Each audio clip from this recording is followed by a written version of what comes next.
Okay, good afternoon, everybody. Let's call the preliminary budget meeting to order for February the 17th. And we'll just start by acknowledging the traditional territory of our friends, neighbors, and Treaty 8 partners of the Fort Nelson First Nation, as well as the Prophet River First Nation. We recognize our rights in the treaty, and we also recognize the contributions and enduring presence of the Métis people in our region. Please be advised that today's meeting is available to the public to attend virtually and is being streamed and recorded. So adoption of the agenda is in order, please. Councillor Souls, Councillor Gerwing. Are there any opposed? Seeing none, that passes. We have quorum, 1, 2, 3, 4. Yes, we do. Okay. That brings us to new business, which is the 2026 budget deliberations. That's what we're here for. So I'll turn it over to staff and they can start leading us through the discussion. Thank you, Mayor.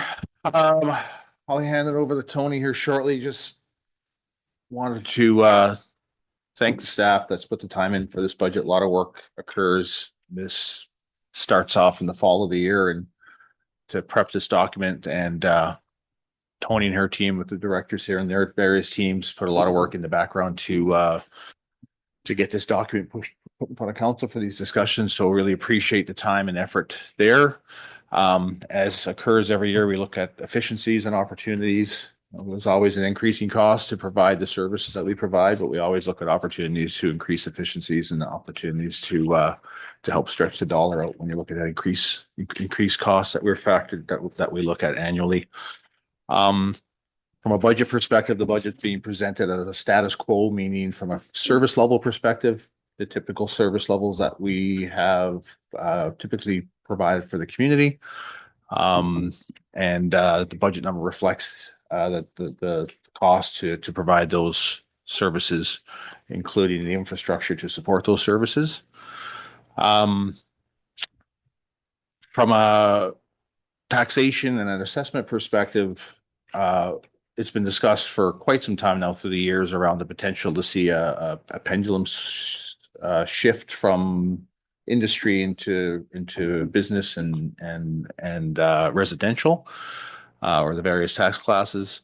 We see a bit of a shift this year, and Tony will get into that as part of our presentation, where we see a bit of a reduction in the on the industry side, and not quite sure what the future brings in terms of that from an assessment perspective, but something that has been discussed again each year for a number of years now in terms of the potential that burden could shift and continue to shift the other way, which gets into discussions around what those service levels may look like in the future, what those impacts might be, and what might be required.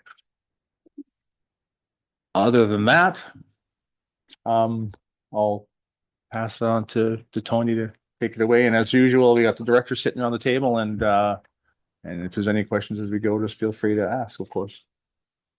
Thank you. Good afternoon, Mayor and Council.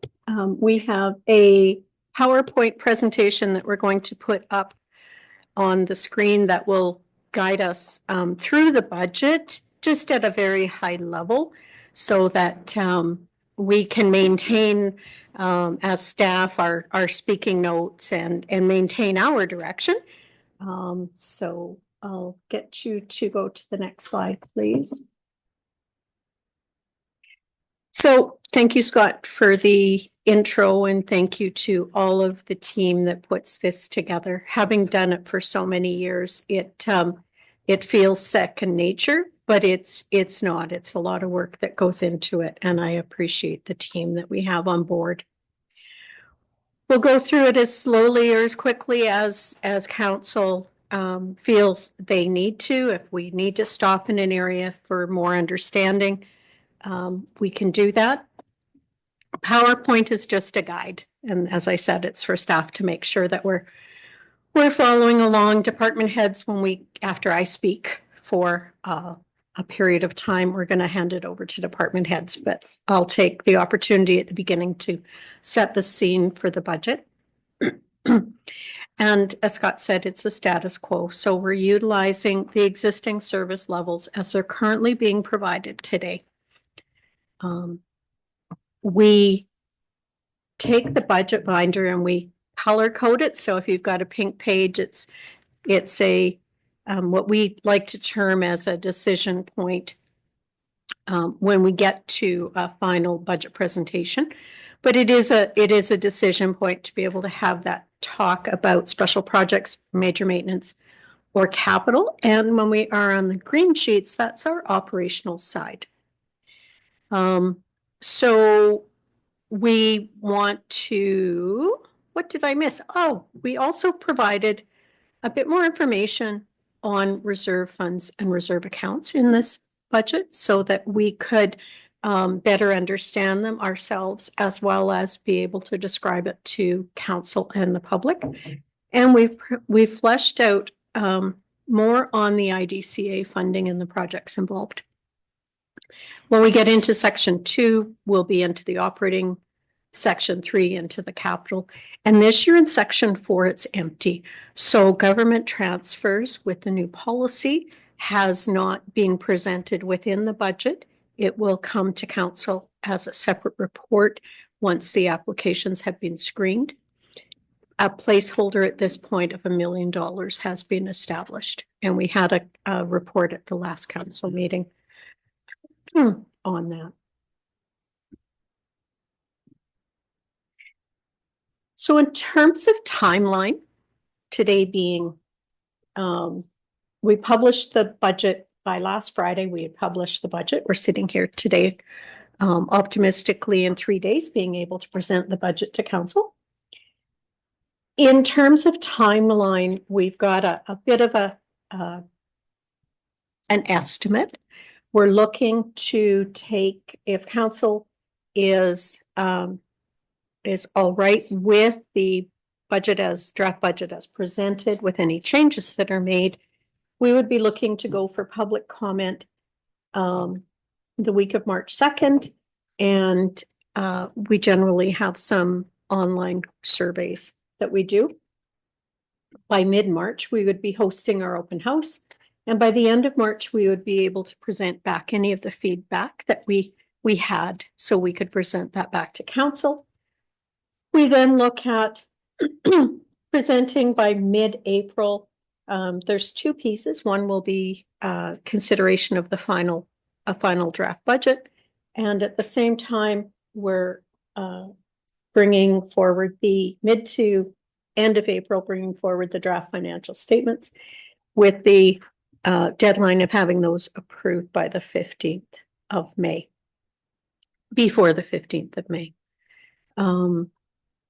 So when Jay and I spoke about this last week, just if there's any discussion around what that public consultation period looks like, and in terms of we'll want to, before the end of this week, tie down some dates based on where we get to by Thursday.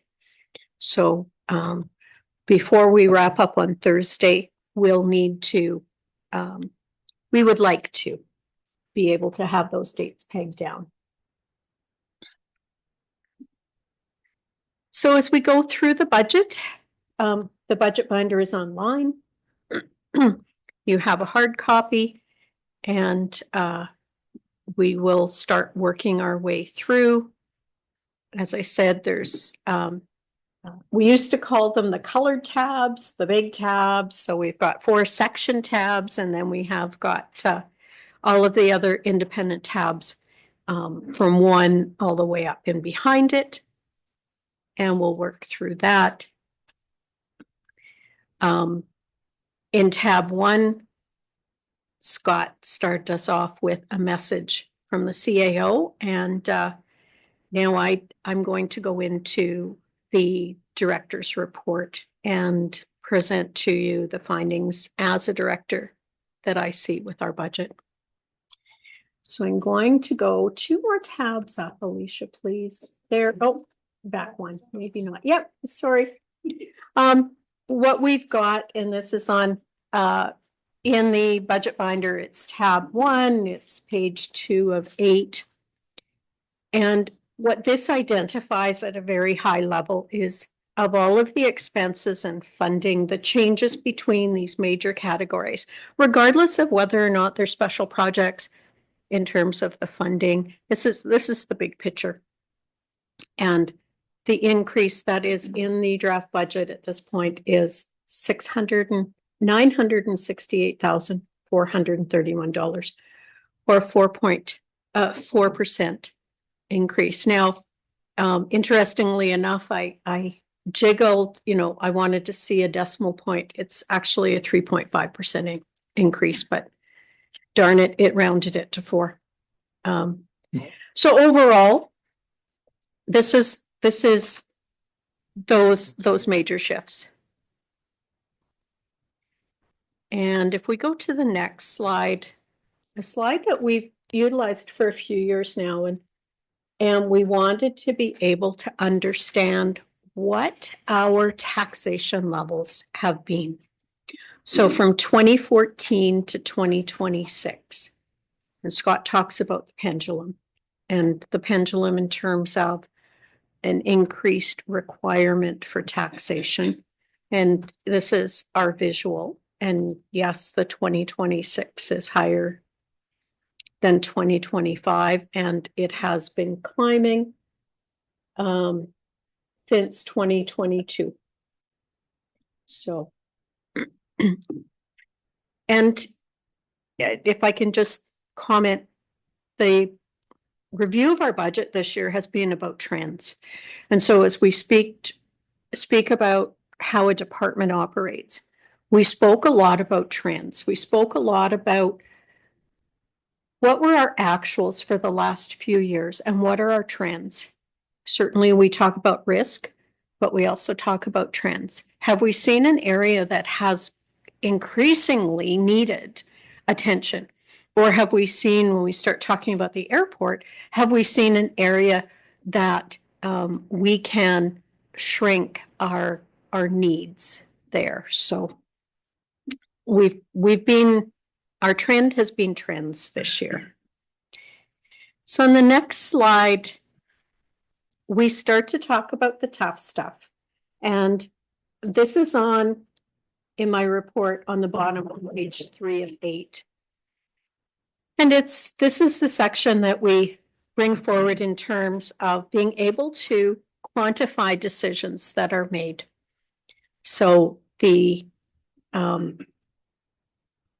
draft budget being presented, if we were to look at a property in town that's valued at $100,000 in assessment, the change in the tax rate this year would require them to pay an extra $1.97. So put it in perspective, if we were to reduce the budget by $100,000, they would save $1.97. If we were to increase it by $100,000, it would go up by $1.97. So if I look at a house, now nobody really has $100,000 in assessment on their home. So let's pick $300,000. So on that same home that's valued at $300,000, the savings would be $5.91, or they would pay an additional $5.91 for an extra $100,000 in what we require to raise in taxes. And then we do the very same thing when we look at town business. So at this point, if the business is worth $100,000, they would be paying $5.72 for every $100,000 in need in the tax levy. And I think I've probably said that a bit more difficult than what it is, but are there any questions on that concept? Okay. And then on the next slide, we go to how so far. So when I say so far, we've got the completed tax roll, which we get at the beginning of the year. by mid-April, we'll receive the revised tax roll, and these assessments could change. So these assessment numbers are the first table on page 4 of 8 of my report. And what we're seeing is that overall the residential assessment class has increased by 2.75%. Business class has gone down by almost 0.25%. Industry overall has gone down by 8.18%. And other, which is our recreational properties and our farm properties, has had a minor increase.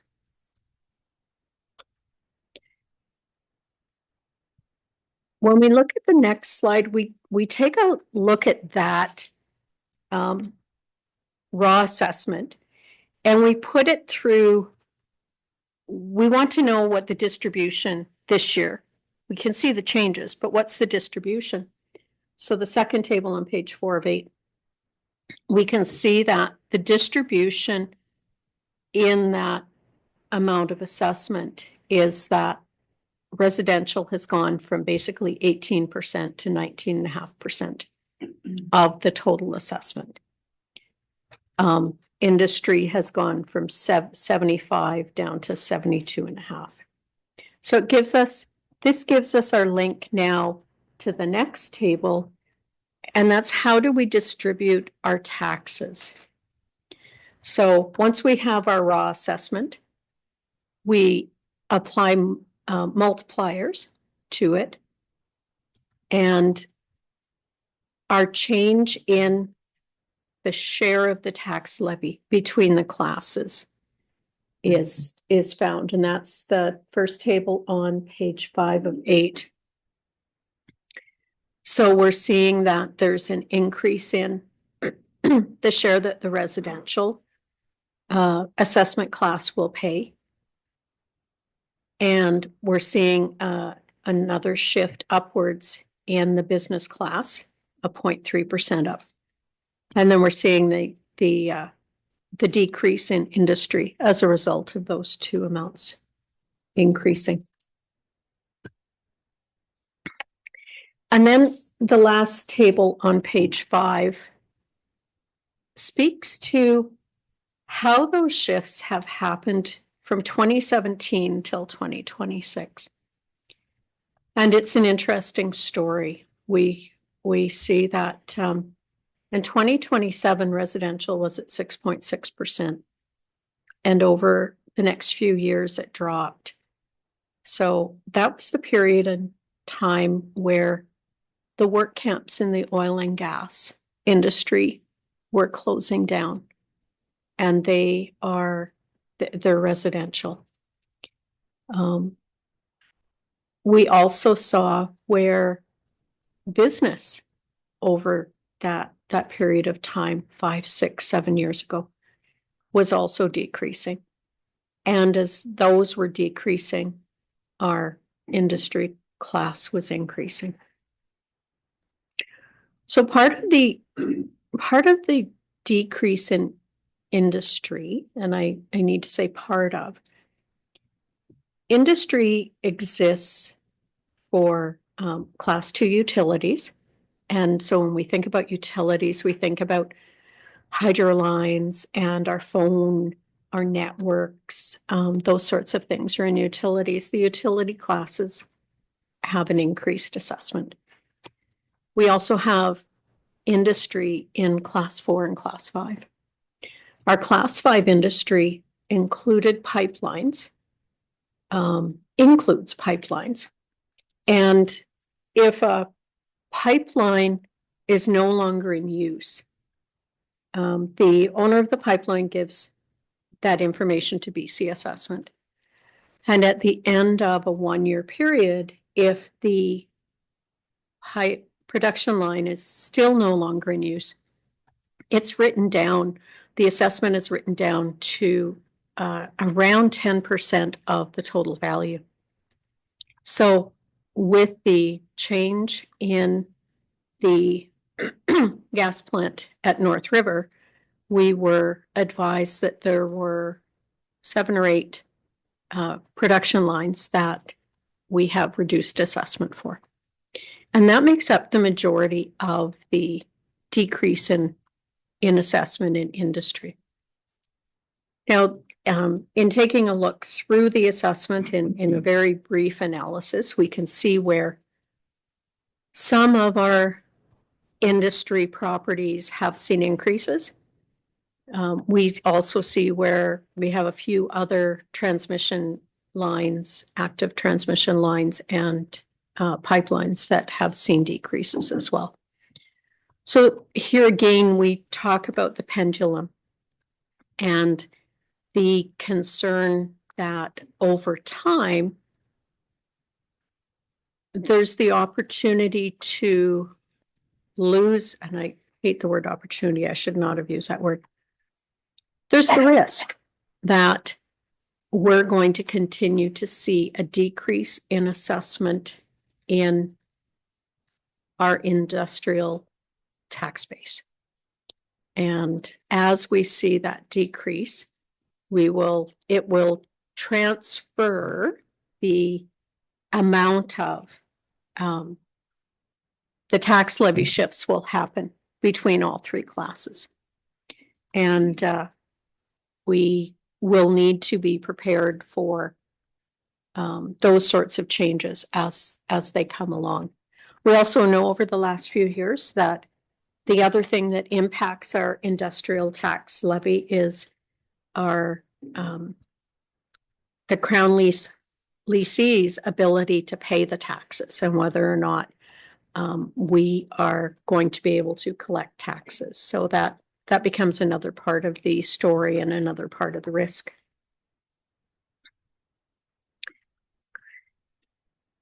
Now I'm going to get Alicia to go to the next slide, and the balance of my presentation speaks to the big changes that we can expect to see as we go through the budget. And so in our first slide shows up on page 6 of 8 in the budget binder. And what you're going to hear as we go through, the directors are going to speak to you about their operations. We're going to be speaking to you about a 2% increase in salaries and wages. Now, certainly we've got contractual obligations. We also have succession planning that's been impacting last year's budget and this year's budget that would not be there in a lot of our budgets. So we do have that in. We're going to talk about how some of those costs are being offset because they didn't fully materialize last year, and we're able to use tax dollars that were raised last year to cover off those costs this year. We're going to talk to you about the trends that we see in contract services and equipment, materials and supplies. So it's just over $70,000 increase in terms of the needs and assessing trends and assessing risk for those. We also are going to talk about the fact that in our transition to the new fire hall, we're seeing that contract services has lessened. We're not paying the utility portion to the previous landlord. We now own the building and we have those utility costs as our own. So we're seeing that in between the budget lines, there's a shift. We're going to talk about the interest on long-term debt, and as interest rates changed over the last few years, we've seen some changes on the financing. So something that operationally we don't have the ability to control. It's out of our hands. It's the interest on long-term debt. We're also going to talk about the fact that we've reduced the amount for the allowance for bad debts. We've had some cleared up in the last some cleared up in 2025, either through transfer of the property or through the write-offs that were approved by the province. We'll be able to take you through a review of the special projects and capital projects. And we're going to see that there's a continuation from 2025 to 2026. Often we'll take a project and we'll identify if it has a 2 or a 3 year span, we're bringing the full amount of that project to you in the first year so that we understand the magnitude of the project, and then it carries over. Our financing in long-term debt has been reduced. It's a good news story. We have had one of our debentures paid off in 2025. And when we looked at it, it was, we borrowed 3.1 million in 2005, and we paid 1.7 million in interest over 20 years. And when I look and I think about our conversation that will come up on our reserves, where now we have switched that. We have put reserves away, and our reserves are producing a return that are helping them to grow, as opposed to us having to debenture. So we do have debentures that will be paid off in 27, 32, 38, 44, and our last one in 47. So as we go through that, there'll be a reduction for the need for taxes. And we also are seeing on this page that there is an increase in the transfer to reserves. And it results from changes in long-term planning. So we've got a report in the budget binder. We've also been able to bring supplementary information to council over the last month around the suggested changes to the reserve values.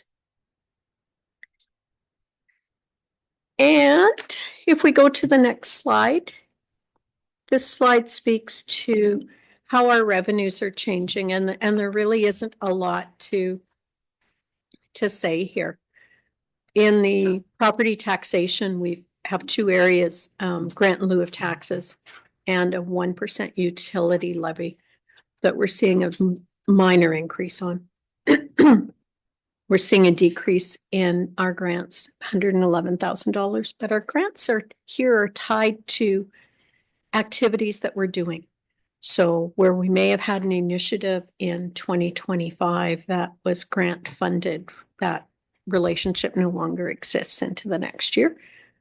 But our departments are constantly looking for grants. And as we go through each year, we find that we will have expenses offset by grants that we didn't realize we had the opportunity. Our fees and charges are decreasing. Some of that's related to the roll-up of our special projects, where we had fees and charges in those budgets in the past last year.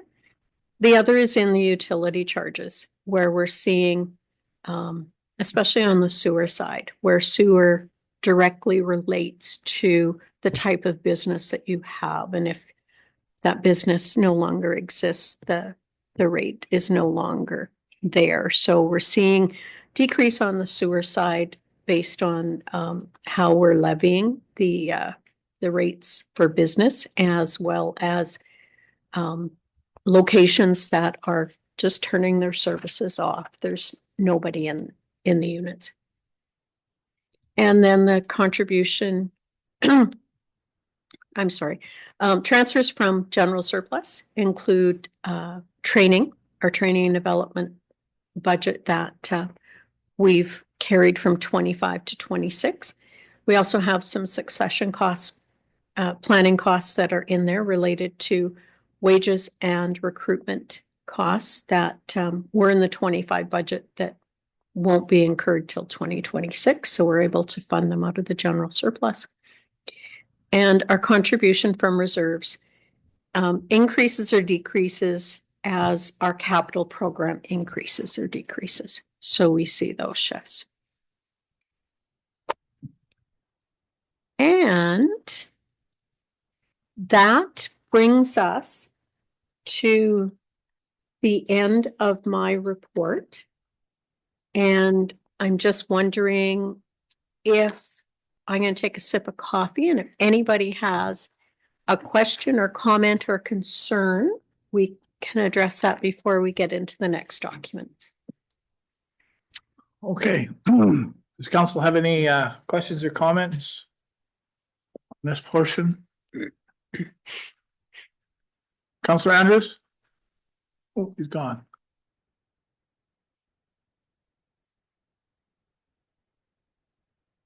Well, we don't have quorum without him. Oh.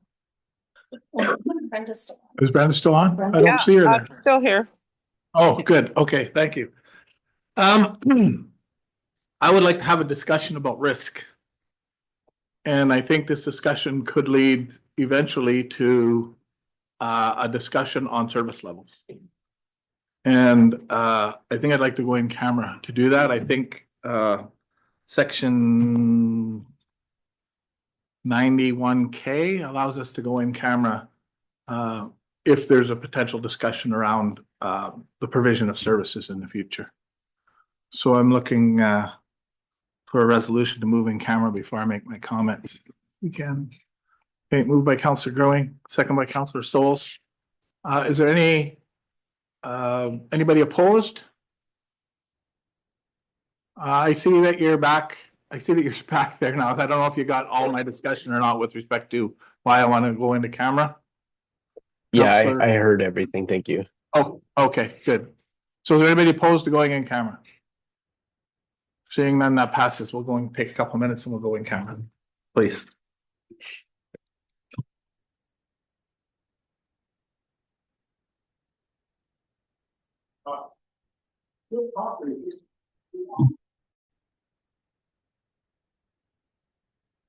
Okay, thank you very much for that in-camera portion of this meeting for a discussion around potential service levels.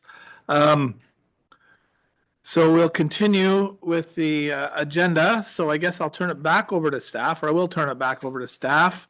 I think we've finished off at tab 1, at the end of tab 1, and so I'll turn it back over to Tony, who can take us through the rest of the budget.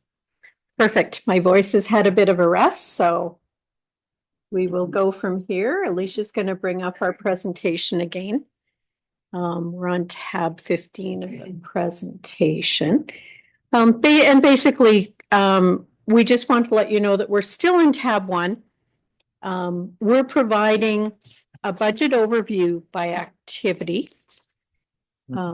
And that's tab 1, and there's one of 3 pages to that document. And we kind of were discussing that maybe tab 1 should have a few more tabs in it next time, because we keep flushing things out. It always used to be just a short and sweet little comment on the budget. So we look at the budget overview by activity, and on the very first page of this document, we're able to identify the different activities being operations. Perhaps I need to change grants to groups to government transfer as a title. Special projects, major maintenance, capital projects. We talk about the amounts going into the reserve, and principal payments and allowance for uncollectible debts.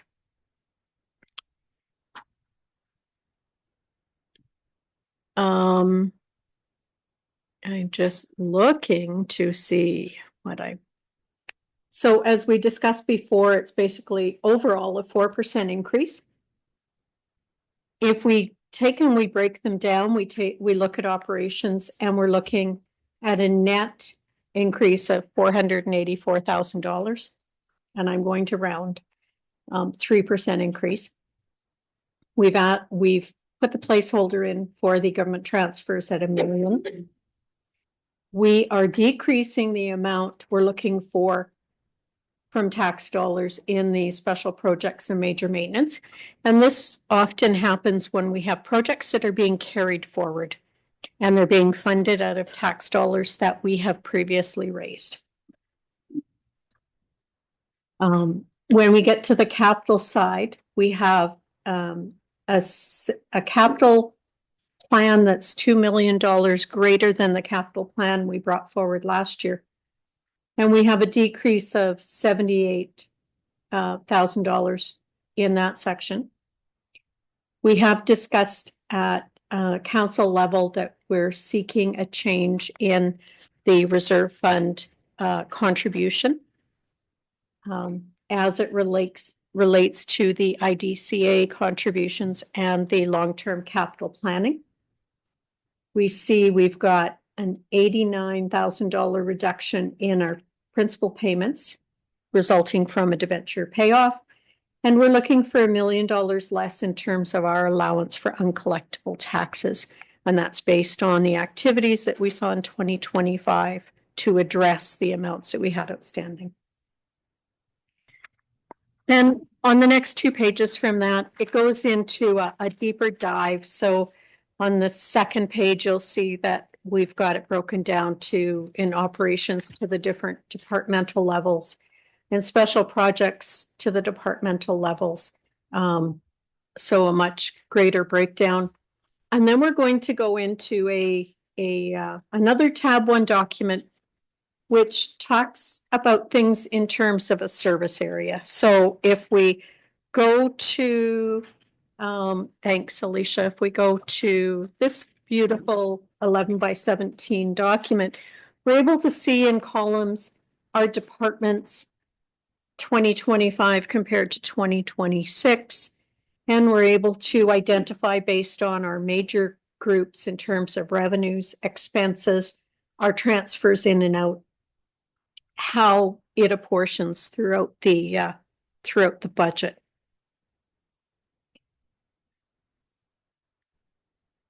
And so if there's this is a roll-up of what we're going to see as we go forward. So if we have any questions here, we can certainly address them. Otherwise, we will get into them as we get into the different departments. So this, the budget overview is a comparison of the 2025 budget to the 2026 budget, That's correct. not actual. Not actuals. Actuals have not been finalized yet. So how difficult would that be? The actuals, our auditors are in 2 weeks.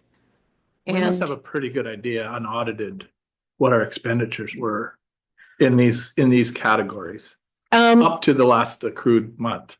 We're close. We're into evaluating our grant revenues now based on what's been earned and identifying which assets will be capitalized this year and determining if there's anything that needs to be pushed or pulled into or out of those projects. That's certainly something I look for is the actuals Yeah. compared to what we're budgeting, you know, because it's really two best looks at, because even the 2025 budget was a best look at what we wanted to do. Wasn't what actually ended up happening, right? So understanding what actually happened helps me for sure to look at the next budget moving forward. So, you know, as close as we could make it, I certainly, that's information I certainly would like to see included in this, probably this chart here. You know, it's a summary of all the departments, I think, generally. Salaries, wages, contracted services across all the departments. So for me, I don't know how hard that would be, but that's certainly a piece of information I would like to have. Certainly it's information that we can provide. We can't hold our hat to it. Of course. Certainly, but we're 6 weeks into this year, right? So yes. you would have been billed for everything in December. Whether you've paid it or not, that's a different story, but at least you know what the bill would have been. I think you probably could, and I suppose if you really looked at it, you could go to December of the year before. They'd probably be pretty close, and then any significant change, you could just tell a difference. You could just tell us about it. Yeah. So, okay. So, question, Mayor, you would like to see that before we would take this budget forward to I think before for me, it would be, consultation? yeah, it would be before we start finalizing the budget. Right? So going through this process will identify places where we think there might need to be a change Okay. and that information may inform us with respect to that. Okay. So we'll go through the next 3 days without it. Yeah. And then if you can pull it together before and if there's anything significant there that any of us identify, then we can ask the question and at one of the future meetings, come back to it. Okay.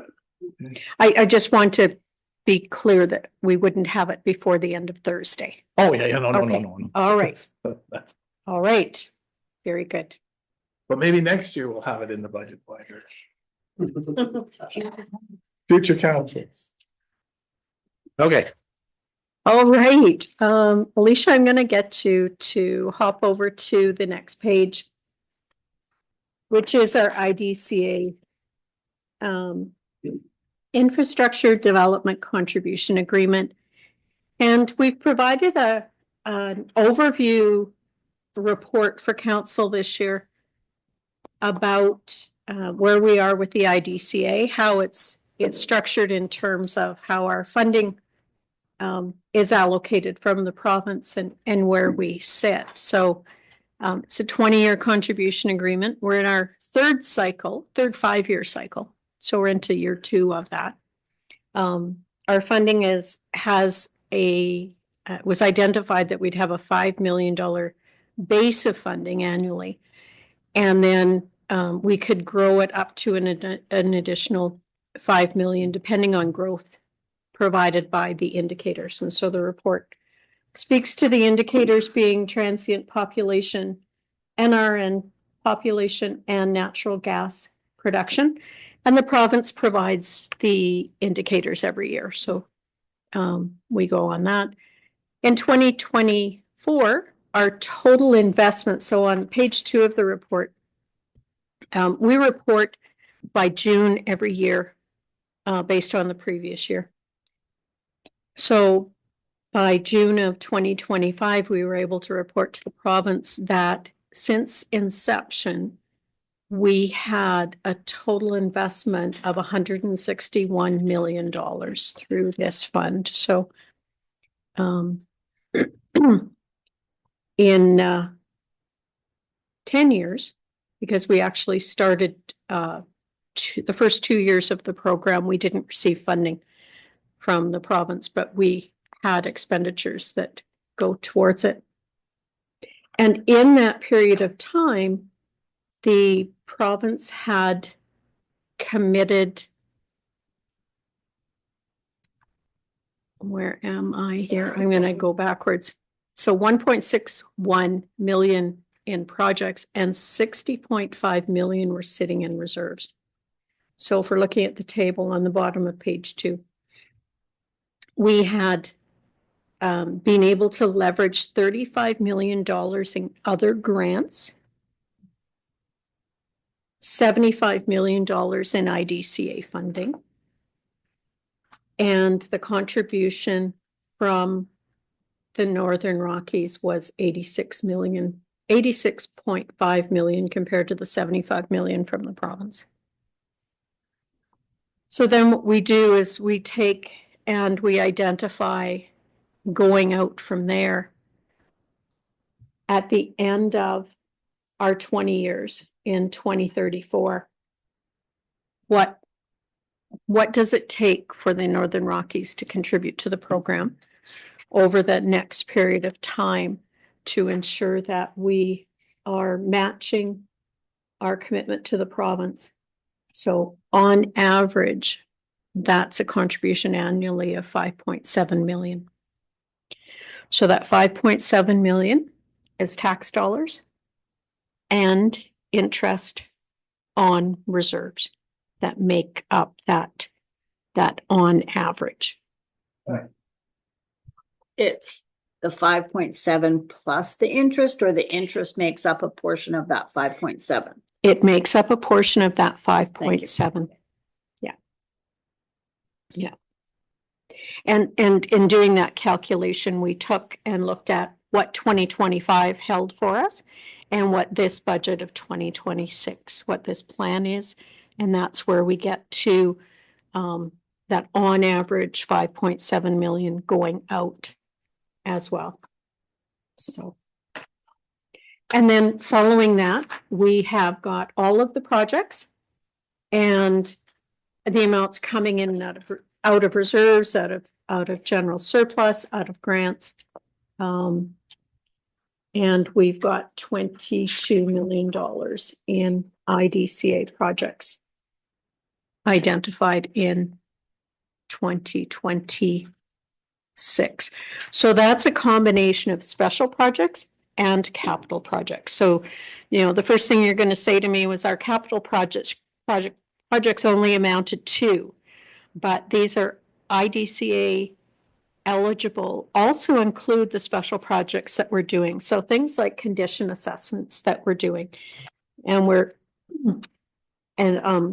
pre-engineering that we're doing. We haven't gotten totally into a project yet, but those are all IDCA eligible as well.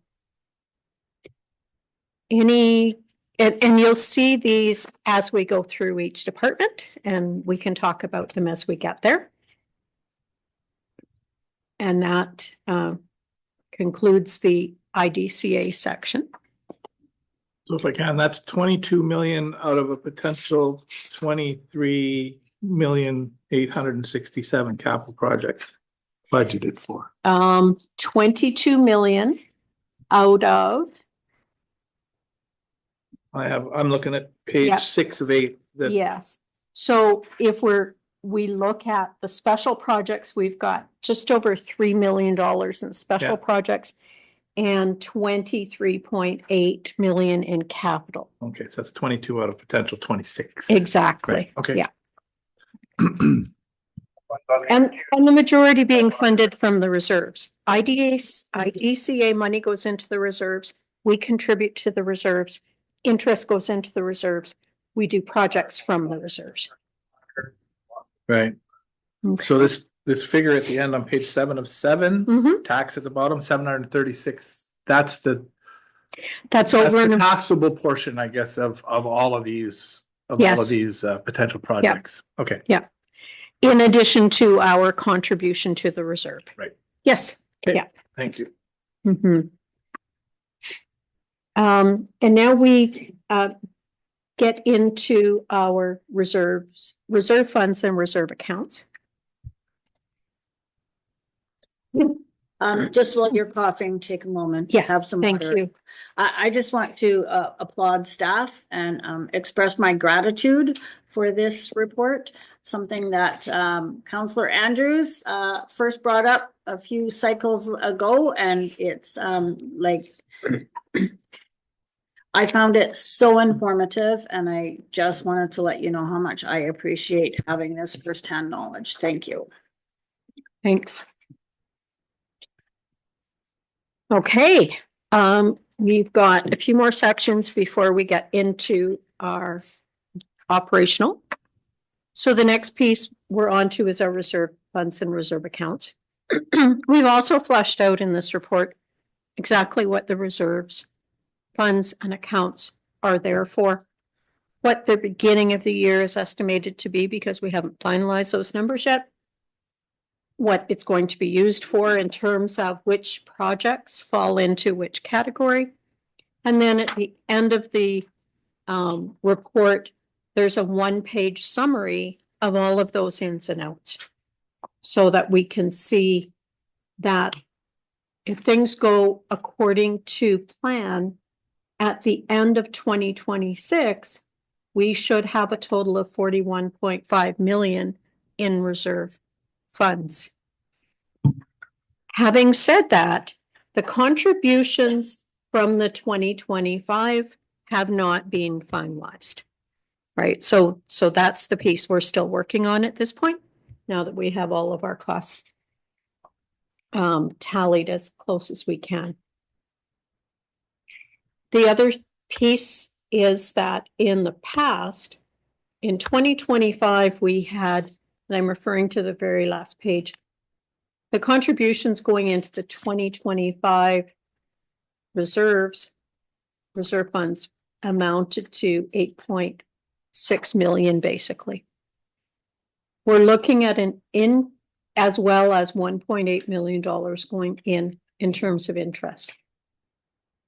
So our increase in request in 2026, we've got less interest going in, 1.44 going in, and 10,579,000 going in as contributions. So when we brought the report to council a few weeks ago, we identified that the total amount going in, our share would include those contributions from interest. And that brings us to the end of tab 1. And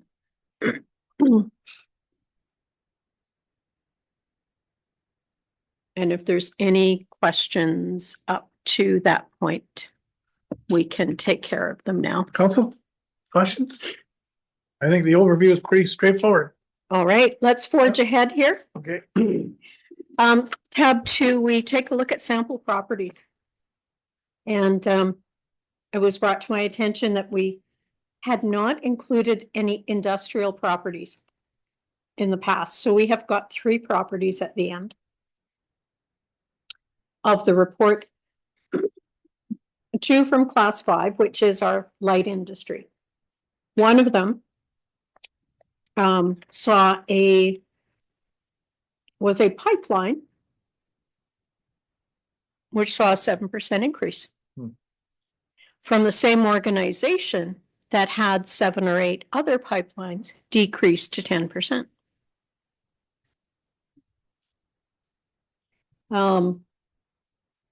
As well as one of the pipelines that had a decrease.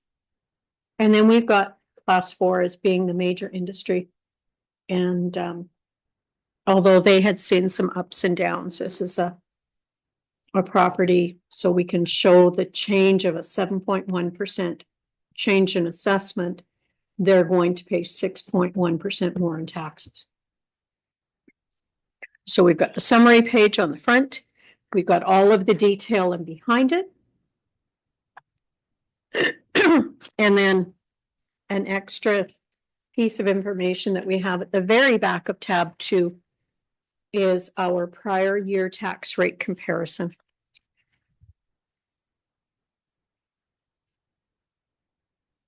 And we have been historically bringing this forward as part of the budgets. So what we're doing is we're comparing, because we don't have a regional district, we're comparing other communities, what their tax rates are for the regional district, municipality, and the hospital district compared to our municipal rate and our hospital rates, just as information. I really like that. I really like this slide. Amazing. It truly is amazing.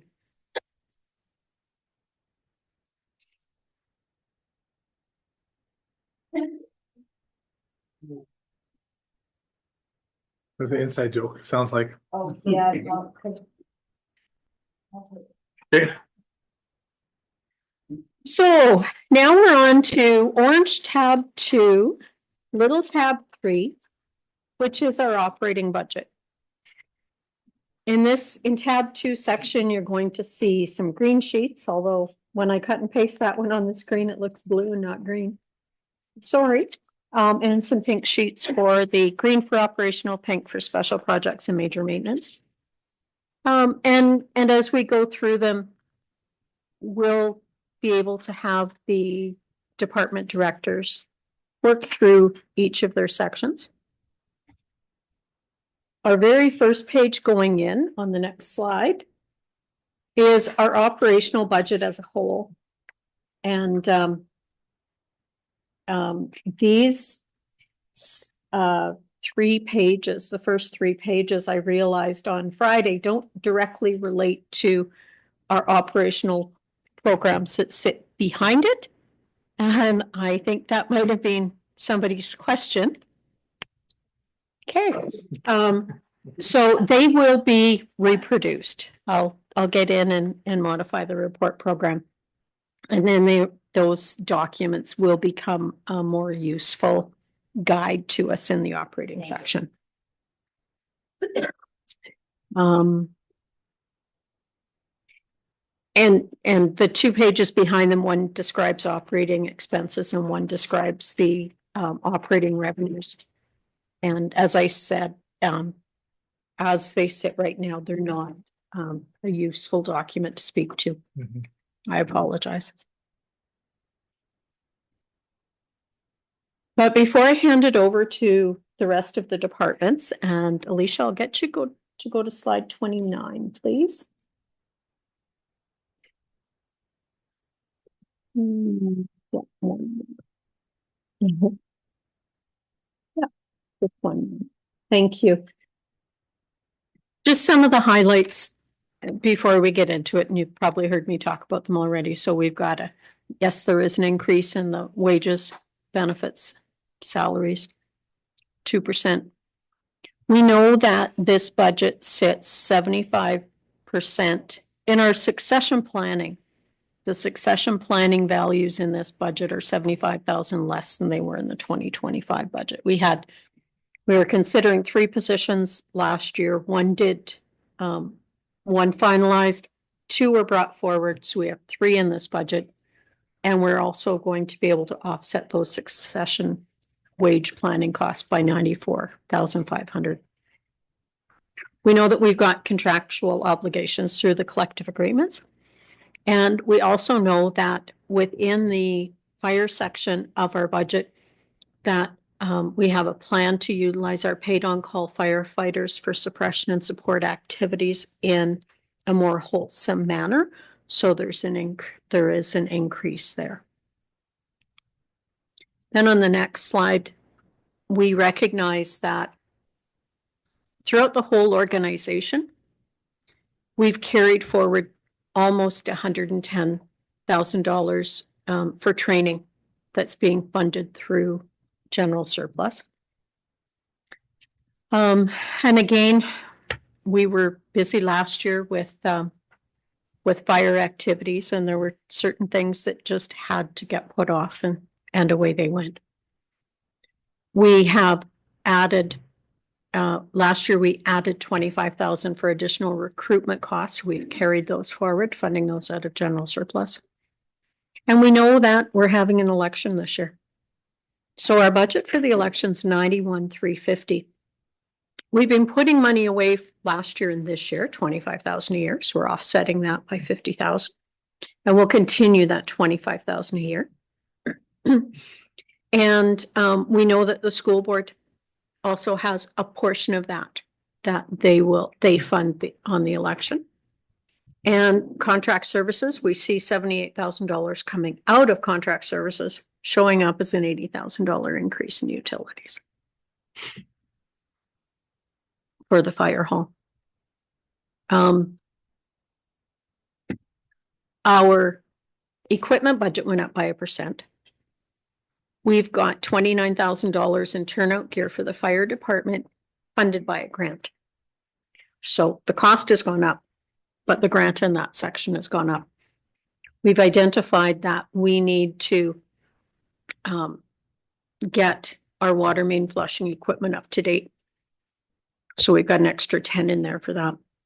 We know that we've added 18,000 for 6-yard bins as we cycle through those. But if we add all of those up, that's still more than the 32,000 increase. There's been decreases in other areas, basically offsetting those. So we're utilizing historical trends on our budget lines. We also know that there's a decrease on when we start talking about airside for aggregate and chemicals based on the operations at the airport. Overall, interest on long-term debt has gone up. Those are debentures obtained through the MFA. Usually the interest remains static, but based on the interest rates that we've seen over the last few years, when they hit we might have a 20-year debenture with them, but every 5 years the interest rate gets renewed based on how they're managing that side. Can somebody remind me what, what those borings were for? Generally water and sewer, and we have two that relate to the rec center. But not for the full cost of the rec center. I think we ended up with 18 million on the rec center. And And we had one by, that, we had one we paid off this past year. Recall which one? and that was for 5 different projects in water, 3 in water, 2 in sewer that were undertaken in 2005. Thank you. On the revenue side, we're seeing, basically, we're seeing our fees and charges going down. We're seeing a reduction in recreation. We know we've got a reduction at the airport. We've got less flights coming in. And we've got a bit of a reduction in the sewer services. So, that's, again, based on our historical look on how things are going.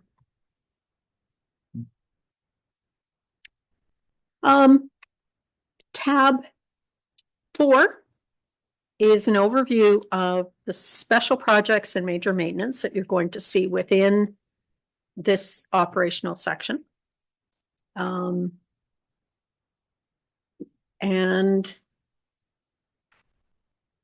then in tab 5, we are jumping right into operational. So before I hand this over to Jaylene, we arm wrestled to see who was going to do the presentation, and she won. Well, There was no wrestling. there was no wrestling. So I've got some notes as I go through. At a council meeting, there had been a suggestion that we include a $5,000 donation to the Rural Health Committee. That donation is not in this draft of the budget. So we can add it if we get that direction before this version goes out for public consultation. And I'll hand. No, we just resolved to bring it to the budget Budget, table okay. for consideration Okay. by council. Okay, so I'm gonna hand it over to Jay. Do we want to follow the order of the budget as it's laid out, or are you aspire in a hurry to? Easy. You're okay? Okay. Would council like to go kind of page by page? Is that how you'd, okay, perfect. Please.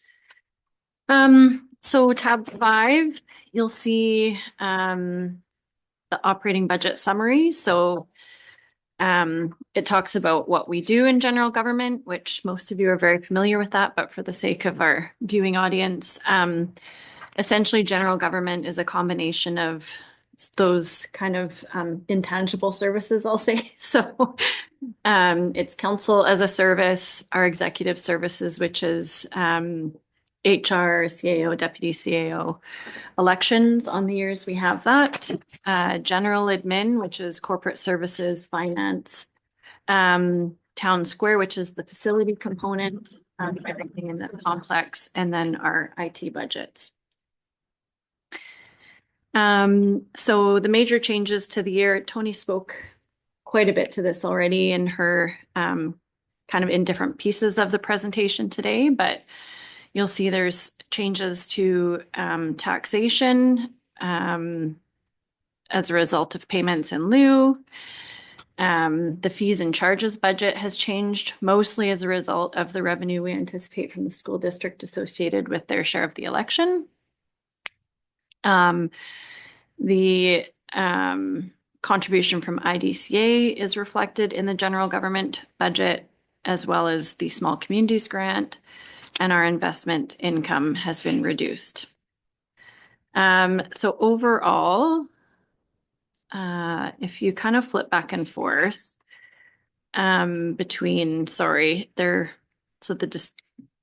in page, where am I here? Page 3 of 3 is kind of by the numbers.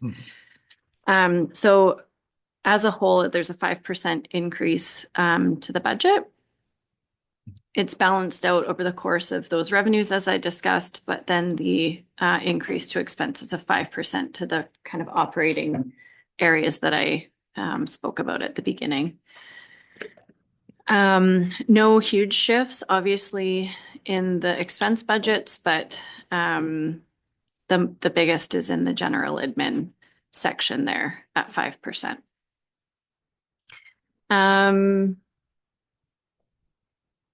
So we already talked about the training and development. We've talked about the election and obviously the allowance for bad debt Tony spoke to earlier as well, which has been reduced this year.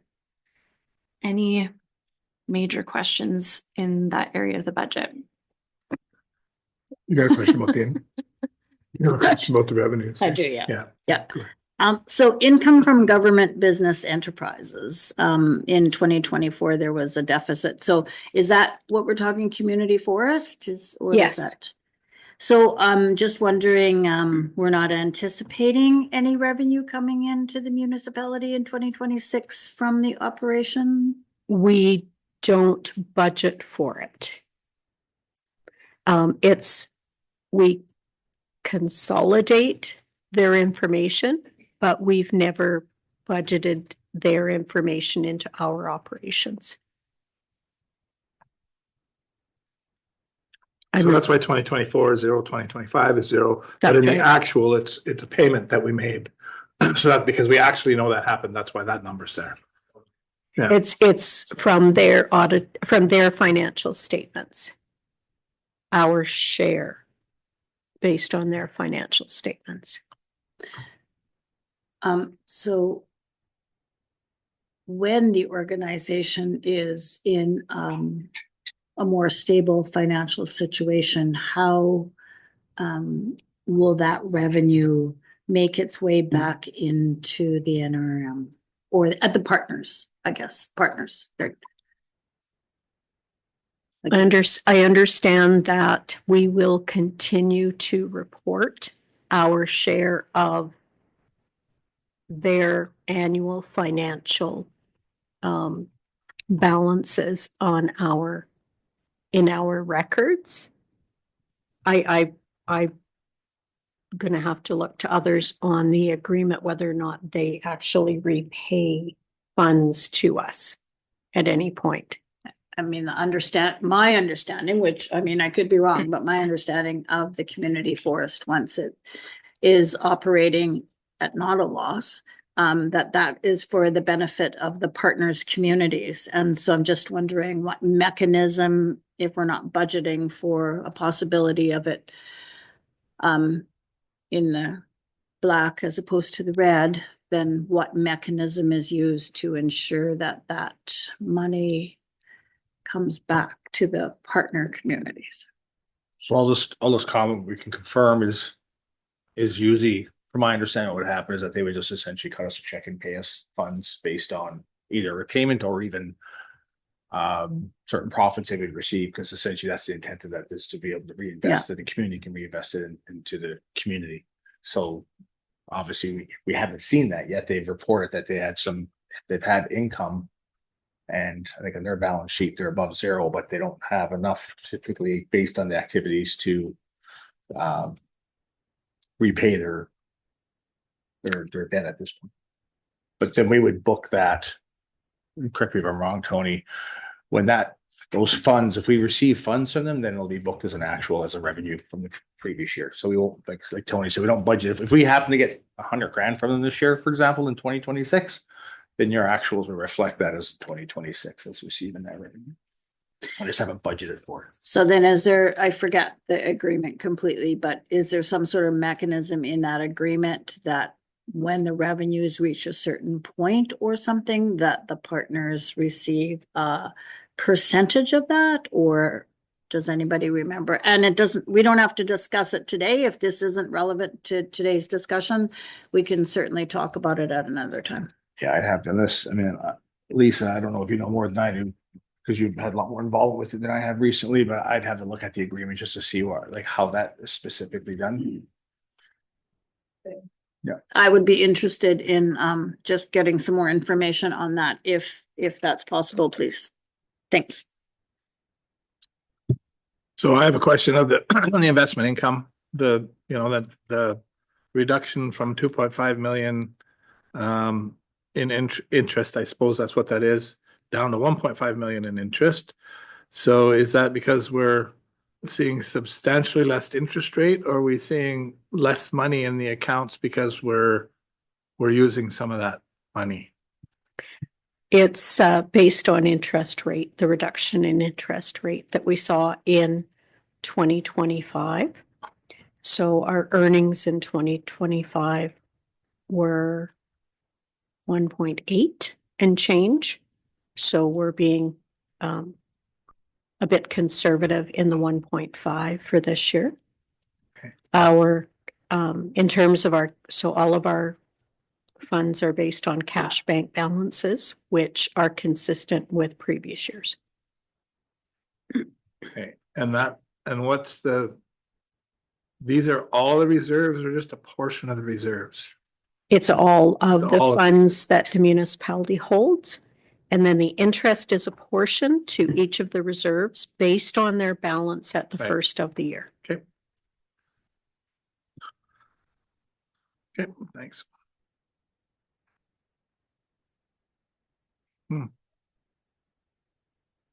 So also under tab 5 is a copy of council's legislative budget. So these are reviewed annually as well. So no major change in this budget. We did include a allowance for a phone reimbursement for the deputy mayor, which was a small change to that area. We maintained a professional service budget, understanding that we may have some outside consulting to assist with council orientation, code of conduct development, things of that nature throughout the duration of this year. That's a cost that has stayed from previous years as well. We budgeted this year for council computers. So when a newly elected council comes into office, they're provided a computer. So that's one of those expenses that occurs kind of once every 4 years. The rest of the budgets, mayor's discretionary, the conference budgets, they've all been maintained at previous levels. Service recognition, that budget changes year over year, but we do a calculation based on known upcoming service anniversaries, as well as or applying that against the service recognition policy. Bursary and scholarship budget, we increased that slightly to better reflect the amount of scholarships and bursaries that are issued each year, and then what we've been seeing for redemptions as well. The Christmas social budget was slightly increased. It's not a bad thing. We're seeing more and more turnout every year, but with that and the cost of food, as you can well imagine, the budget has tended to not go as far in prior years. A small number there for retiring council, because we know that some will not be returning. And I don't want anything, so there you go. And then lastly, one item that you may or may not have noticed is omitted this year, but it's actually been reallocated. So there's typically been a regional advocacy budget in this area, which council opted to reallocate to make up the primary care stabilization committee budget. So that's the granular breakdown anyways of a portion of the council budget. Is this where we would add the $5,000 that we're considering for the membership to the BC Rural Health Network? If you'd like it to be in addition to, there might be some areas of this existing budget you may want to utilize. So there's a special promotions budget, which it's not typically fully utilized. So you could maybe look at, rather than adding new money to the budget, you could maybe make a slight increase to that. There's also the mayor's discretionary, which we've traditionally not fully utilized that budget either. So just a couple of ideas if you're reluctant to to create a new line item with a new budget.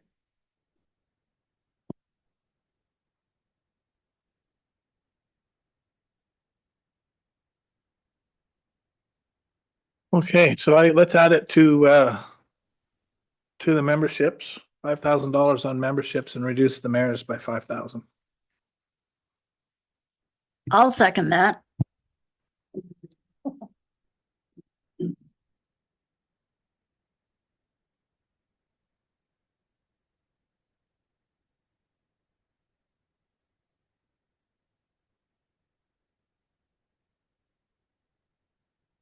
Watch, this will be the year I use it all up.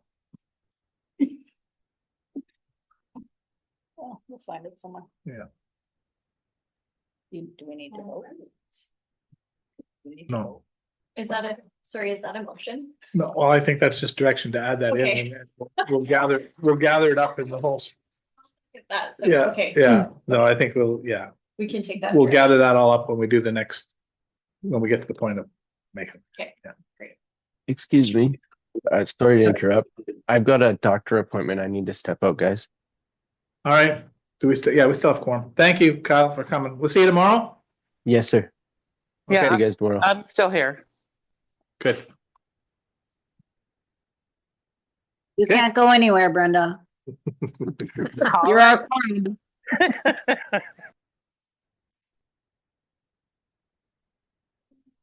So the general government special projects.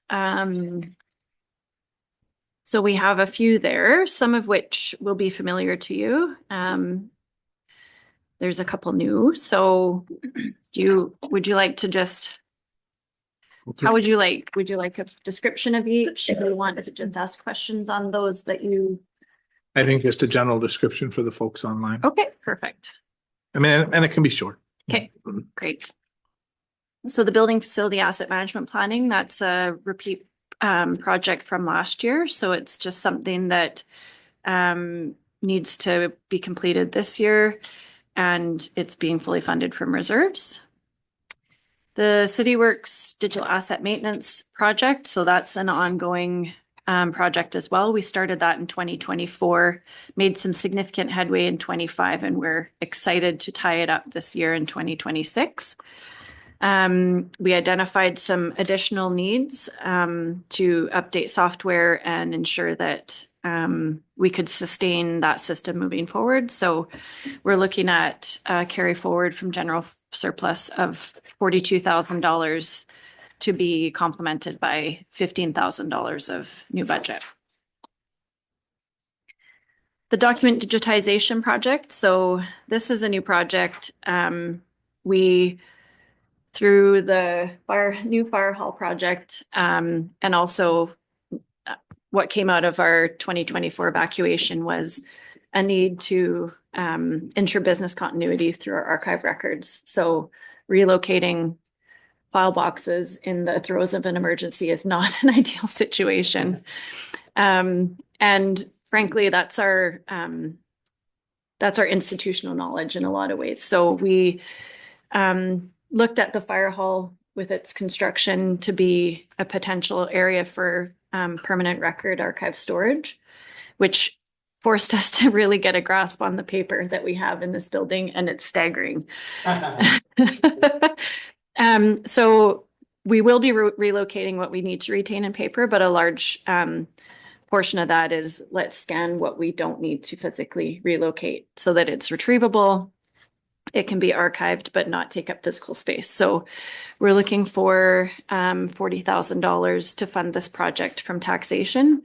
But it will, I think, allow us to make some major strides in our efficiencies, but also our business continuity should something ever occur again.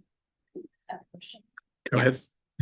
So the report indicates that it'll be contracted services to scan physical records off-site. So I'm wondering where will this paper go to be scanned off-site? Most of these projects include shipping file boxes to a company that will scan, audit, tag, and then eventually will destroy. So once we're happy with the condition of the scans or they've met our scanning policy, then they would be destroyed. So they wouldn't be coming back. Where is this company located? So we've collected quotes. It's going to be it'll be a project that we bid out, but we've collected some quotes just to get a number for the budget. So they're all over the place: Calgary, Edmonton, Vancouver.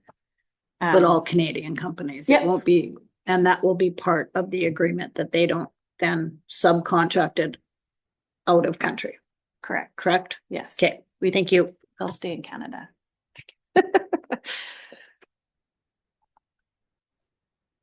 So they'll catalog it as well. Yes. Okay. Tony, I might let you pick up on this one. Finance accounting software. This is not a happy one. We've been using the same financial software for a long time before I arrived in 2011. But the product that we have will no longer be supported by the end of 2027. So we need to proactively be ready to move forward. It's not it's a very costly venture to move the software, but the quote that we have includes the potential for the new software to provide additional capacity to allow us to maintain the project on time. So although we would like to see it be something that we can finalize in 2026, it may have a 1 to 1.5 year outlook with it. So, and there again, as we develop our list for pre-qualifications, we're looking for a Canadian provider for this as well.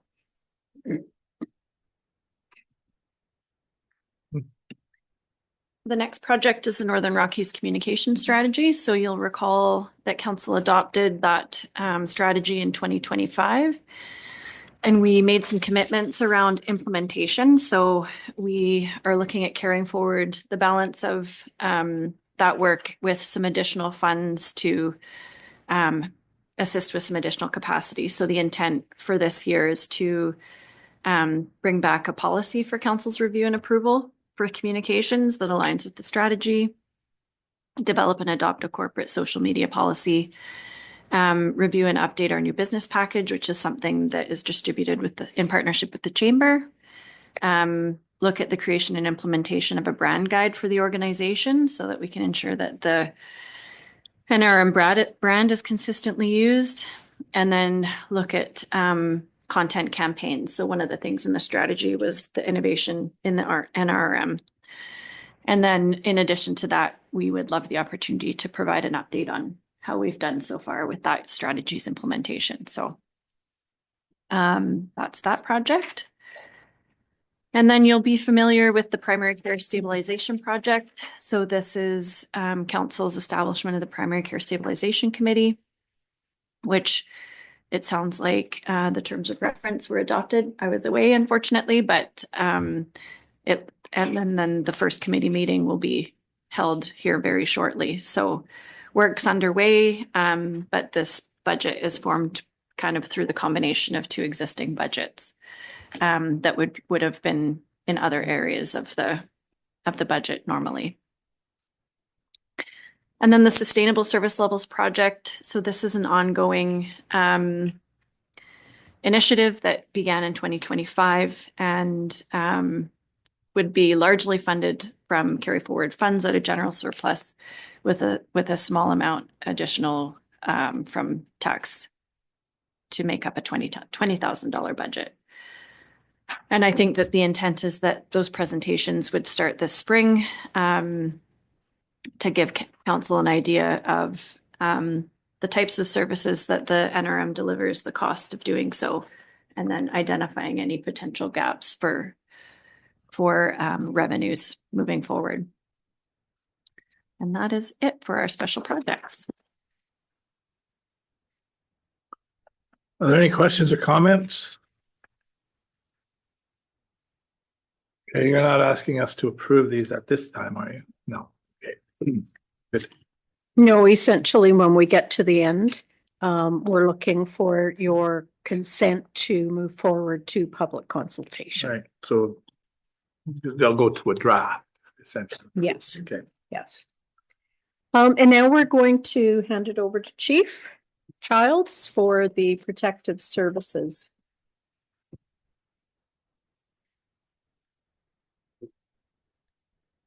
Thank you, Mayor and Council. The Protective Services Department is comprised of Northern Rockies Fire Rescue, Emergency Management, Safety, Animal Bylaw Control, and Fire Smart. The operational needs of this department for the upcoming year are outlined. So fire rescue, the overall demand for fire rescue services remained high throughout 2025. We responded to 645 emergency fire rescue calls. And it just keeps reflecting the continued need for a well-resourced and ready fire rescue service. In preparing the 2026 budget, this increased demand for fire service or for this rescue service is reflected in an increase in personal costs. We're looking at continuing to keep using our paid-on-call members more and more for wind events during wildfire season, stuff like that. And also to bring them in for more suppression and training activities to help support our career staff. And also with the negotiated contract wage increases and increased costs associated to the benefits and mandatory employment related costs for the IFF contract negotiations. Equipment, materials, and supplies have increased to purchase required wildland and suppression PPE for the firefighters. A grant application has been made to UBCM, Community Emergency Preparedness Fund, to help offset some of the increased costs for some additional wildland and structural personal protective equipment. Utilities for the protection service has also been projected to increase due to an estimated utility cost of the new fire hall. And utility costs were included in the rent for the purchase of the building, so we don't have that really nailed down what the exact utility cost is going to be. The EMO 2026 EMO budget has increased to support rising costs associated with emergency communication infrastructure and services needed to support the redundant communication system at the fire hall and stuff. Same thing with EOC with the push to talk and our ability to switch over to Starlink. We have Starlink on our 3 command vehicles right now in our rescue truck, so it's helping to increase that. Revenues, the Protective Services grant revenue of $83,695 has been allocated to the Fire Smart to help offset personal costs for the Fire Smart program and transferred from the Regional Development and Planning and Fire associated with the anticipated Fire Smart coordinators position as well as the fire prevention officers rates. Additionally, $29,000 had been budgeted for grant revenue to purchase additional PPE. Salaries, wages, and benefits for 2026 has increased 8% over 2025 due to the cost of using more, as we see that we're going to use our pay-on-call staff more and more, and with the mandatory employment-related costs from the negotiated contract wages and benefits. Our contract services for 2026 reflects a minus 13% decrease, which is around 87,463 compared to the 2025 budget. This decrease reflects the reduction in rent of the new fire hall that was charged in 2025, as well as costs are budgeted in the utilities for the 2026. Equipment, materials, and supplies. The 2026 Protective Services budget for equipment, materials, supplies shows a 13% increase or $40,872 over 2025. The adjusted supports the replacement of critical personal protective equipment, uniforms, and essential equipment renewals, including fire hose, Class A and B foam, to help that is used for fire suppression operations. And approximately 29,000 of the increase will be offset by grant revenue. With the higher call volumes we continue to need to replace and spend more money on maintenance costs on our fire apparatus. With the increase in calls, as you can tell, like we use all of our equipment more and more and more, so maintenance cost goes up. Normal wear and tear on our personal protective equipment and the apparatus. This net modest increase ensures that frontline firefighters remain properly equipped, safe, and ready to respond effectively when emergency occurs. The utilities is a significant increase of $80,000, which is a 400% increase in the 2026 protective services budget, and that's just a result of transitioning from old fire hall into the new fire hall, not knowing exactly what those costs are going to occur. Any questions, issues, comments so far on that one? Thanks, Chief. Do you have approximate breakout of what the paid on call wages are? I believe 40,000. No, I will have in a moment after we entertain the question. Okay. Yeah. I have it almost at my fingertips.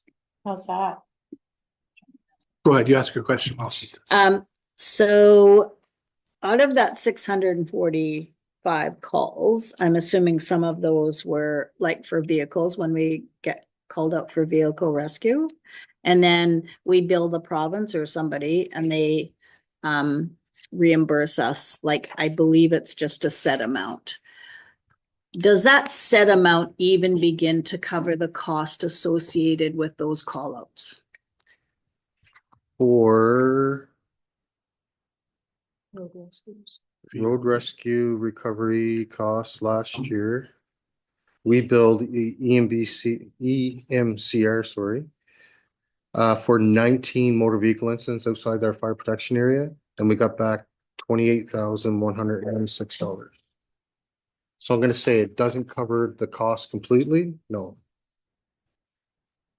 When you add, Simple answer is no.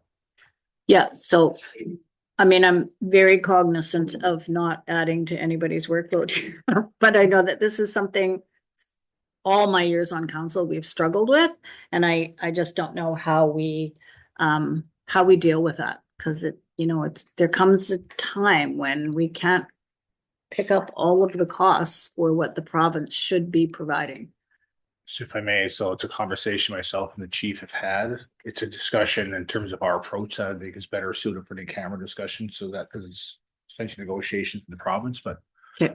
one intent is to draw a fairly hard line in terms of if we're going to provide this service, we expect to get recovered costs to provide that service. Because it purely pays for the fuel and a firefighter, Yeah, exactly right. right? But there's a $1.5 million piece of equipment rolling up the highway to deal with that, which, I mean, there's a lot of factors that, so the simple answer is no, and we're having conversations and we can bring that information back to council too for further discussion, which is actually part of that sustainable service level piece. It's Right. at the service that because we actually have those numbers broken out too.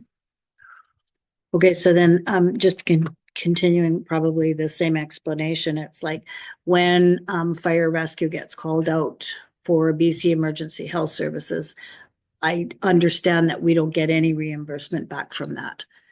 no, we get no reimbursement back. They do help assist with replacing some soft medical supplies, but other than that, no, it's paid for by the taxpayers. So I'm feeling that is also in that sustainable service review. Yes, that'll be part of it. The unfortunate reality with the first responder program, it's an agreement. I mean, council can elect to be in or out. quite Yeah, frankly. we do it. But it's another example of where service is provided provincially, but significantly picked up by the municipal on the municipal side to help provide that service or support that service from a cost perspective. There's no function to get reimbursement with that service. Okay. And then my last question is, when we get reimbursement back from wildfire services that we've provided, whether that's renting out our trailer or whatever that happens to be, where does that revenue show? Does it show under fee and charges in this operating budget under protective services, or does it go somewhere else? No, so any of the costs related to emergency falls under protective services. So our reimbursement would be included here under this envelope. So for instance, the fees and charges for 2024, our actual recovery was 1.5 million. So that's where it would show. That's where it would show. Okay. And then I lied. I do have one more question. And, Sorry. okay.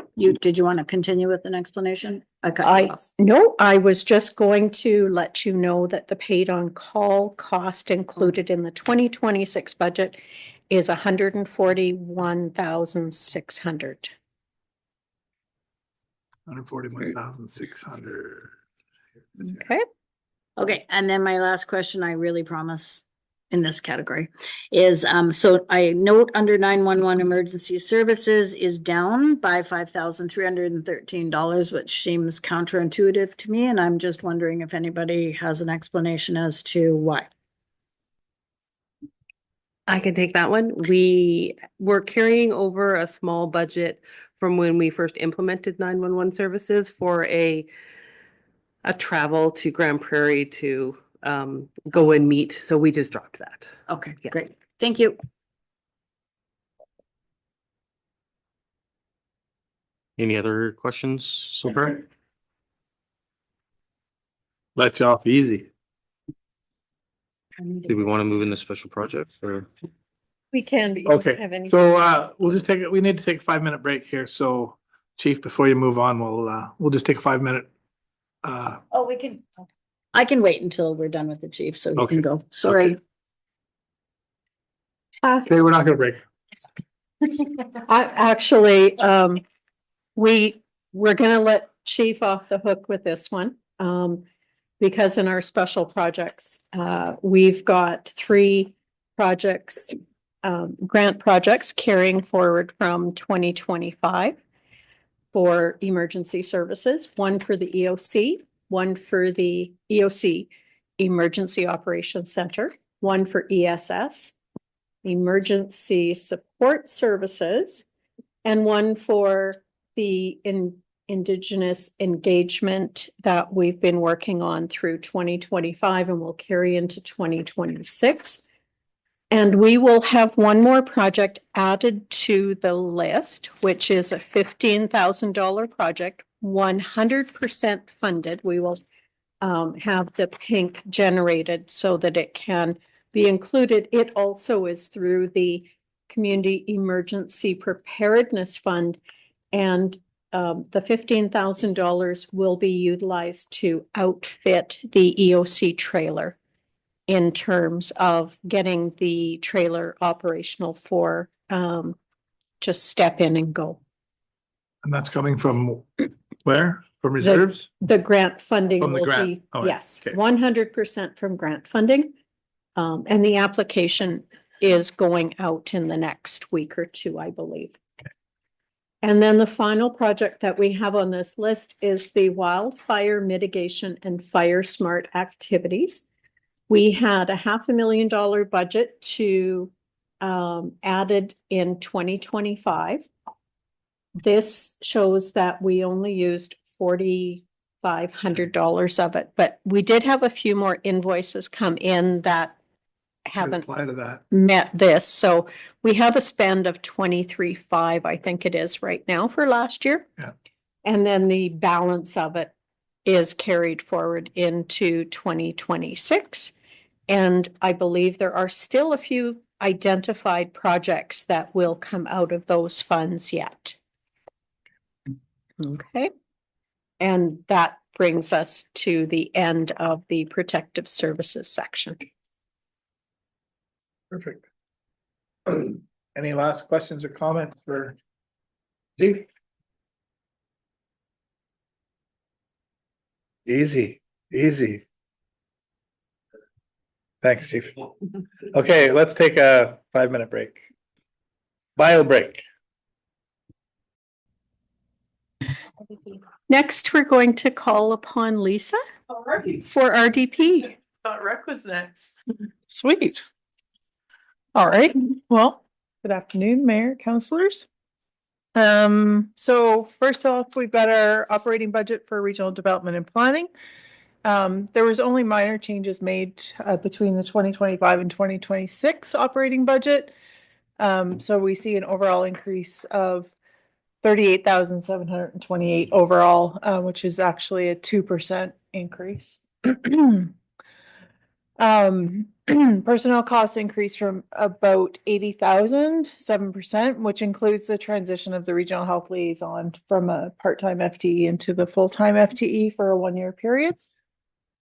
We've moved $30,000 from contract services out of the health initiatives budget into the primary care stabilization special project that's under corporate services and government services. As well as there's been some changing in housing tenancy for health initiatives. So that's the area where we see the most changes usually is with the housing as we see physicians come and go. And various READY recipients moving through the READY program, receiving different incentives at various times. So there's information regarding grants, fees and charges. As far as revenue goes, our grants are pretty typical. We've got the 50,000 economic development capacity funding and $8,000 for grant writer. We've increased the budget by $1,500 just to account for the transfer of LG CAP funds into our operating budget to cover off the greenhouse gas emissions tracking that we have a consultant do in the background on our behalf. We've got fees and charges. They've increased by about $18,000, so about 27%. There's small increases that we've made forecasting some of the developments that are going to be occurring in town for building inspection services and planning. But really, again, the most, I guess, noticeable increases in fees and charges comes from trying to accurately capture rent revenue for our physician housing as doctors come and go and people move through the READY program.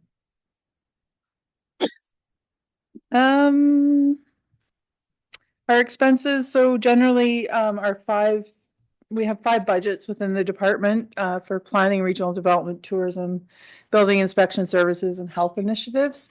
So within those 5 budgets, we have the latitude to manage across the department, which really helps alleviate increases. So if I know that there's going to be an increase in one area, I'll decrease accordingly in another area of the budget, which has helped keep our expenses fairly low. And as noted earlier, it's a $38,000 increase, which is about 2% of the operating budget for the department. And that increase is largely attributed to wages and utilities. And the utilities, again, are associated with the doctor physician housing that the NRM has.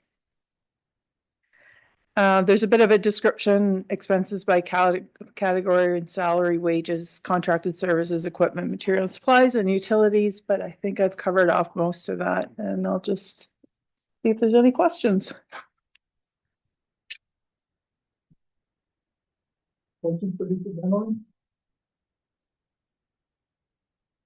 Question? So I know under tourism that the expected budget or the budget for 2025 was 371,460, and there's a little bit of a decrease this year. When I looked at the pink sheets, I didn't really, and maybe I'm inaccurate here, but what kind of activities is encapsulated in that money? Because when you go through the pink sheets, it is the $360,000 encapsulated in here, or is there other expenses that aren't showing? There are 2 separate parts of the budget. There's an operational piece, and then the pink sheets represent the special projects in addition to the operations. So then can I get some, it doesn't have to be today, I would like some information around what makes up this $360,000 under tourism. Yeah, I can Thank you. provide that. Okay, great, thanks. Did you want like an actual breakdown of everything in the budget, or do you want me just to give you an overview at this point? Doesn't matter to me. I don't need to take everybody's time though. I'm just thinking there's only limited time today. Okay. So if it's of interest to anybody else, I can forward it on.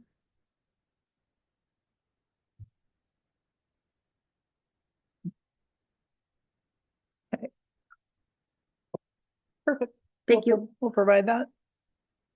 Okay, moving on to our special projects for 2026. So we've got 22 special projects. I went through those and figured we've got at least 12 of those that should be wrapping up this year, and I'll speak to some of those as we go through each project, high level. We have just over $1 million in expenses, with $91,000 requested through the taxes, as well as $397,000 roughly from general surplus and $515,000 from grants. I'm assuming council would just like a high level of each project. Okay. You've probably heard of all these already anyway, so of course, our department tends to carry things over year to year, so most of these have come in front of council at one point or another.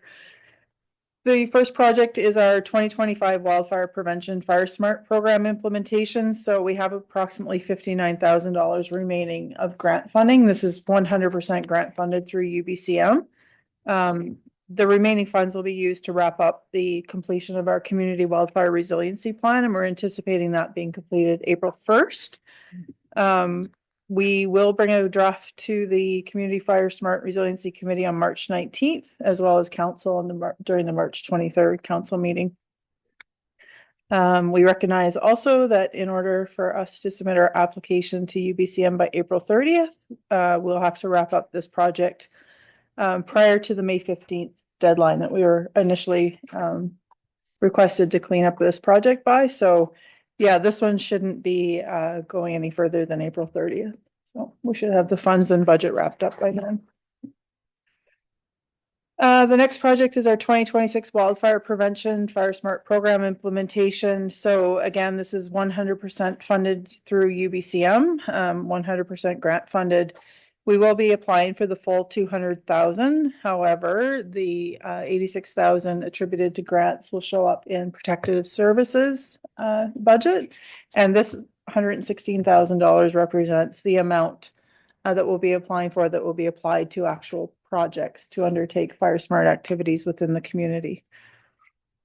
Unfortunately, UBCM has, in the province, based on the funding that's provided and some oversubscription that occurred in 2025, UBCM has closed the intake for 2026. So applications will have to be submitted by April 30th, and we're only able to apply for 1 year of funding at a time. So historically, we're able to apply for 2 years of funding, and this year it'll be for 1 year. All right, the next project is our accessibility planning and awareness. This is carryover, funding from general surplus of 19,240, as well as a small grant from Spark BC that we use to sponsor an event, usually annually, over at the rec center to increase awareness around accessibility. The funds from this budget is used to support the local Accessibility and Inclusion Committee, as well as contribute to the facilitation of the Northeast Accessibility Committee. The next project is the Lot 16 airport lot investigation. So this was information was provided to council previously in November of 2024. Concerning the remediation and investigation that's required at Lot 16 as a result of a previous fire that occurred there. So we have this one sitting on the books. We haven't actively undertaken any work yet. We're looking at opportunities to combine this work with some work that needs to be done on Lot 14, which is that empty vacant lot between Bailey Helicopters and the old Canadian Helicopters hangar. The next project is the airport master plan, and this is a request of $80,000 from general surplus. It's a project that's been on our books for a year or two, and we have not started it yet.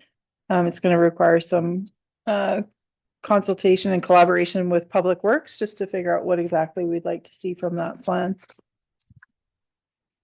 The next project is the Business Facade Improvement Program. This is 100% grant funded through NDIT.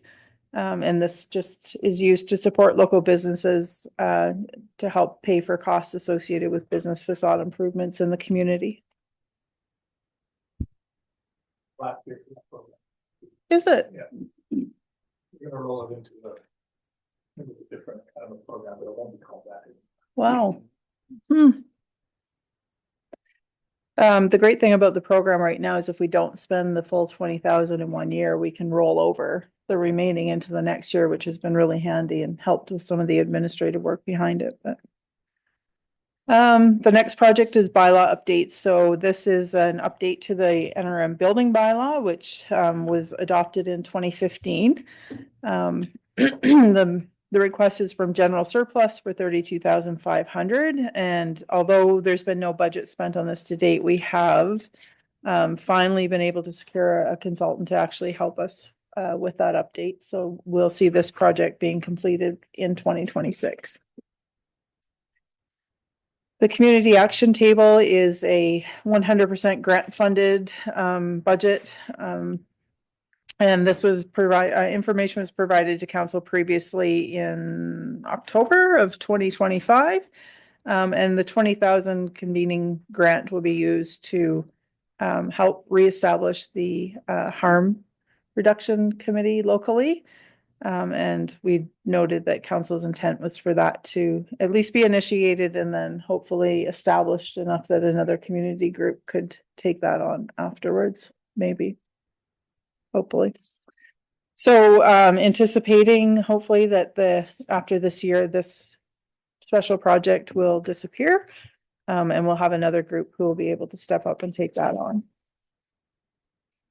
The next project is dog park. Again, this one was information was provided to regional council on June 13th, 2022. And then more recently, through the community complete community needs assessment, we discussed and reconfirmed the comments that we continue to hear from the public and their interest in establishing a dog park. So a request of $25,000 from tax is requested to finalize the location, develop a conceptual plan, and create a detailed site plan and drawings for the beginning of a dog park in Fort Nelson.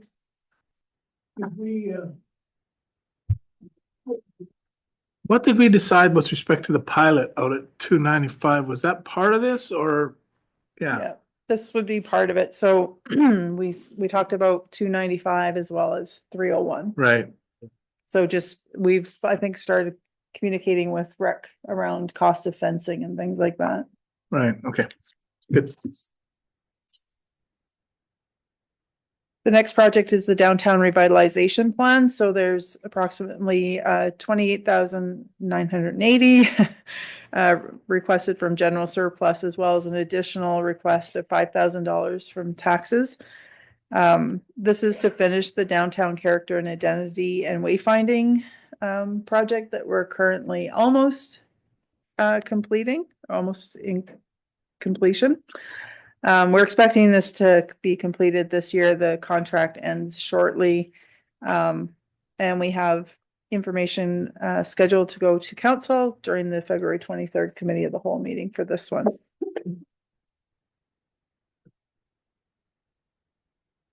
The economic diversification strategy, this project will be completed in 2026 as well. So this is carryover grant funding of approximately 56,000 plus the NRM's contribution of 20%, which is approximately 14,000 to finish up the economic diversification strategy that we have Deloitte working on. The contract for this project ends on June 1st, and we're anticipating having a report to council the end of March, early April. To roll out the draft plan. The Green Waste Diversion Fund is $2,200 from general surplus, which is really just remaining funding or funding that wasn't used previously to help or assist School District 81 to implement green waste diversion at Fort Nelson Secondary School, with previous funds being used to spend, or were spent on the other schools in the district. The next project is the Greenhouse Gas Action Plan, and that's a request of $75,000 from LG CAP funding. So information was provided to Regional Council previously regarding this project. More recently, information was provided to the EAC on January 21st. We've got Northern Energy Dialogues coming to the community to undertake engagement around energy. Although it's mainly intended for research, we can also tag team on that engagement and then use the information to help inform the Greenhouse Gas Action Plan. We do have a report planned for council on that engagement for March 9th. Yeah. So I mean, this is not the first time you've heard my concern about this plan, but while I agree that plans are important, all too often they sit on the shelf. So what assurances can you give me that this plan will lead to action? I can't help but think that the $75,000 might be better spent on action today. Mm-hmm. Yeah, it's a good point. And we did, we've looked at what we have for LG CAP funding and what's remaining, and took, a broader look at the organization of what projects we have and what could be used, what's the highest and best use of that funding. So we undertook that maybe over a year ago before the last budget meeting. And, I wouldn't say it wouldn't be a bad idea to do it again, quite honestly, just to ensure that this is the highest and best use. We do know that to continue receiving LG CAP funding, although our community is under the population threshold to have to do greenhouse gas reporting, we know it's coming. So they've indicated pretty clearly that, because we're under 5,000, we're off the hook for now. But, again, the messaging continues to be, don't expect that to last forever. So, I think it's in our best interest to start looking at how we reduce and track greenhouse gas emissions, as well as look at energy management within the community. So this project would be a combination of Greenhouse Gas Action Plan with Community Energy Management Plan, so that we get one plan to kind of look at everything broadly. And the only way I can guarantee that, things aren't just going to sit on the shelf is to ensure that we're considering this through the EAC. So I think they're going to be integral in helping push some of these projects along as well. And making sure that these, things like the implementation plan for the OCP is detailed enough so that we don't forget about the recommendations in these variety of plans that we do have. Thank you. Mm-hmm. The next one is a labor market study. So again, this is almost entirely grant funded. So $50,000 would come from grant funding, and additional $5,000 requests would come from taxes, which would be our 10% contribution. Information was provided to Regional Council on December 8th. And this is really intended to be a bit of a collaboration with the communities who are currently participating in the the RCIP program around and looking at immigration and labor market needs within the communities in the Northeast. That's about it for that one. The Northeast BC Tourism Marketing Consortium, this is simply our $6,000 annual contribution that we provide to the co-op to participate and to contribute to marketing for the Northeast. So it says on the sheet here that activities tentatively being planned for 2025 to 2026 include continued development, acquisition of photos, video assets, co-op attendance at 3 consumer shows that provide in-person marketing opportunities, and the development of strategic digital media campaigns and organic social media engagement. So given our recent experience with this organization, and I believe we're still waiting for an explanation around their procurement procedures, I'm just looking for some sort of reassurance that the activities that they have listed here will be open to all businesses, organizations throughout the region to bid on, and that their procurement procedures have been updated to be fair and transparent. Noted. Thank you. Yeah, I'll bring that back to Krista when she's back in the office and make sure that, it's pretty clear that these things that we intend on undertaking or that the co-op intends on undertaking, there's some certain expectations around procurement that need to be adhered to. The next generation 911 preparedness, this is 100% grant funded. It's the use of the remaining funds that we received from UBCM, I think in 2023. IT is working with Esri to identify gaps in our addressing in order to prepare us for 911. Next gen 911, sorry. The official community plan zoning bylaw update. So we have approximately just under $38,000 remaining from the province, the Ministry of Housing, to undertake updates to our official community plan and zoning bylaws to meet small scale multi-unit housing legislation. As well as we're asking for $40,000 from general surplus plus an additional $25,000 from tax levy to update our zoning bylaw now that we have a adopted OCP. So we'll need to start work on the zoning bylaw. So part of this project also is the development of the implementation plan for the OCP. So you recall in the OCP, it's fairly high level and it was intended that way to have focus areas. We're going to take some of the plans that won't sit on the shelf. Some of those plans that we've undertaken in the last 5 years and go through and summarize the recommendations as well as the comments from the public to help create some sort of priority of where we want to focus resources and time on some of those things that we're hearing from the community. So those reports will include engagement and recommendations from the OCP, complete communities, the housing needs report, the transportation study, and one of our health reports that I can't remember the name of, but the regional health advocacy report. So yeah, we'll be taking those reports and pulling together a list of a list of recommendations, and then hopefully use that to have a bit of a discussion with council around priorities and how they align with council's strategic priorities. The Organics Waste Diversion Initiative, this is $25,000 from LGCAP funding, and this was a council resolution made previously in 2025 to undertake a bit of a pilot project to look at ways to divert waste in the community. This was specific to the food service Correct. industry, right? Yeah. So building on the residential, which we have done the last 4 years, the committee felt that it would be a good time to focus on waste diversion in our restaurants.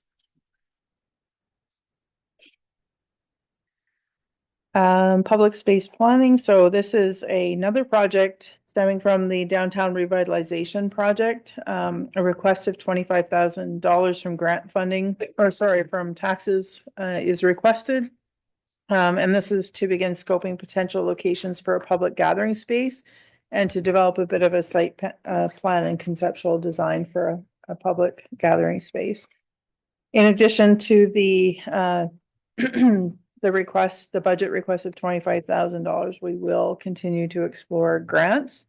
There tend to be grants available for planning projects such as this, so we'll continue to explore those. And this might fit under the new NDIT program that they're looking to pull together in place of the facade program. So they're talking about planning, downtown planning, community planning. They're going to have a pot of money available for that. So that might happen in 2026. Okay. The rural recreation trail enhancements. This is a request of $20,000 from general surplus to update the signage at our trailheads. This has been a project on our books for the last few years. And we're hoping to actually get this one started this year. We actually went out and did some work last year, but it didn't incur any budget expenses, but we went out and did a bit of an inventory of the signage. So it started, we just haven't had any budget expenses yet. Are you looking to merge that with the downtown revitalization and the wayfinding signage that the committee's pushing towards? Yeah, so that design concept hopefully will help, create that theme for the entire Northern Rockies and not just the downtown area, so. The tourism marketing strategy, it's a request of, sorry.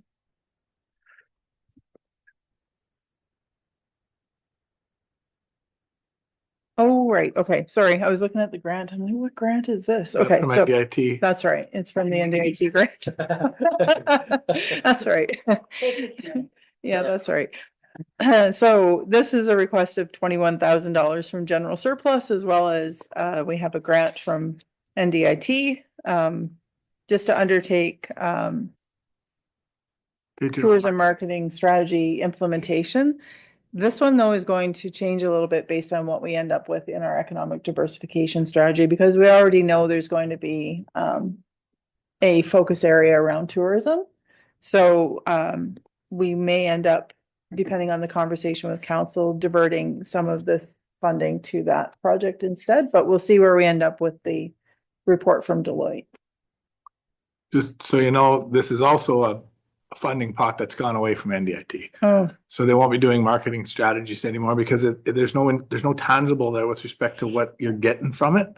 So they've got all kinds of comments coming back so anyways, they've decided that marketing programs would be out. So this was actually the last one, this one that they put through.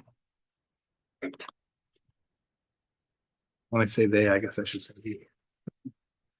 and again, the tourism strategy implementation, it's a request for just over $23,000 from general surplus to implement action items from the tourism strategy.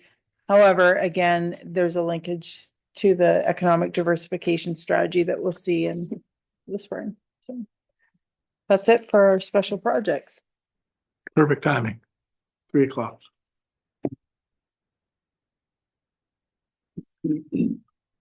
Go ahead. Just go back to the operational budget for RDP. There's at the meeting when we were talking to council about the primary care committee and their additional resources, it was requested that the additional salary for this year to offset that capacity be offset by transfer from general surplus. This draft doesn't reflect that. So that's a correction already made, which will reduce the net tax requirement by 30,000 or just over 30,000. It was already prepared and done by the time. Okay, are there any questions for Lisa on her projects? Lots of them look like they'll tie together and we might see some action, right? On some of these, so. Yeah, they all sort of tie together in one way, shape or form. Be interesting to see some signs go up. For sure. If I may, before we Please. move Today. to tomorrow and adjourn, Chief will be away from the office on Thursday, so if council will allow it, we will begin with the Protective Services Capital tomorrow, and then we'll move back into I think Recreation and Public Works tomorrow. Sure, Okay, thank you. sounds good. Any other last comments for today? I think we have made good progress today. So, yeah, thanks for your attendance, everybody, and we're adjourned till tomorrow, and we'll see you tomorrow. Have a great afternoon. Thanks, Brenda. You'll be here tomorrow, Brenda? No, I've got 2 appointments back to back. If I'm done, I'll zoom in, but I'm not certain as to what time that'll be. Okay, thank you. Okay, bye. Well, welcome, everybody.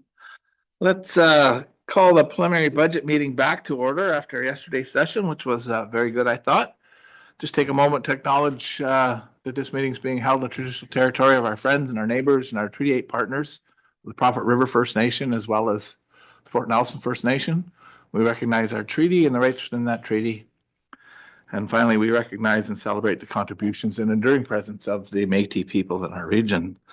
So please be advised that this meeting is available to the public to attend virtually and is being streamed and recorded.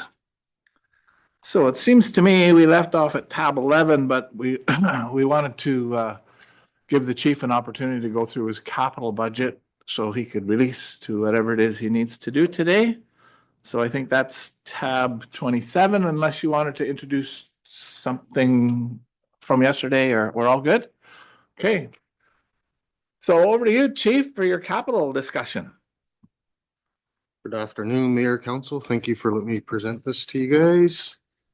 The very first is Fire One truck replacement. Fire One is the fire chief's command vehicle / fire investigation vehicle. And we're asking to replace that vehicle this year. It's starting to give us some issues, breakdowns throughout the winter here. So we're looking at $100,000 to buy a new pickup truck, which will be equivalent to the F-350. And looking at another $60,000 for the emergency vehicle upfitting cost. And the current F1 will most likely go to Public Works to use, same as the other trucks that we replaced throughout the years. So you're not looking to increase the number of trucks at the fire department, just No. replace the truck that you're, and are you driving a 1-ton now? Yeah, it's a Ford F-350 one-ton Oh, long box. and you need it for the weight that you're carrying in Yeah. the back and or to pull a trailer if you had to pull a trailer. Yeah, so it pulls our structure protection unit trailer, and we have a hazmat trailer as well. And inside the back is a big, large command tray that pulls out and for different command functions, Mhm. stuff like that. Carries water rescue gear and all my fire investigation equipment and supply. Most of that transfers over, Um, except for the emergency stuff that you list here? So included in the cost for the upfitting will be I'm looking at going to a space cap similar to what Public Works has versus just a canopy cover. Because in the winter, all the snow just sucks back into the back of the truck. So all the equipment is constantly full of snow and stuff like that. You need it sealed. So I want an enclosed unit for that. And the command tray is actually 15 years old and it's falling apart. So I'll be looking at replacing the command tray as well, included in the outfitting cost. And how old is the truck you've got now? That truck is a 2019. Okay. Those are the questions I had. Does anybody else have any questions? Okay, thanks, Chief. Thank you.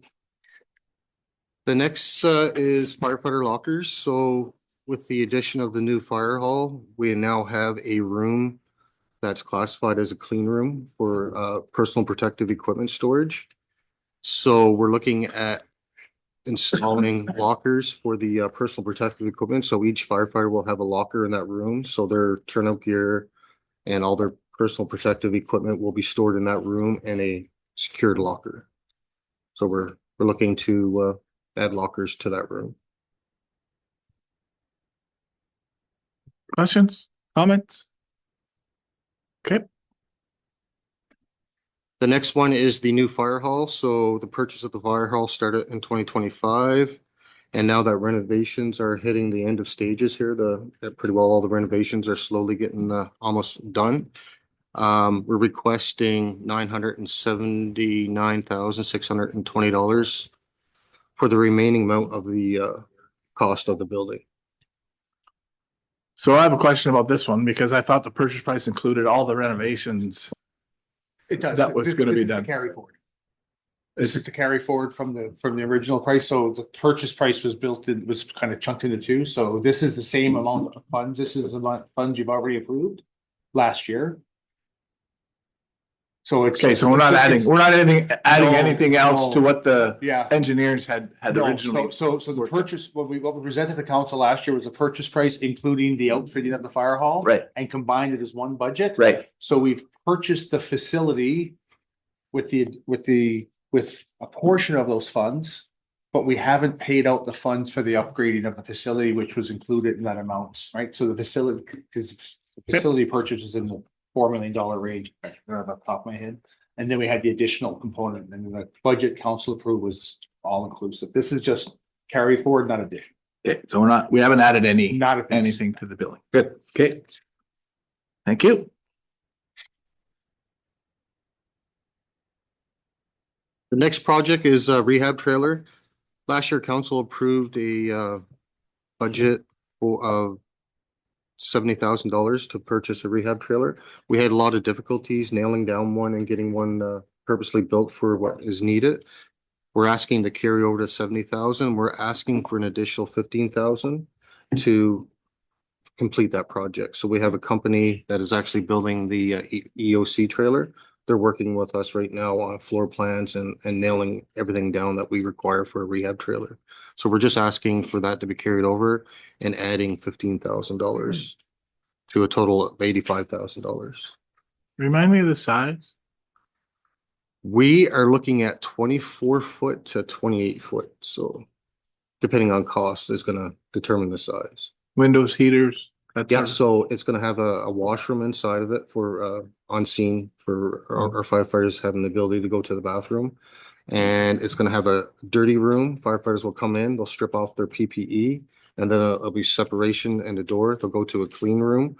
Will there be tables, chairs, they'll get their medical screening done, and they can have food and have a quick break, then go back to work. So that's for fires over a certain length of time. Yeah, so that'll be all structure fires or any fires that are gonna last over 3 or 4 hours. It'll roll automatically. Yeah, we'll have one of our utility trucks pull up to the scene and set it up and. Perfect. Okay. Other questions? Oh, go ahead. What is the nature of the additional $15,000? Were there cost overruns? Is this a addition to the original plans? Yeah, so when we first started researching a rehab trailer, it was before all the tariffs took place through North America, and it really caused a lot of issues where the trailer we were asking for was upwards to like $150,000. So we've researched a lot of companies in Canada that can do this build for us, and we're pretty confident we can nail it down to 85,000. So.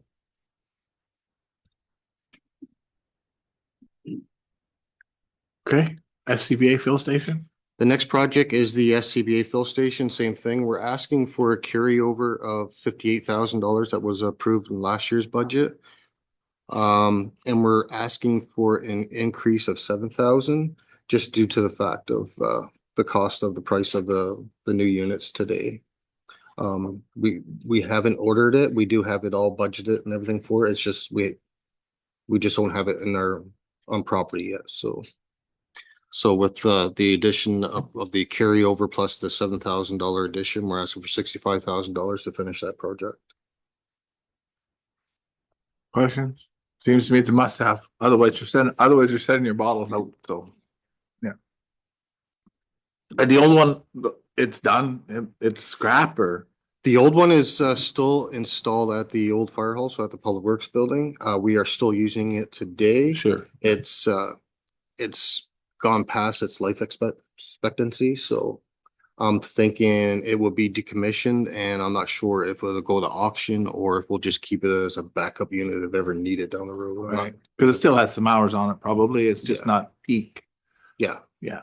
Peak condition. Okay, good. Thanks. And that's everything from fire. It's no small amount, that's for sure. But I think we're in a much better position than we have been over the last 5 years, so it's money well spent, I think. Any other comments for the chief before we let him go? Oh, thank you very much, chief. No, thank you, Mayor, Council. Okay, so I think back to 11. Tab 11 is where we stopped yesterday.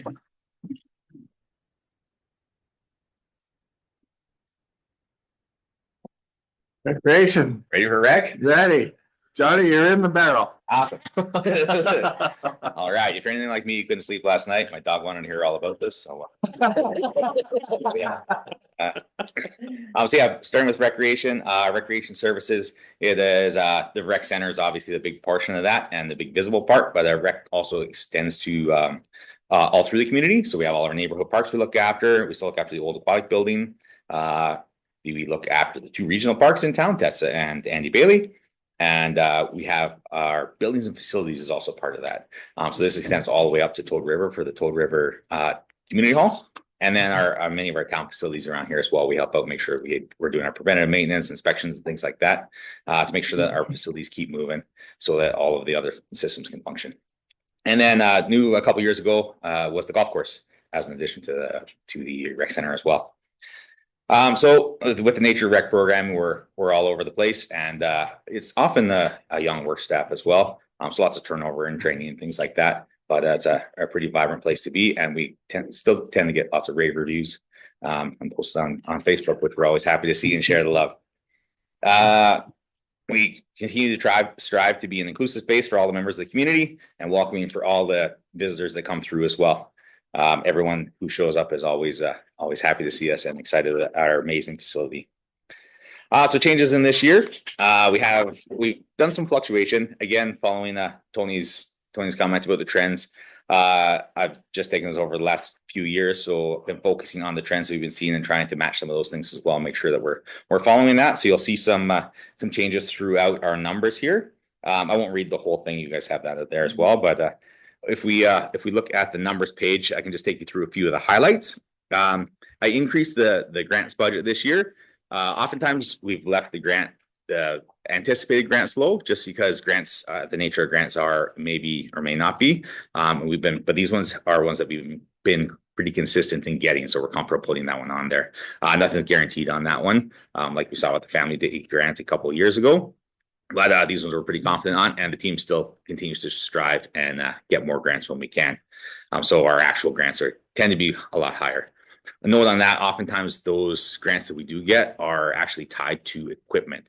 So things like the skis and the snowshoes that we have to lend out to the community, those things, they don't necessarily offset our budget because it wouldn't be something we would be purchasing, but they do increase our services. So that's a kind of a big win on those ones for often little to no cost to the municipality. Our fees and charges, watching the trends, we've lowered that one a little bit just to make sure we're realistic on that and make sure that we're hitting our marks. Heading into the expenses.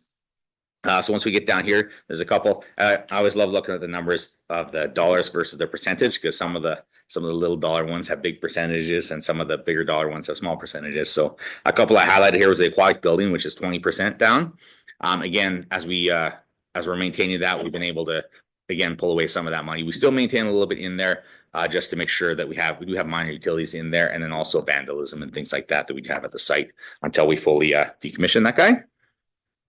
And then heading down, the next big number in the percentage wise is the golf course, where we have an additional 15% on that one.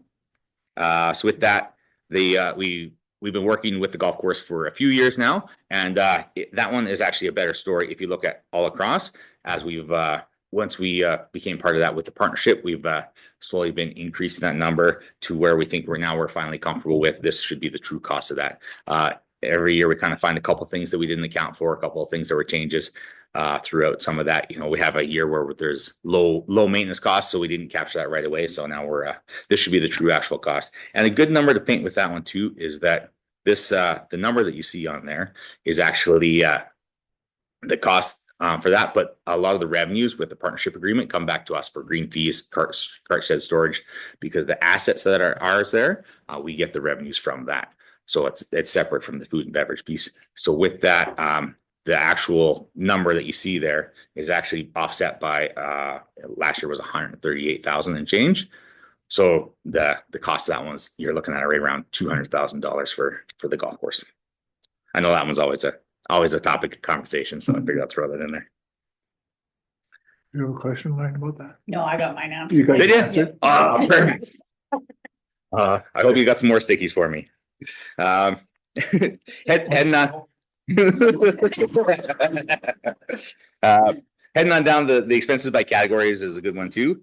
We've got the salary, wages, and benefits, which is down by 108. And we attribute that mostly to Harvey as he retired. So we're not carrying that wage anymore. Although I feel like he's still here with me, watching over my shoulder and keeping an eye to make sure I'm doing okay. Right? You can send them some of your check then. Let's see about that. Our contract services is up a little bit, 3% there. So that includes that part of the golf course and a few other additions in throughout. Just pretty minor compared to the overall number. And then equipment, materials, supplies is down a little bit as we transfer some of that material and supplies just to offset from what we've been seeing in trends. And then utilities is a number I really love looking at too, which is actually a decrease this year over the whole of rec. So a little bit of that comes from the aquatic building, and then also a little bit from our rec complex, which again, I attribute most of that to Harvey and all the work he did to make our building more energy efficient. And then also to the whole team at rec for all the little things that they do to try and make sure that we stay energy efficient.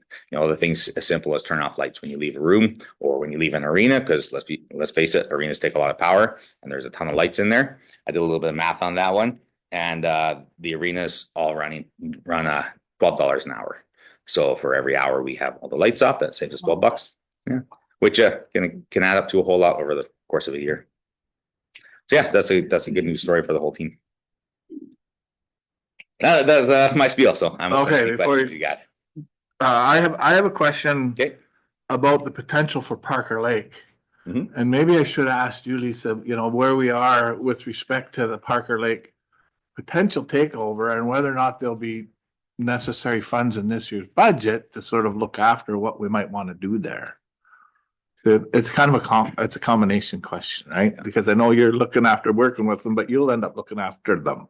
Yeah, that would eventually fall under this year if we decide to take that on. So at this point, we do have a small budget for the demo forest, which is also part of that because we've been doing some work up there for quite some time. So it is there. We've done some things like some of the walkway repairs, painting the fences and the kiosks, things like that. We do mowing and those kinds of things. Mm-hmm. So if from some of the preliminary numbers that they had on Parker Lake, I don't think it would be out of the ordinary or out of the outside of the budget for us to be able to take that in with this. But we haven't seen the final numbers from them yet. So especially if we actually start maintaining the road.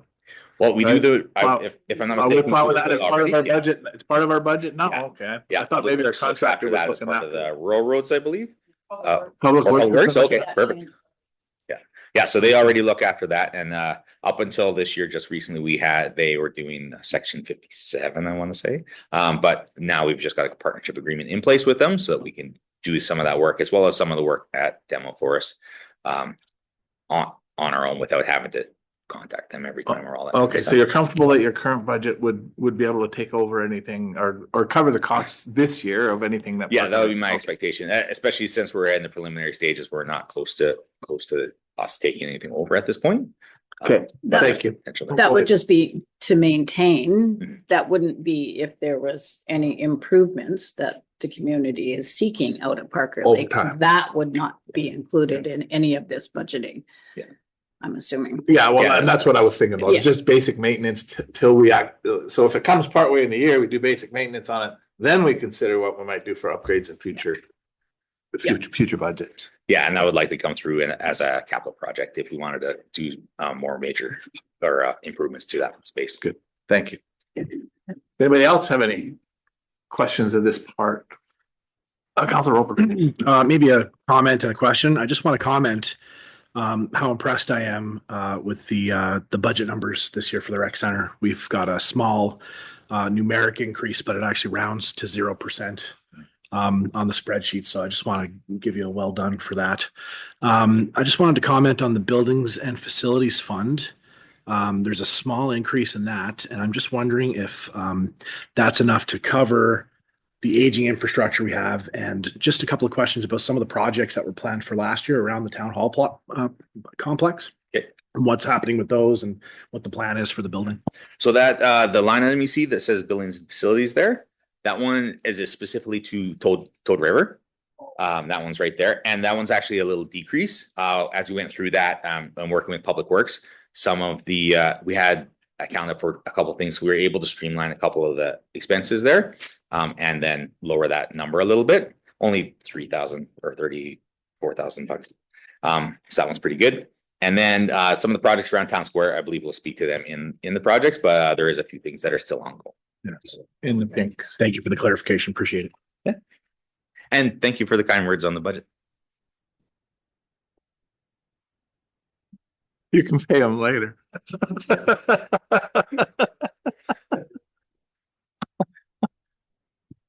Okay, so I think we're good on the green. Want to move on then to the, well, there are no special project. So recreation doesn't have any special projects. They determined that theirs are all capital projects. So we'll hit those later on. And we're now going to go to the next tab for the public works section. We're big on our special event, tab but let's not 14. go on the project. Okay. Yeah. Well done. Good job. And if I could just add to the conversation around Parker Lake, if we get into a situation where there's needs to be a consideration for purchase of land type expenses, we've got the land sale reserve fund that can be utilized for those costs at this point. Oh, good. Brenda, did you have any questions? Brenda's on right now. Sorry. She's Oh, on. she's back on now? Oh, she's joined. Okay, sorry. She said a half hour, so it's 22 minutes. So she's ahead of me. There, I'm here. Yeah, sorry, I had no microphone. No, it looks fabulous, Jonathan. Thank you for everything. No problem. Okay, good. Thanks, Jonathan. I guess Public Works, Josh? Lucky number tab 30. Saved everything for Josh. Yeah. 13. Perfect. I don't know if you wanted me to speak to, because the Public Works has its own breakdown for expenses, but that doesn't include the water, sewer, solid waste, and cemetery that Public Works is also responsible for. So there's two different operational layouts there. So I don't know if you just want me to speak to Public Works in general and then jump over to the other ones first. Yeah. Okay. So Public Works itself is responsible for operations and maintenance of the urban roads, rural roads, sidewalks, streetlights, grounds, drainage systems, fleet, and environmental programs. There was a slight increase in Public Works this year. I believe it was about 2%. Some of that can be contributed to, there's a $16,000 increase in the contract services, which reflects the new partnership agreement with Toad River and Track for their maintenance program that they perform for us in Toad River. So that's a large part of the increases. There's a slight increase in salaries and wages of 2% from 25 to 26, and increase in the equipment, materials, and supplies by 1%, just to reflect inflationary costs. And increases for that type of purchases. And then the utility costs for the old fire hall. And now that we've transitioned to the whole building, that we encompass that whole building now instead of the part that the fire hall used to own. Those are the major changes you'll see in the Public Works Department. The rest is kind of related to water, sewer, and solid waste. Councillor Growing has a question generally about Public Works. Yeah, just around the $16,000 increase to the Toad River budget to align with the new partnership agreement. So like the golf course agreement, do you anticipate that there will be an ongoing increase, or is this simply the one-off now that you kind of know what you're in for, that this is the cost? Yeah, I believe we're just taking this as a 1-year approach, and then we'll see where the line items sit at the end of 2026, based on the expenses or what the costs have been in prior years. We've tracked those, what they've charged us invoices for performing the certain tasks. So we have a pretty good idea of what the cost will be, but it could increase depending on cost. Okay. And Josh's defensive, he's got to throw in his lap this year. Well, congratulations, you're looking after Toad for some of the maintenance stuff, but the increase it's not necessarily an increase either. It's where it's been categorized. So previously, Okay. the funds that were provided to Toad were through the grants to groups component. Yep. Now we've taken a component of that and put it into a contract with Toad. So it's not, Okay. it's just where they're categorized. So now it falls under contract services. But the funds are the same funds that we've basically expensed previously, except it was done as a grant to group, but we've moved them into the work that Track does for us now. It looks after community hall and maintenance and those things are in a service agreement with them. And so it falls under that contracted service. Very similar to the visitor information center then, right? Yeah, same thing. Exactly. Yeah. So not necessarily an increase. It's more just where they're captured now in the budget. So it shows an increase to Josh's budget on the contract services because those funds weren't in that area before. That's all. Right, good. Yeah. Thank you. I appreciate that. I guess I can speak to the water, sewer, solid waste and cemetery portions of public works responsibility. Overall, for our budget, including those other areas, there's a 3% increase in expenses. Sewer, you'll see a slight increase in contracted services, and that's just a reallocation of funds from water to sewer based on it's a FlowWorks subscription that tracks monitors our sewer flows. So it was just being in water before, so we moved it to a place that makes more sense.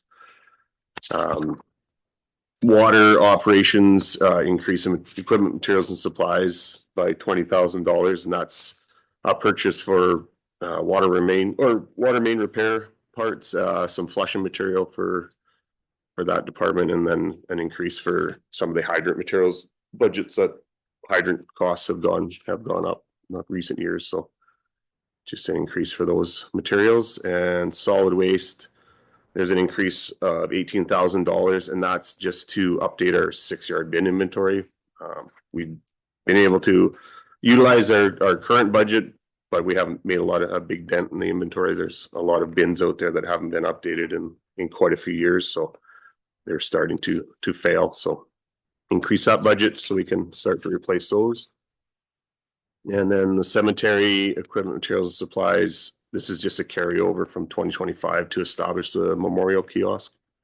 And the funds will decrease back to regular status quo in 2027 once the kiosk is complete. And then the airport has a few decreases in the operations, 90% decrease to reflect just the average contract expenses in recent years. And then the equipment, materials, and supplies is decrease in 12%. And that's for aggregate and chemicals, and just a review of annual trends. We're just trying to align with our costs, yearly costs. So I see overall, Josh, equipment, materials and supplies is up 5% to 863,000, up from 819,000. But I see 2024, the budget was 897,000. We spent 800. Is that sort of pretty consistent then year over year, that $850,000 that? So in 2024, we had an item that had been purchased previous to that year. And we carried it forward, increased the cost, but we offset it by a transfer from the general surplus. So it was a spike in that year in the spend, but we were able to pull those taxation dollars forward to cover it in that year. But it seems pretty consistent that that's the number. Yeah. 850,000, at least over the last 3 years. Okay, good, thanks. Well, I guess what I'm saying, it's not out of line, the 5% increase. No, It's just over last year. Yeah. Okay.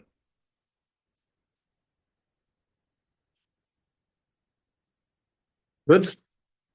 So I was just going to comment, as Josh went through that, he essentially took care of by going through the consolidated version, tab 15, 17, 19, and 21. In terms of the green sheets, we brought them together in that consolidated manner. So as we go through, if we still have questions, we can bring them up.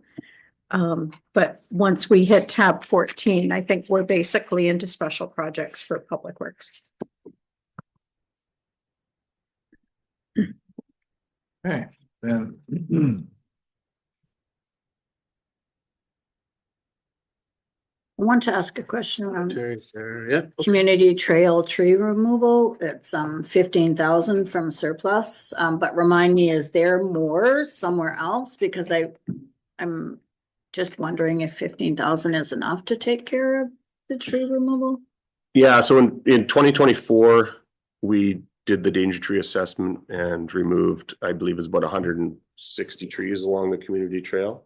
And then 2025 carried into the cleanup of those trees. Right.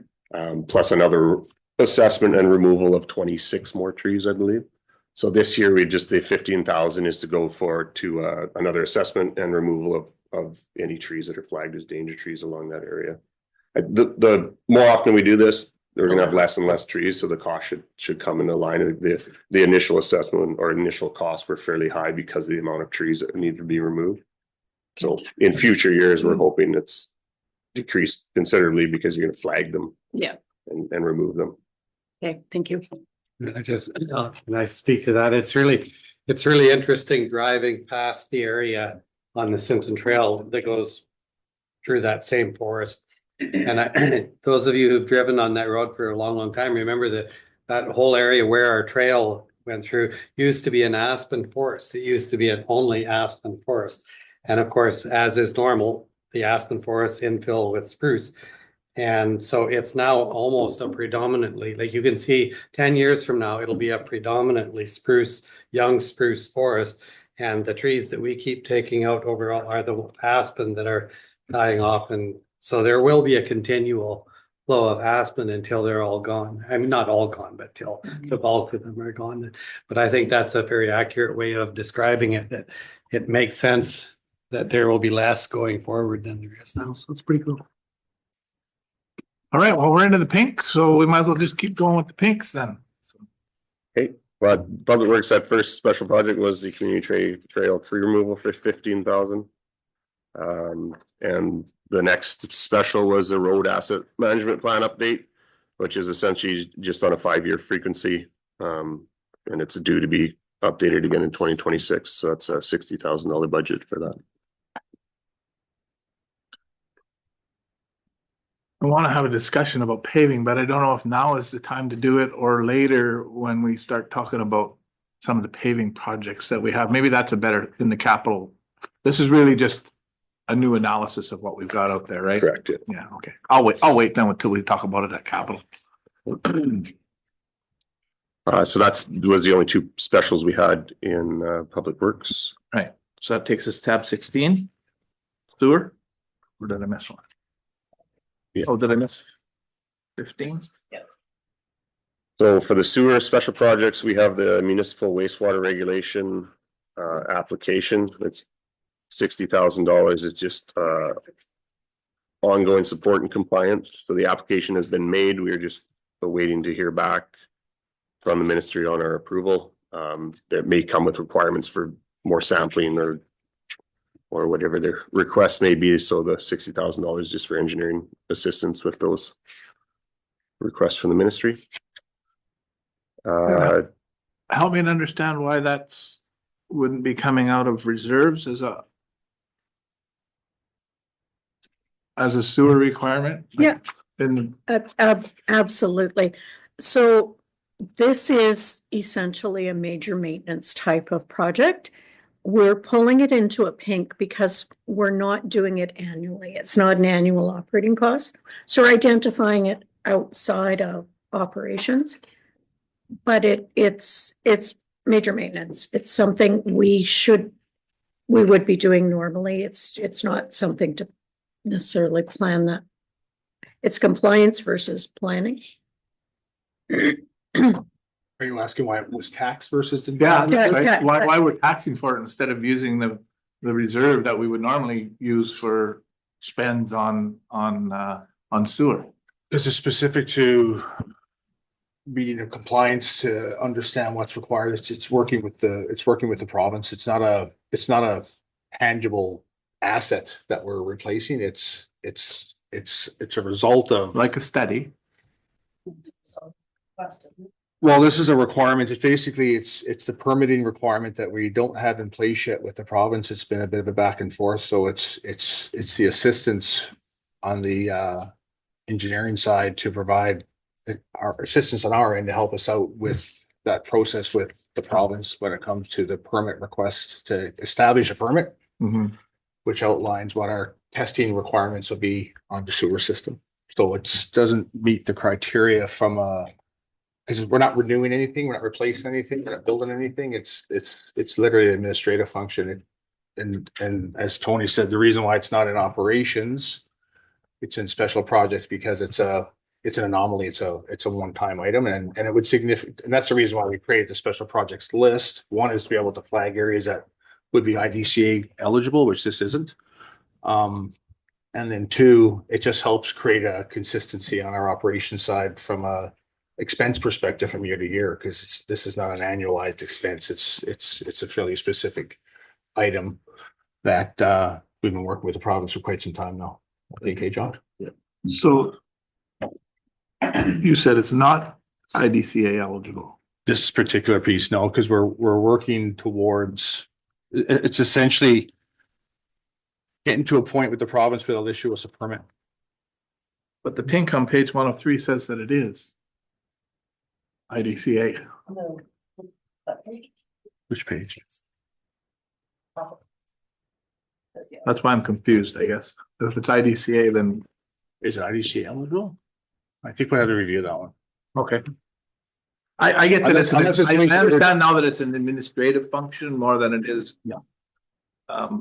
Understanding something that we need to make it better. This is, yeah, so I get that, but I still. And we'll confirm. me. Yeah, no, I'm confused too. No. Okay. So we'll have to confirm. We'll have to confirm if it's what the linkage is. Yeah, that would make sense with the explanation you gave us. It should say no. Yeah. No, okay. All right, well, we'll just carry on a question mark for that one. Oh, I don't have- Absolutely. Thank you. The next special in the sewer is the receiving environment monitoring program. So this is a regulatory sampling requirement triggered by the outfall relocation. It's a carryover from last year's funds. We're awaiting the MWR approval to see what the parameters are for the sampling. So it's kind of tied to that MWR. So it's basically on hold until we get approval, which we're anticipating this year. Okay. And then the last one in sewer is the sewer asset management plan. Again, falls on that 5-year frequency and has come up for 2026 renewal reassessment.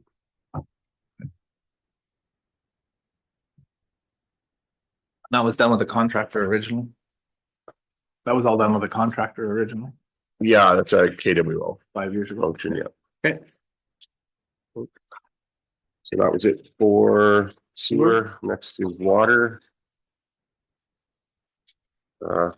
First one is the raw water ponds and reservoir condition assessment. Just funding to identify or deliver and look at the life cycle forecasts and prioritizing deficiencies and provide an update on the renewal scope for both the upper reservoir and the raw water ponds. Okay. Good there. Questions? See, no? Okay. Leak detection. Next is leak detection. So we did carry over a leak detection program in 2025, just awaiting the report of that. But we did, it was, the costs come in under budget. So this is a carryover funds, which we're hoping to perform some leak detection in another area that wasn't done last year. We're hoping to focus on Rural Water West this year. It's just, and it's not new funds, just carried from last year. There, the next is the water quality improvements. And this is just finalizing and developing a potential pigging program for the water mains. And new funds identified for master planning program to explore options for quality. To utilize the conventional trains as additional pretreatment as a potential. So there's a budget of 125,000 there, and it's 40,000 of that is carryover. And the rest is new funds.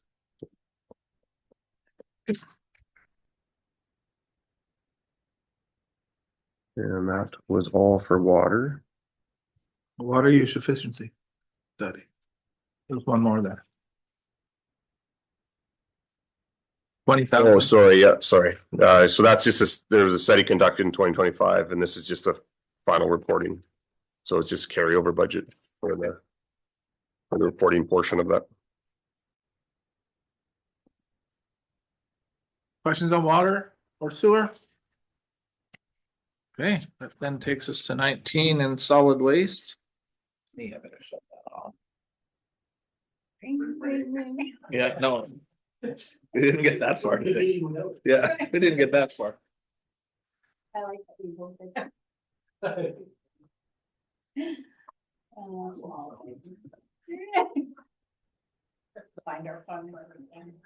So for solid waste, the first is the design, operation, and closure plan, which is the DOCP. And this is a regulatory requirement every 5 years. The last one was completed in 2021. And it's updated, required in 2026. We are currently in the stage of updating our operating certificate, which basically guides the DOCP.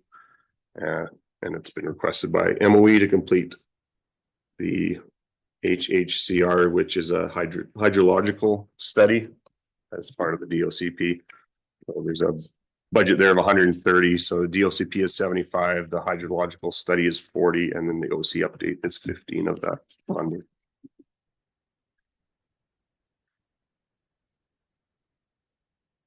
Any questions, Josh? Yeah. Next on the solid waste is groundwater monitoring wells. So this is just the monitoring of the wells that were installed last year. We put two or three in the firefighter training area. That was from a request of the ministry to just monitor from their testing in there with the foam, just to see if there's any impacts. So that's a budget of 65,000. 35 of that's carried from last year, which we completed an installation of 4 new wells, well under budget. So we were able to carry some funds forward for that program.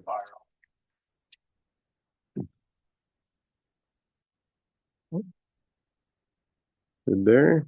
Next on the list for solid waste is a landfill software and the detection for radiation detection system, which we currently have in place. It's just not fully functional. So the waste scale software, we're looking just to improve the accuracy, efficiency, accessibility of it. It's fairly dated. So we're looking to update that and then to put in a new NOM system for the radiation detection. The detection system is 75,000. The software update is 40,000.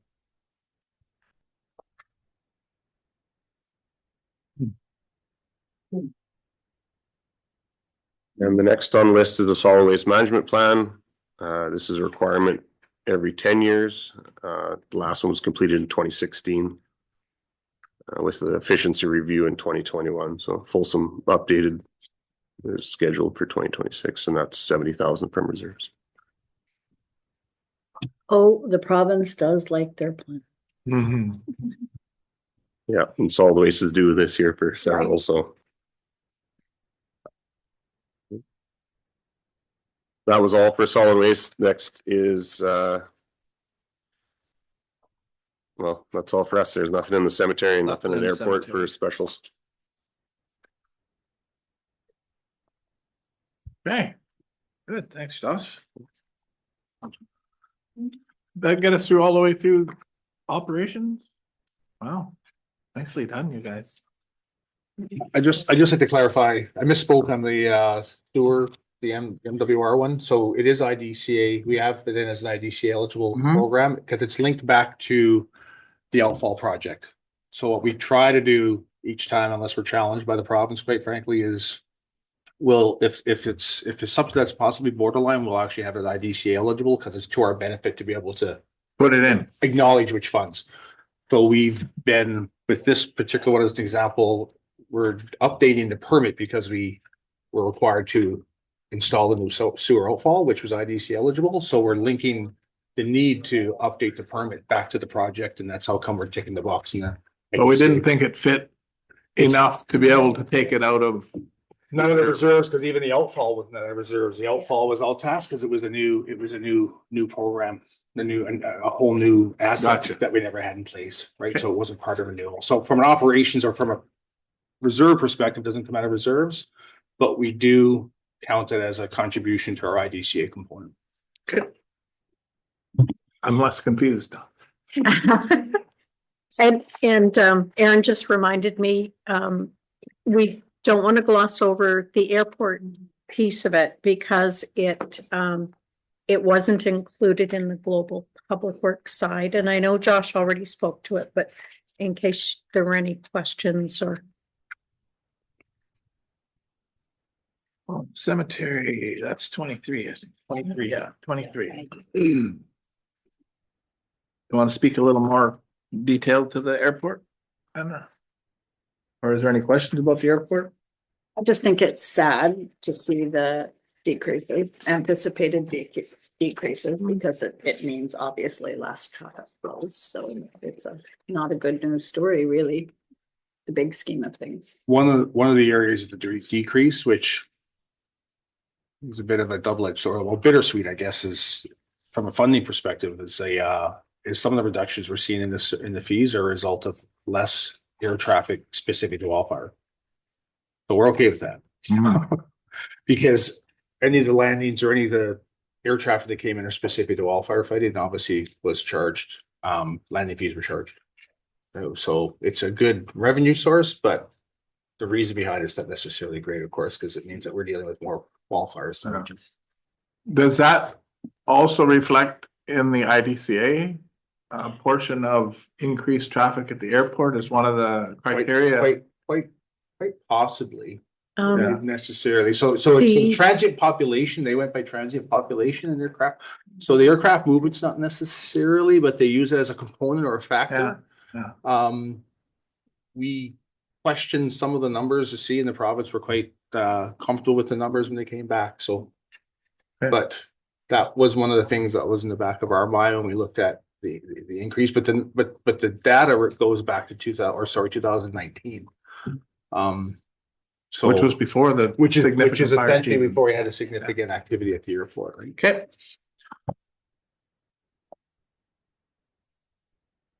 Hey, Josh, thanks.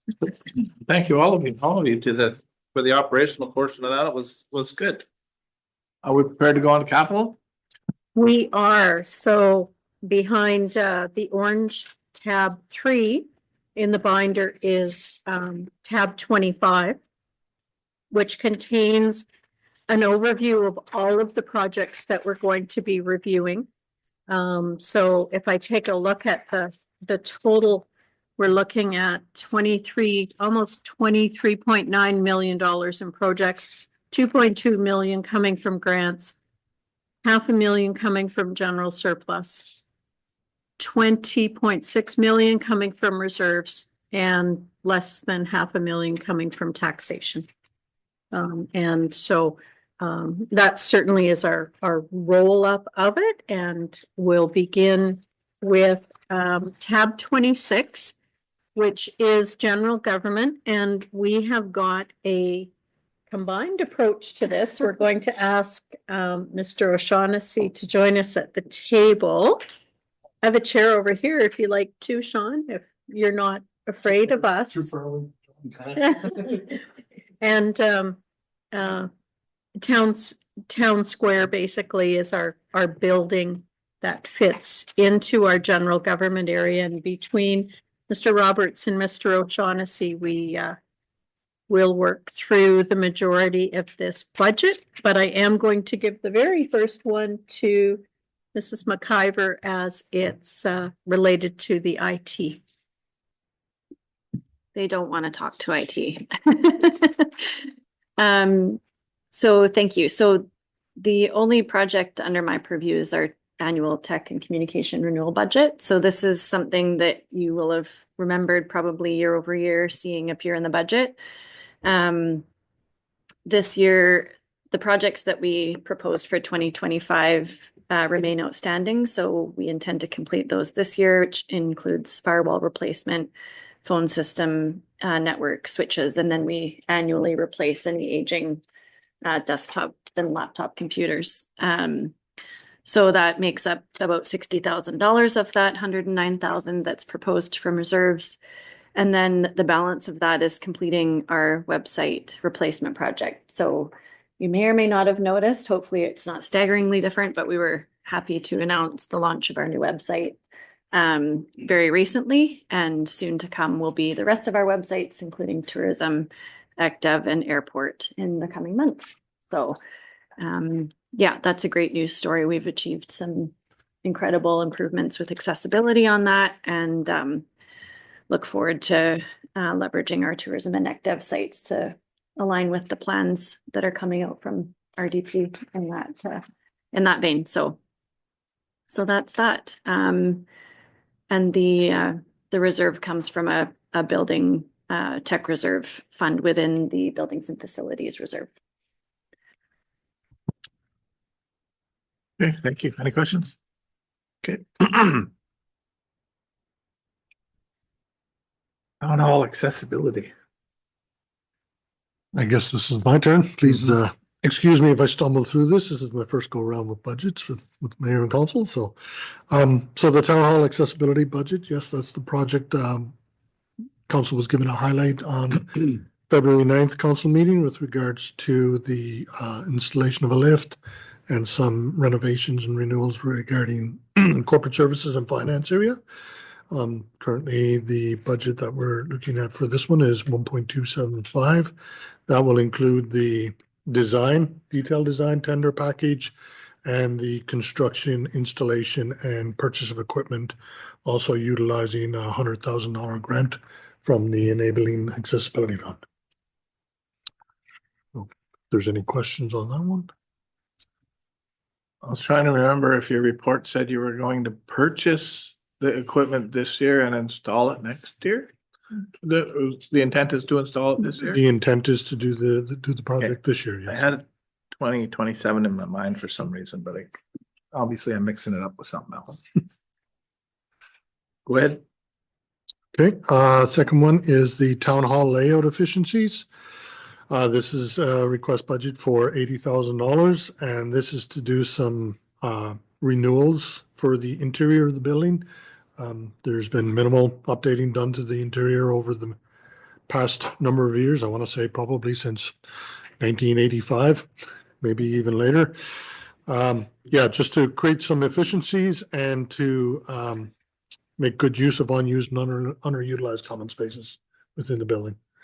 We have some actual workspaces right now that are pretty small with regards to, I believe we have our community social coordinator is actually working out of what used to be a file storage room.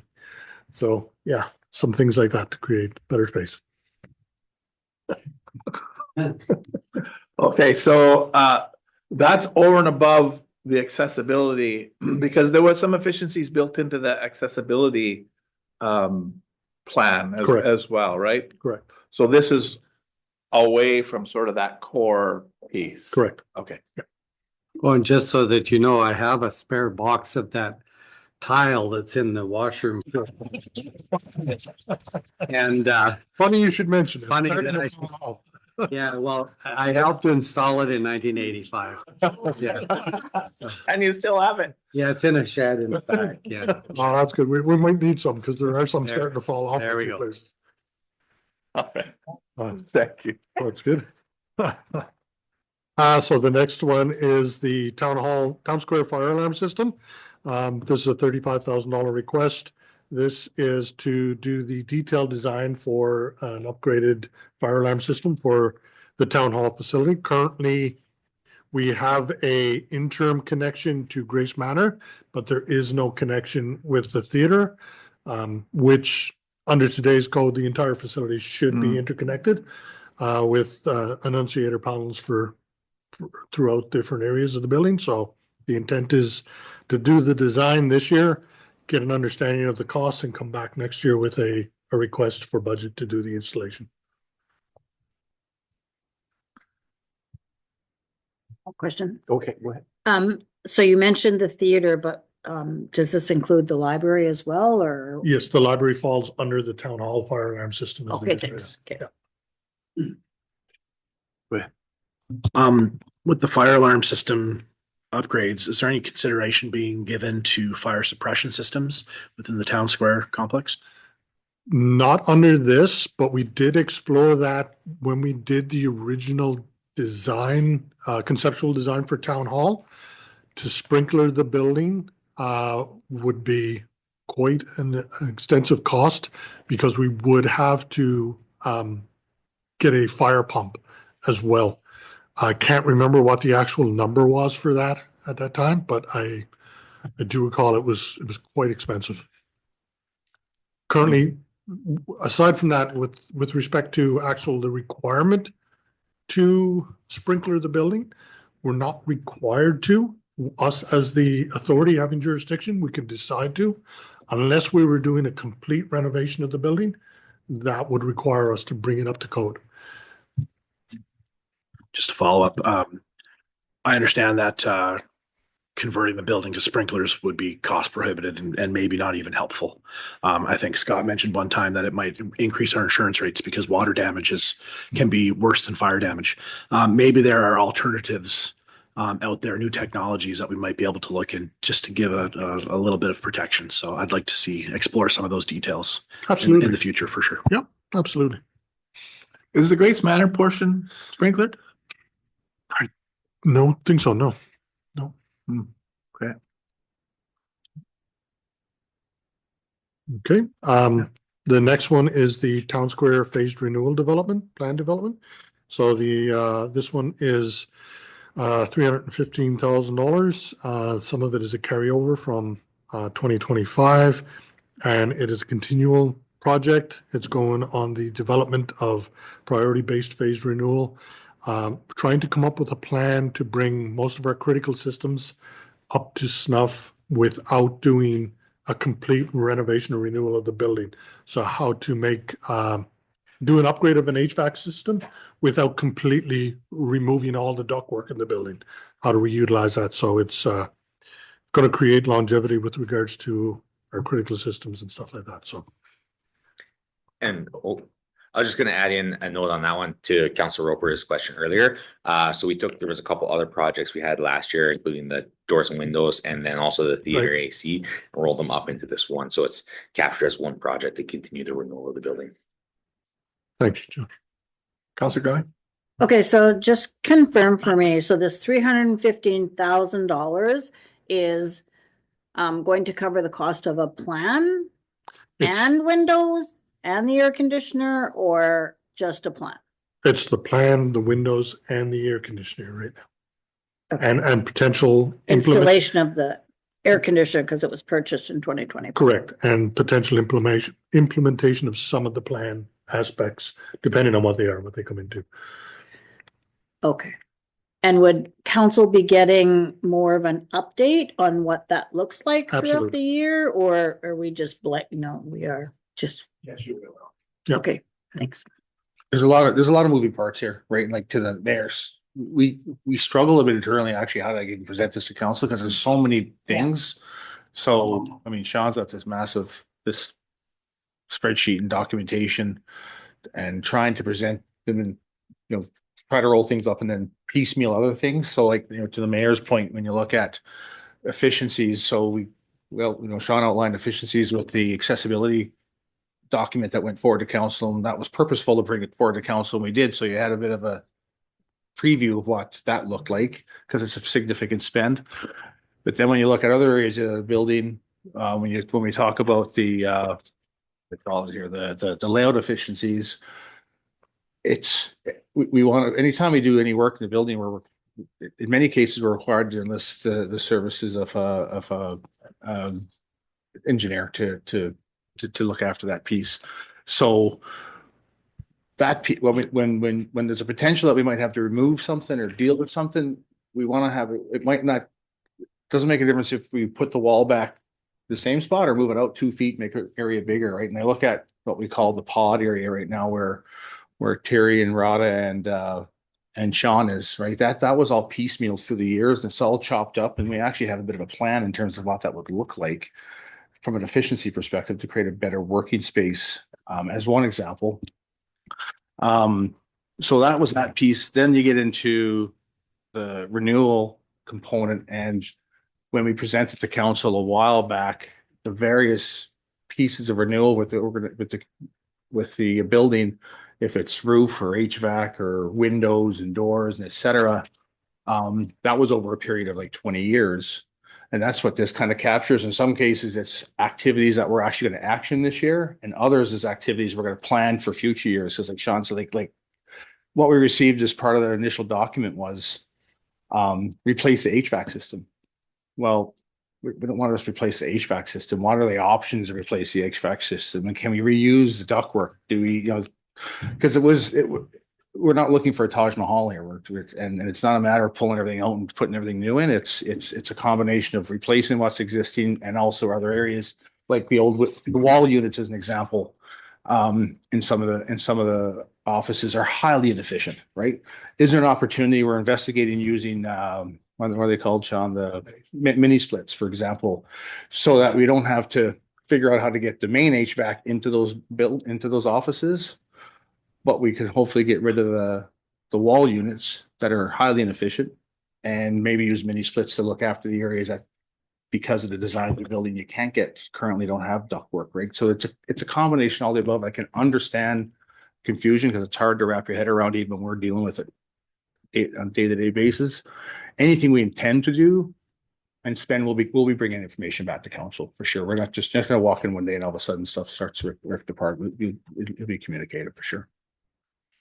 Yeah, that answers partially the question that I had, which was, how much of the original engineering design that went into the replacement of the entire are we able to use? And you've said really they just had replaced the HVAC system. So if we're not going to replace the HVAC system, it needs more planning and more understanding because really what we're doing, once we decided as a council that the complete renewal or renovation of this entire building wasn't going to happen at whatever the heck it was, $23 million. Now you're into the piecemealing of this, of the stuff that absolutely has to be replaced as you move along through that period. Yeah, absolutely. Like to pick on the HVAC, we bring in Shane Watson, right? And he's gone through and that's when we get into the detail, right? Because it's mechanical engineers come in, they crawl through and say, this is where your ductwork is, and this is what we recommend. And it's like, well, yeah, but we're not going to try to figure. It's like sprinkling the building, right? Yeah. We'd love to be able to sprinkle the building, and yes, it would drive insurance up, but it'd be probably cheaper to demolish the building and rebuild it than to try to sprinkle this building, because you're going to tear apart every ceiling, every nook and cranny, put another feeder in here for water supply. So that's what we're dealing with now is we're picking through those recommendations in terms of what needs to be renewed and how do we do it efficiently without, because they need to be renewed because we decided to stay in the building, but do it efficiently and cost effective is what we're trying to really accomplish here, right? So yeah, the money still needs to be spent. It's just not as much at once. No. Okay. Okay, go ahead. So just to add a comment too around that whole process where we took and that company that came in and gave us all these wonderful plans, but that also got BC Housing invested into upgrades for Grace Manor. So I don't know how much everybody knows, but starting next month, Grace Manor will be going through a huge renovation, $2 million, I think they're spending. So new windows, the building envelope, Electrical upgrades. Electrical upgrades, yeah. So, we look at that and we spent X amount of dollars, and not that it was wasted because it now moves us forward in this building, but it also spurred BC Housing to invest money in the Grace Manor portion. So I think it's a win-win. So it absolutely is. And the reality is that at no point do we think that the money was wasted. It was money that needed to be spent. It was funds that had to be expensed. Because we're making educated decisions and informed decisions today as a result of it. I mean, when you look at it on the surface, it's a lot of money, no doubt about it, right? It's a bit of sticker shock, even when you start looking at plans. But then it's helping guide us in terms of what, because we have that information in our back pocket. And it helps us make those informed decisions today. Not to mention, it's definitely helped out Grace Manor and BC Housing. Hopefully they can expense the funds before the province's budget starts changing, because that's a bit of a challenge in terms of provincial Oh, funds. yeah, it's all been awarded, like and- it's and taking similarly- place next month. So. And similarly, you'll see when John gets to the next one, or down here with the transformer, I mean, that's a project too at BC Housing, that anything that's done externally, that we're still working through the agreement, of course, at BC Housing in the province, but it's a 50% shared project example, as one example, right? So again, that previous process drove out this and helped us get to where we are today, quite frankly. Get to that point as well, like, for some cost saving example is the fact that one of the engineer team that are involved in the phase renewal plan was the engineer firm that did the building condition assessment back in 2019. So they had that base knowledge. So rather than bringing someone new in to help with that phased part, we're utilizing them along with the rest of the companies that were here at the same time. Well done. So the next one is the Town Hall Sanitary Relining Project. This is a carryover from 2025 with an additional ask of $50,000, I believe it is, on top of that, just to offset inflation. The contractor that we had hired and that was supposed to do the work had some significant complications with his supply chain, and wasn't able to do the project last year for us. I have been in conversation with him since. Due to the uniqueness and very specific type of work this is, it's hard to find people and companies that do this work. So this gentleman has decided he isn't doing any further work in 26 specific to this, but we have enlisted KWL to help us try to find someone else that can get this done. To Scott's point earlier, we're looking at doing all this renewal to the rest of the building. We want to make sure that our sanitary lines are in good shape as well. So, yeah, that's basically what that is, to help us with KWL and to find someone and get the work done.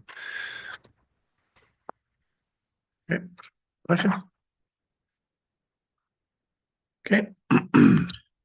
And the last one is the transformer and electrical room upgrades. This is a budget ask for 1.4 million. The overall budget is 2.2 million for the project based off our Class A pre-tender cost analysis. We are, as Scott mentioned, we're in negotiations with BC Housing on a cost sharing agreement, and we are making the assumption right now that they will step up with 50% cost sharing for the project. A little bit of the spend above that 50% is some additional work that we have to do on our end out here that wouldn't be associated to BC Housing. So that's why our side is a little higher. So that will do a new PMT, which is a pad mount transformer. We will remove the transformers outside, an entire new electrical room out here, and we will have to change the entranceway as well. So we'll have a completely upgraded and separated system from BC Housing, Grace Manor. They'll have their own meter. And we also hope to install a generator that will power both facilities as well in the event of an emergency. Transformers are going to BC Hydro when we're done. So that's a good news story. Yeah. Yeah, so and some of the delay in this process was that process with working with Hydro, and the goal was, and we were successful, was to get Hydro wants to, and that's been a bit of the delay because of course it has to match Hydro's process and designs that they would we provide a design, they accept it basically or don't accept and provide feedback. It's an interesting dynamic. It's not our first time playing in the sandbox with Hydro, but the good news story is that they will be owners of that transformer once the project's completed. So then if there's future renewal or issues or whatnot, then they're the ones that would replace it, not us. Perfect. You had a comment. Budget. Yeah. So this amount doesn't include the generator. Yes, it does. The include? Okay, I 1.4 thought million. you said it didn't. Yeah, No, I misheard. Sorry. That's everything in there, and we're just expecting the 800,000 will be shared via BC Housing. Okay, thanks. Councilor Roper? Does the generator cover just the town hall portion of the complex or the whole building? It covers Town Hall and Grace Manor. So then not the library and not the theater. The library will be because it's on our system, it's on our service. The theater, no, because it's on its own separate service. We looked at trying to separate out tenanted spaces, but the cost to do that would have been astronomical. We would have had to put in a number of other feeders to separate those out, so. I wonder if perhaps you could work with the tenants to explore any I don't know the word I'm looking for, but any synergies in regards to electrical continuity. I know at the theater we've discussed having a generator for a very long time, and there's some shows that we do where the risk is, say a $20,000 artist fee, and one power outage could wipe that entire show out. So I know the theater is looking into that, and perhaps there's synergies that could happen at the same time, even if it's not the same project. So I would just absolutely. suggest we maybe work together. For sure. If there's nothing else, I think that's it. Any questions? John, you did a great job for your first time. Thank you very much. Thank you very much. Well informed and well put across. Thank you. You're welcome. Okay, we already did protective services. That takes us 28, regional development planning. Airport land acquisition. So we've got one project on this list, and it's for the discussion that occurred a couple of years ago around expansion of the motocross clubs area, license area. So the progress on this project's been slow, to say the least. Just a lot of considerations as far as relinquishing our land that we've purchased, and having that discussion with the province around likely not just this property, but others in that area that the province would probably then identify as not in compliance as well. So opening that can of worms has been there's been a bit of reluctance, not to mention, not to put the blame on the province, but there's been a lot of disruption with ministry changes and staffing and job action and that sort of thing that, these things tend to take time. So we will look at it for 2026. With the first step being a conversation with the province to identify the lands in the airport area that would need to be included in this assessment.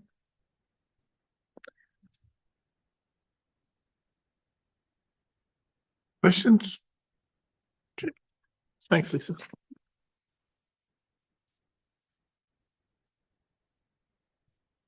Tab 29.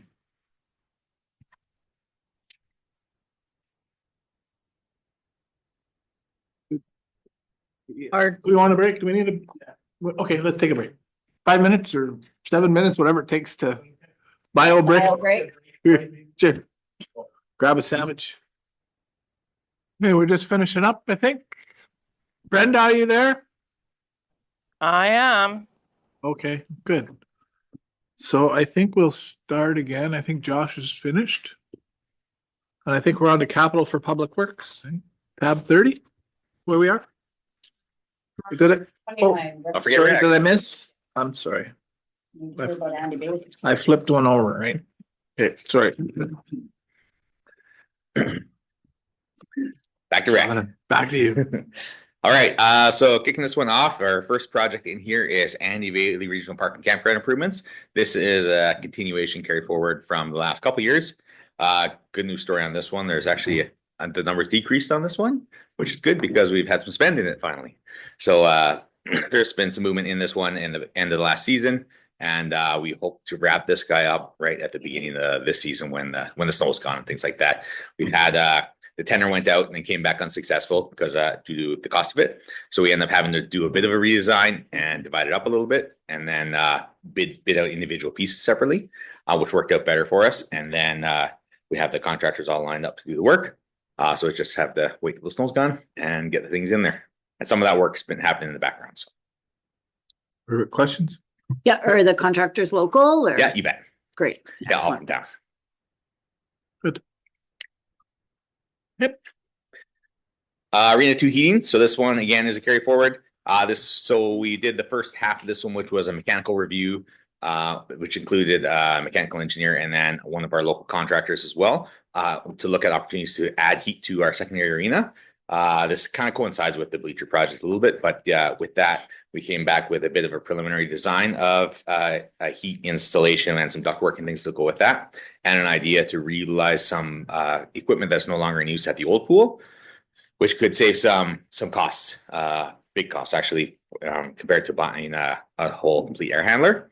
So we've got to look at that. But the other portion of that is we got to work with a building envelope specialist to come in and take a look at the facility as a whole, to see if there's any areas there that need improvement as well. So to kind of get that whole picture approach, because it's no good to put a whole bunch of heat in there if it's just going to lose it out the roof or run out the side of the building. So I'll look at all those kinds of things. We were able to tackle a couple of the little minor things from when the mechanical engineer did the review. Little things like gaps and cracks in doors and things like that. But this would be that fulsome piece to wrap that up. I don't see any questions. Okay. Arena 2 seating, which we talked about this one in the admin report. So this is the carry forward from this one.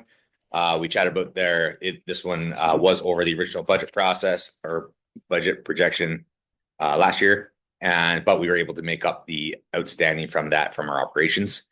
So this is just the carryover to finalize that up. The installations design or signed. I'll find the word here. Scheduled for as soon as the ice comes out. There it is. Yeah. So our ice is coming out at the end of March, beginning of April, and then the contractor is ready to go for right after that. Get those things in there, installed, and get this project put to bed. Perfect. Go ahead. So just remind me, we're not losing the pond, right? Nope. Okay, No, good. the pond's Yeah. staying there. It's just going to be on the corner there. Somebody had asked me that on the weekend and I'm going like, no, I'm pretty sure we're not losing. I would have remembered if we were losing the pond. So just to confirm, thank you. Yeah. No, the kids like that thing too much to give that up. So yeah, it'll look completely different in there, but it'll be a good addition. Okay. The next project we had is the DHRC programming upgrade. And again, this is a continuation. This will be the third year. This one is a straight carry forward. Last year, we had intended to expand the capability of that. So from when we initially did this project, we found additional capacity within that system. So we had planned to extend it out to a couple more of our HVAC units to keep reclaiming that heat and again, offsetting some of our energy costs and saving more energy. But last year we ran into a few breakdowns in the system that kind of took the time away from that. So this will just be to continue on with that process, add those 2 additional units onto that system and recover more of that heat. Good to add with this one. I mean, this is a great example of the work that's been done over that facility with local contractors and our own employees, to look at a system that was engineered that didn't have certain features, and from an engineering perspective said it couldn't have certain features, and they proved it out by trial and error, and that's why we're seeing in many cases a reduction in utility costs over the rec facility also, besides Harvey's mandate to turn the lights off when you walk out of the arena. But similarly, it's using less energy to heat or even to cool. And part of this, what's helped, I mean, if you recall, I've sent emails to council previous summers during heat events when we had to shut the pool down because the humidex was too high in the pool deck. And these upgrades that were occurred internally provided proper airflow and air AC to the pool deck to allow that facility to remain open during those heat events also, because it was never designed to operate in that type of environment. So I just commend the group for the team for working through that and looking at opportunities to save a buck and reduce energy costs and greenhouse gas emissions from an environmental perspective.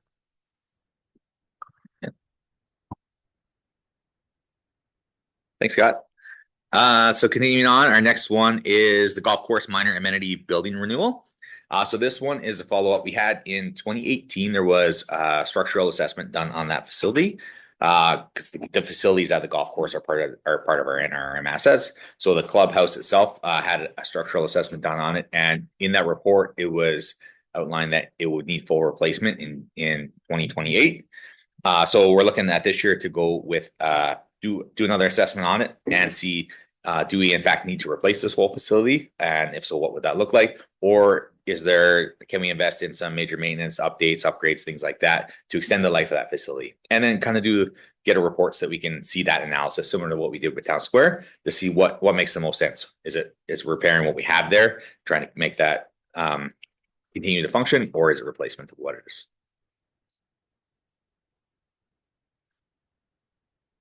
Okay, the one following that is our golf course storage buildings. So this one comes after we did storage building assessment out there as well internally, and also worked with the club to see what the storage facilities out there were and what needed replacement. A lot of the storage sheds out there are in poor and likely unsafe condition and not really usable. So the idea is that we can get rid of those. And we looked at that to also come up with efficiencies and make sure that we're not just replacing what was there with another one that was there and same thing next to it, but what makes sense for them as a storage facility. So in that, gaining some efficiencies in that as well, so that they have the proper storage facilities out there that they need, and also help clean up the course. So the aesthetics of that will be right in line with the cart storage sheds. So it looks the same, it matches, it feels like it belongs there. Comment. Go ahead. So just to confirm that this is storage for NRM equipment. We're not necessarily creating storage for the golf course to use.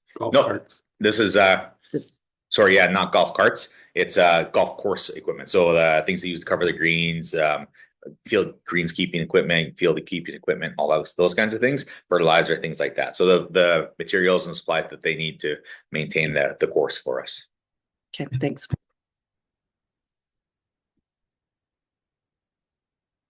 Okay, next one was rec center HVAC renewal. So this is the boiler replacement. This is strictly a carry forward from last year. We had intended to replace 3 of our boilers, and we just got delayed on that one. So we're just looking to do that here in this year and get this completed this summer. That one's a straight carry forward. And then the last one is a new project, the Zamboni cold flood water upgrade. And this is a pretty new little interesting one. Again, talking around energy savings. So the idea of this one is that it's a piece of equipment. It's comes to Europe actually, and it gets quite a lot of use over there. It has a lot to do with the energy saving. So the idea is that the way the system works, it creates a low pressure vortex in the water line. So it's just strictly mechanical that way. As the water flows through it, it uses the town water pressure to create that vortex, knocks the little aero bubbles out of the water. And what that does, that changes the viscosity of the water. So in doing so, they found that they are able to flood the ice rink with cold water rather than having to use hot water. So currently our system, we take town water, we heat it all the way up to 160 degrees to add it to the ice, then just have the ice plant cool that down to freezing and freeze it. So in doing so, we'll save literally 200 degrees worth of temperature change in the water, saving all that energy. The other thing it does is most rinks find that after they install this, they also need to raise the temperature of their ice plant because it freezes that well and that quick that they actually bring their surface temperatures up a little bit to make sure that the ice stays in good shape. So combining all those things, that adds to less energy on the ice plant by quite a lot, less gas consumption to heat the water and then energy to cool it again, and also less wear and tear on the equipment. And then a great news story for this one is $35,630 of that is grant funded. So Fortis BC has a point of sale grant for $20,000 on that, and we entered into an agreement with BC Hydro where they'll fund $13,630 for the remainder. So then that leaves that $14,370 at the taxation. Go ahead. So I understand that there'll be huge cost savings in terms of the energy, but is there any quality improvements to the ice itself, or is this simply energy savings? So the ice actually should be of a harder nature. So that we should add into less maintenance on the ice, less upkeep for the operators, things like that. So because the ice will be a little bit firmer without those little micro bubbles in there. So that should add to the longevity of it, make it a stronger surface. Thank you. Faster too. Yeah. colder, it'll be faster. The payback is on the 13,000 or the 14,000 or the entire The 14,000. on the 14,000. That's pretty good, half a year payback. So. Yeah, yeah, and they say it's like you said, it should be 0.4 of a year to get that thing paid for in energy costs alone when they did the study. So that's pretty awesome. Great job on that. And that's it for Rick. Thank you. You're welcome. All right. Back over to Jock. Public Works. I'll start in Public Works.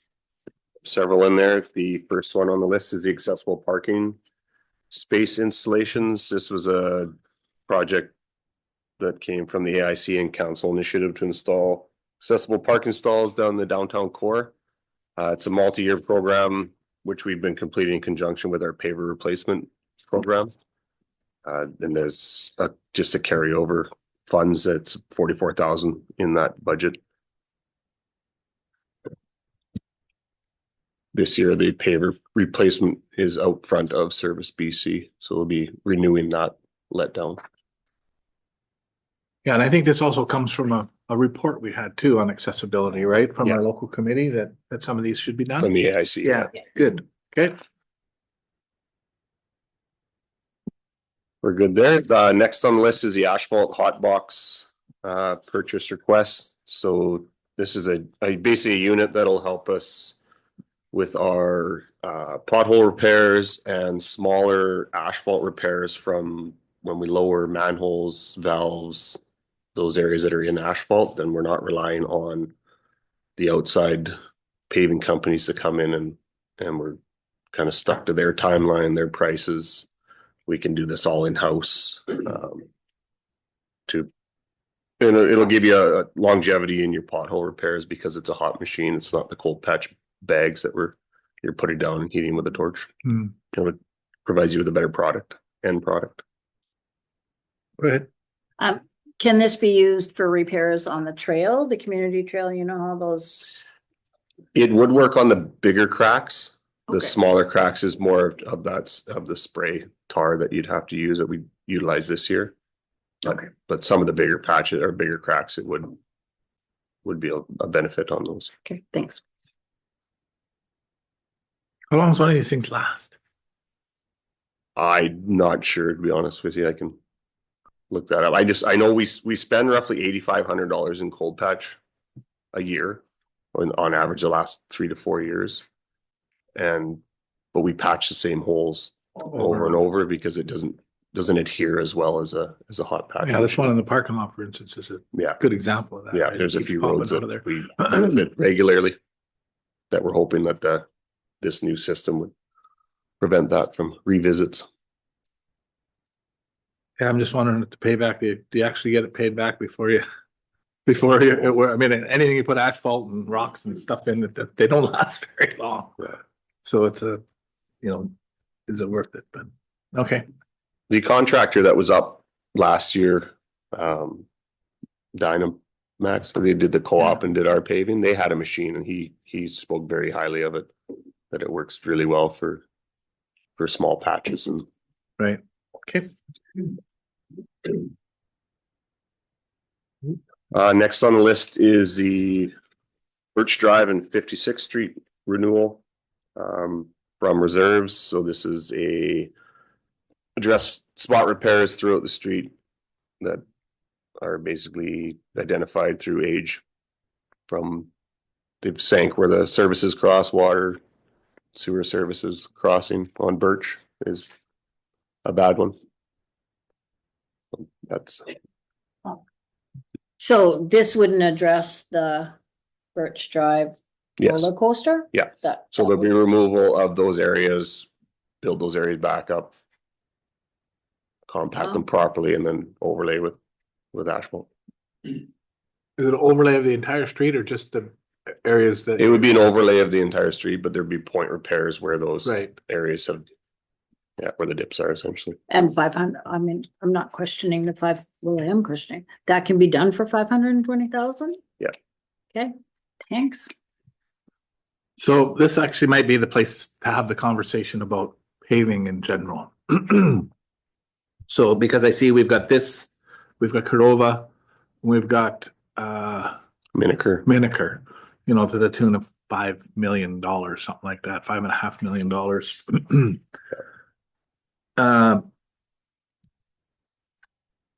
Because it's such a high amount, right? Every year you're looking at sort of this much. The entire community is pretty much paved. I don't think there's any streets that aren't paved in the community. So at what point do you start really looking at whether or not it needs to be done just because it's a rotation, or where you start looking more from a failure perspective before you add it? Because I know, you know, a lot of these streets weren't paved before the IDCA agreement came in, right? So that came in and allowed you to start doing a lot more paving in the municipality. Now that everything's paved, to start wondering, you know, do you just start paving on a time frame, or do you go to failure before, just because it's so pricey to change these? And the second part of that question is understanding that we're so far away. You know, do you need $5 million worth of work to get the contractor to come?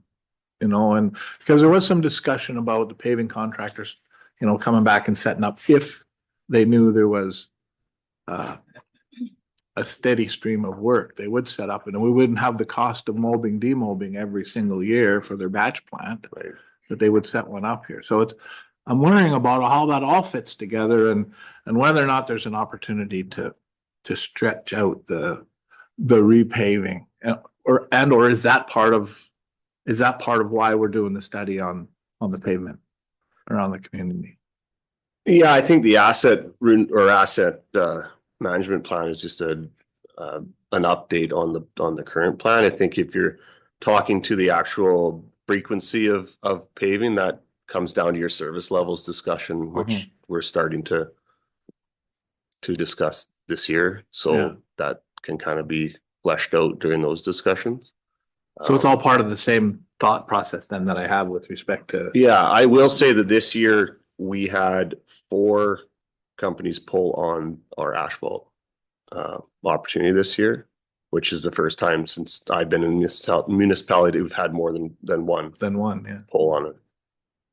So, I mean, it's a good news story. Yeah. So that takes care of the, you know, will the contractors come here because we're so far and it's hard to get asphalt here, and if they don't set up a batch plant, then you end up what happened on 44th. You know, it doesn't get paved exactly. You know, it was kind of a mess. Mm-hmm. I mean, it was right, kind of a mess, but they came back and fixed it, right? Yeah. So I mean that was fine, but all of it kind of fits together for me, and you know, tells me that perhaps we need to, you know, to review that plan. But it sounds like that if it's part of the asset management renewal, part of the service level discussion that we're going to have, then I guess my concerns will be dealt with then. And I can add to that. I mean, with the program, the plan is a guide. It just helps you plan the work and helps us model the costs that we look forward, like that from a forward-looking perspective. Yeah. But the decision to actually do the work is done the year before, or a couple of years prior. And I use Sunset Drive as an example. We pushed an extra 5 or 6 years out of Sunset Drive before we did it. Yeah. Because the plan said to do it this date, and we looked at it and said, no, it didn't deteriorate to the level that we thought. The balance in terms of doing a failure component is we look at if the road is past due from I'll call it alligatoring and the base has failed. Yeah. Then we let it completely fail because we had to do a full road rehabilitation anyway, right from the ground up, literally. Yeah. If it's in a situation where an overlay is going to extend the life 25 years, then we'll do that a little earlier versus letting the road fail, because it's significantly cheaper than it is to do a full road rehabilitation and dig up the base. Right? And there's the rub, right? Because you're doing it before you're seeing any damage or surface damage. And so for the folks there, they're wondering, well, why the heck are we doing that? Why are we doing Miniker? It doesn't seem to be that bad. But if the idea is that you're extending the life of it before it starts to fail, then that makes some sense to me. So the model drives out those numbers, right? So you can do a comparison, right? So you can look at it, because we've had situations where it's been a full road rehabilitation and 44th. 44th is an example, top end of 42nd was another example, like that was, we were getting complaints, or like, right now when we grade it in the winter, we're not pulling up asphalt, we'll continue to push it a bit longer. So that was an example. But then there's other roads, Simpson Trail, a number of years ago when we did that, we did hot in place recycling. There was a couple spot repairs similar to what's occurring now and going to occur up in Angus Sub. But the overlay was done because it protected, because the base was still in good shape. So all of that, sometimes you'll drill it. You'll do some samples on the road just to see how the base is and to make those determinations. But all of that is part of the modeling.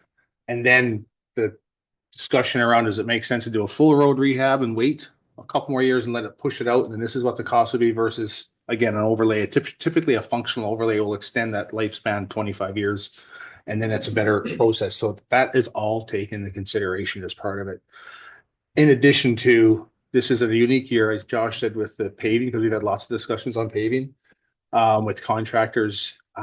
So part of that too is discussing, if you were to save some work, is that an opportunity to try to entice more competitive pricing and opportunities? But last year, for instance, the group that was up that did co-op and whatnot, I think gave us some real reasonable pricing compared to what we're used to. And it's created some other discussions and opportunities where we've had some other discussions. Josh has had some other discussions. So, but again, it's all of that is all part of the discussions and part of that piece.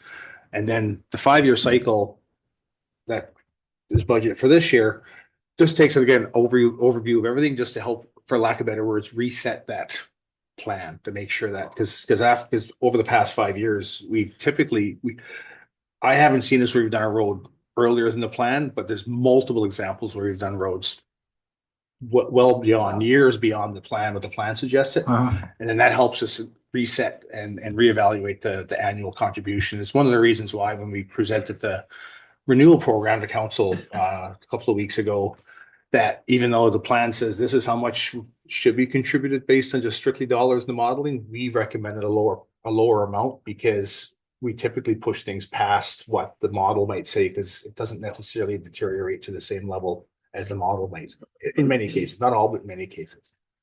Well, and it helps with the overall asset renewal. If you don't spend it, it's there for next year, which adds more interest, and so you don't necessarily have to add as much that particular year. Yes. Right. So as we start to become more sophisticated with this asset renewal plan or asset management plan over time, and the reserves start to get pretty significant, when you start spending much more than you're putting in, all of a sudden you're backing up a bit, and that impacts the long-term value of those reserves. Yeah. Right. So it all starts to, but if paving is one of those places where you can stretch out, then, and I don't remember us having this conversation with this council about stretching it out where you can. Yeah, and we do. The catch 22, which hopefully changes with the opportunity with the contractors this year, moving forward, and some of the discussions that we've had, because they've been at this point positive, but I don't want to jinx it. Is when we felt handcuffed in terms of the pricing and delaying projects. In some cases, the cost increases to the project outweighed the interest we're making. It was almost better to do the job early when we'd start to look at some of the work. 44th is a great example, like the cost to do 44th and the cost escalation for that project. We're hoping that with these recent discussions and hopefully some competition within the paving program, that doesn't become the case. So where we can actually take advantage of, if we defer, we actually see increased balances in our reserve accounts because of interest and whatnot. And we're, again, have the opportunity then not to have to contribute as much in the future. So then, having just had that discussion, can we jump to Miniker then? Because it's a pretty generic explanation for Miniker. You don't talk about whether or not you've done any drilling, or whether or not it's you've seen increased potholes, or you see spalling, or you've seen any, like, it doesn't really talk about that here. So what have you done with Miniker with respect to that? So there were core samples taken in 2023 in that area. We did several years of core samples. We did some out on Radar Road just to get ahead of our 5-year plan. Yeah. So we know what the bases are like. So those samples were taken in Miniker, Toshodi, Churchill, the sample taken in each area. Okay. And it showed a failure in the base. The base material wasn't what it was supposed to be, wasn't acceptable material. Okay, so it it was is a failure or recommended. was installed improperly the first time or? Yeah, Yeah, it's not up to the standard we're looking for, is Yeah. essentially what you're saying. Yeah. Or it could be a bit of both, Mayor. Like, Yeah. it could be the fact that once you start seeing lots of alligator on On that the asphalt, surface, yeah. then that's typically a sign too that there's a failure in the base. And it could be a failure resulting in original installation and or a combination of water infiltration. That's why it's important to do crack sealing Mhm. and whatnot. So it could be a bit of both, but the reality is that, again, if the base has failed, it's no sense to put asphalt on top of it because it'll fail prematurely. Most likely, you got to fix up the base, right? Which is why they went into and did lots of work and spot repairs, I think, on the sewer and manholes and whatnot to get all that work pre-done. Yeah. But I mean, we could provide more information if council wants. I mean, it's just, there's significant investigations that are going to determine the need to do the job. It's not just a matter of, okay, it's on the books for now, let's just do it. Right? Yeah, so for me, I think that would be whether or not it comes in the pink, as a as a addendum to this, or whether or not we get a separate report sometime during the year that basically says, here's what's happening with Miniker. And that's why it's gonna be on next year's budget or whichever one, it gives us, I think, a better understanding, because it's significant dollars.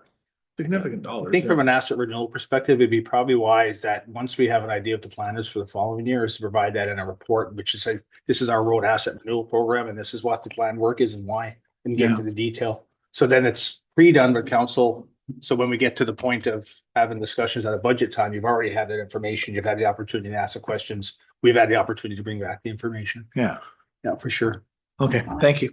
Which is what I think happened with 44th, because 44th has been on the books for so long, right? And had to be redesigned because of costs. And so council was very informed all the way through that process.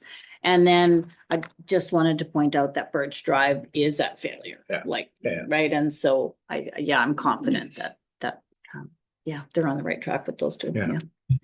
And Cordova's another one, right? It just needs another. Cordova, It never got the. it got the first lift, it never got the second lift. So- Yeah. And with the heavy traffic on it now, it's Yeah, now that the fire truck's going up and important down to get and that second lift. lots of trucks parking there every single night. Yeah, that makes sense. Okay, thanks. I just want to have that general conversation about paving. Thanks. Go on ahead. Next one on the list is bridge maintenance and inspection. So this is just a 3-year cycle to inspect the five bridges that the NRM owns. Nonda is on that bridge, on that inspection list as well. Well, this is just a $15,000 budget from reserves to complete that.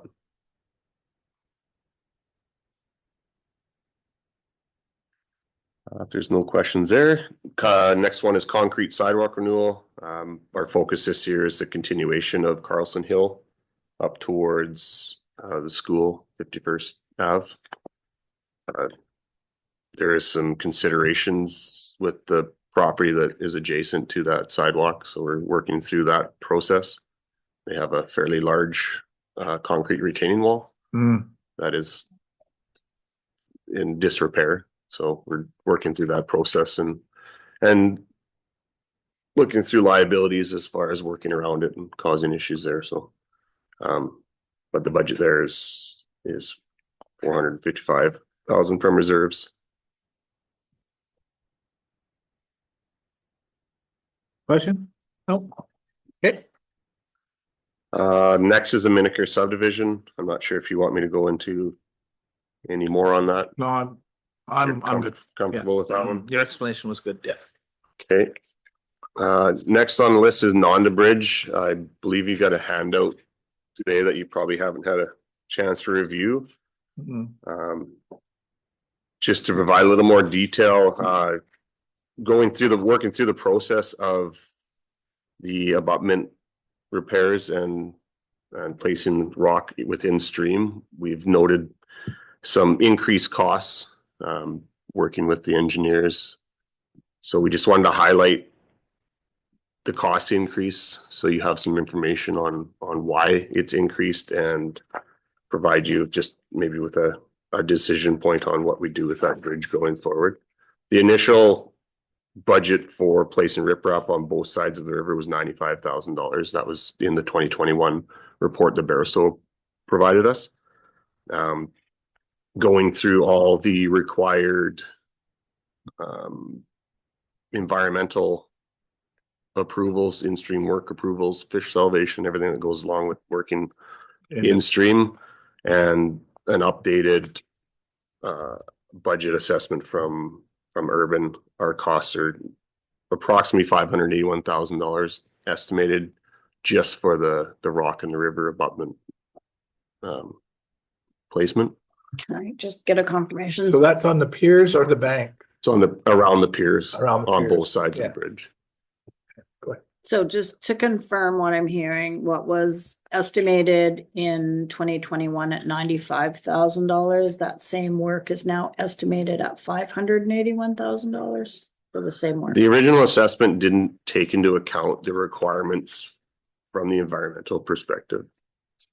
There's pre-washing of the rock, there's the hauling of the rock to the bridge. Because of the weight limit on the bridge, you can only haul so much rock across the bridge at a time, so there's increased costs for transporting.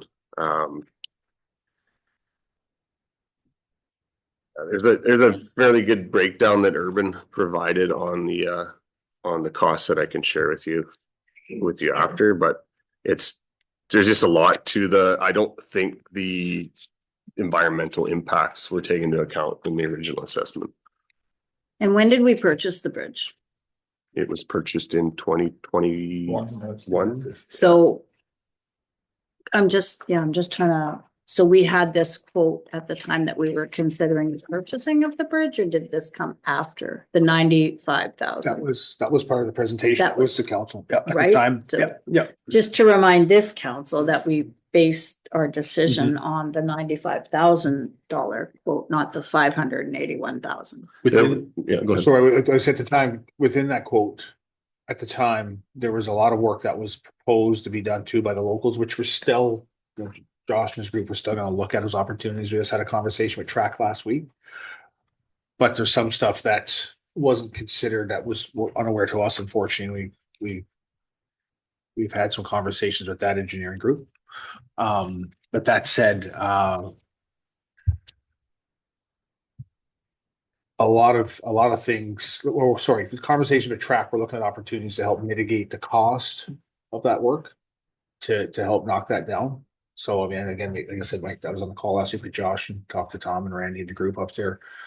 But there's a lot of work that's required from a permitting perspective that wasn't part of the original discussion, quite frankly, that from In River Works, from the permitting perspective, that wasn't captured, unfortunately, with the engineer. So it's the reason we had intended to have this information to council at the previous council meeting, and the report just wasn't ready in time.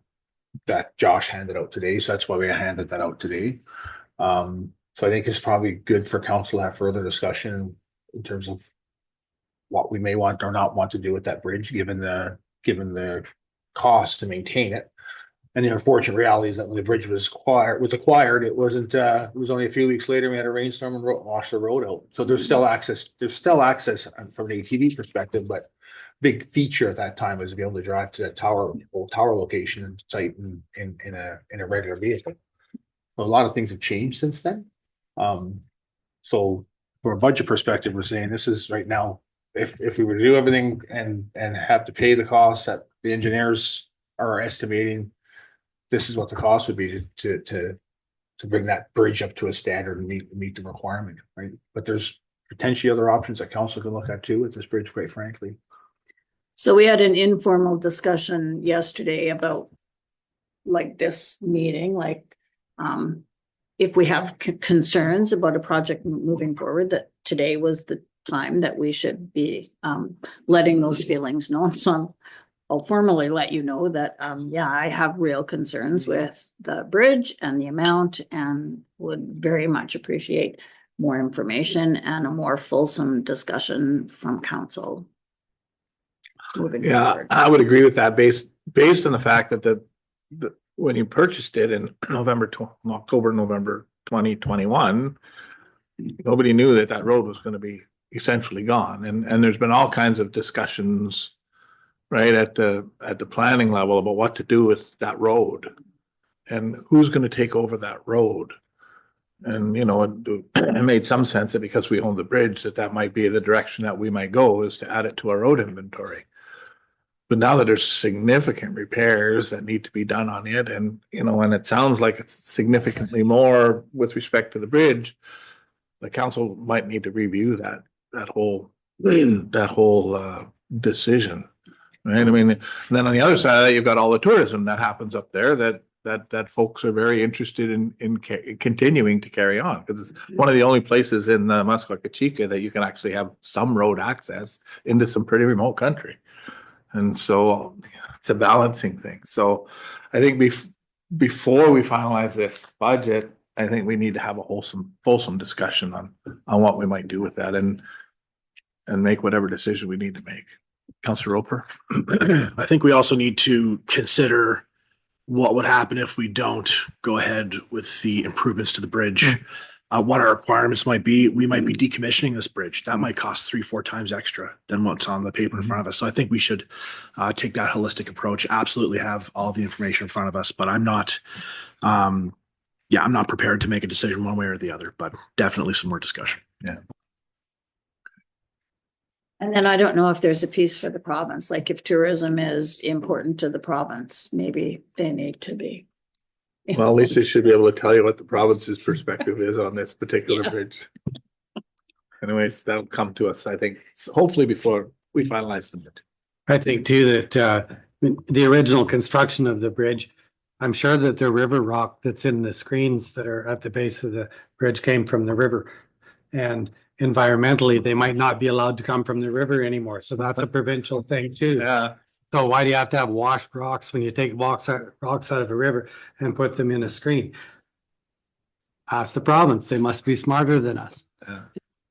Well, the thing is, you can't take rocks out of the river anymore. Yeah. You got to take them from someplace else and then wash them. True story.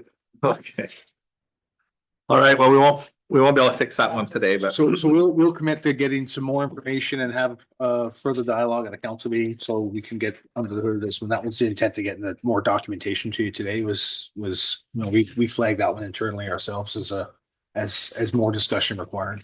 okay. And so just sorry, before we move on, there isn't like an urgency that this has to be repaired now. Is this something that can be deferred to next year, or do you know what I mean? So that we can have a fulsome review of fulsome information gathering and then review, and also, you know, talking to the province at the same time. Like, I don't see and maybe I'm wrong, but I don't see all of this happening before we want to make a decision on this budget. Mm-hmm. So I don't know. I would be interested in, For a risk perspective, I'm not sure. Yeah. but something maybe that could be included in the report coming back to us. Thanks.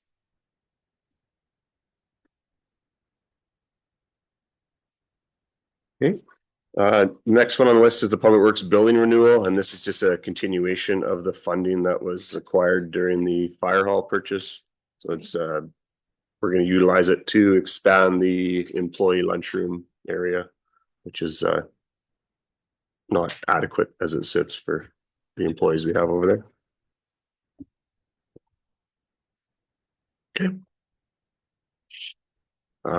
Next plow truck is our plow truck replacement. So our unit 50, which is the single axle, which is a 2004 truck, is starting to show signs of fatigue. So being that it's 22 years old, it's certainly, we've got our use out of it, but the repair costs are starting to climb, and it's a good time to replace with we'll get another single axle. It works well in the smaller neighborhoods with an underbody for pulling the snow. So that's what we're looking for there, is this replacement. The budget allocation there, we had we'll call it an error in entry. So the actual costs we're looking for is 200 or 500. Just give me half. So 525. Yeah. Not I want 200. to say we almost paid this much for the fire truck pickup. Yeah. That one. I was Yeah. gonna say, I want in on that. Yeah, yeah. So 525 is the ask, they're not 200. And that'll be out of reserves. And the old one? What will you do? Auction it off? We auction them off, or depending, sometimes we'll run them as a spare truck in the summer when needed. As long as it doesn't cost us anything, because when we look at auction, we might get 10 grand for it typically, and we get 10 grand if it's running or it's not running, or how well shape it's in. So in the past, because sometimes it can come in handy on a little bit of gravel maybe. We've used it, like I'll pick on the old Tsunami truck and replace that, and it got us through a couple more 3 summers, and we're able to do the jobs that you don't want to use a new truck. So you'll run it to actual failure, essentially. Yeah. Use it for training, that sort of thing. Yeah, a bunch of stuff like that. Okay. But this is an example, again, being at 22 years old, where our truck was up for replacement in 2015, and each year we just kind of take a look at it. Didn't cost any significant funds, so we're able to push the replacement, which helps again with that contribution to the reserve. So then the $300,000 difference has to be added to the budget, right? Yeah. Okay, thanks. But it comes out of reserves. It doesn't, so there's no net tax implication. Okay. Because it comes out of. Well, the, except that the taxes were used to put it in there. To it, yeah. But it won't change the net tax implication this year.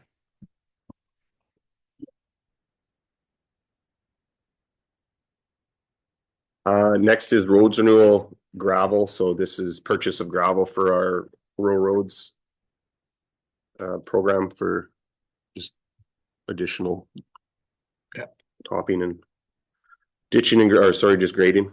I believe the areas this year are McConaughey and Radar Crescent, Valley View Drive, Rocky Mountain Road are the areas this year identified for renewal. Okay.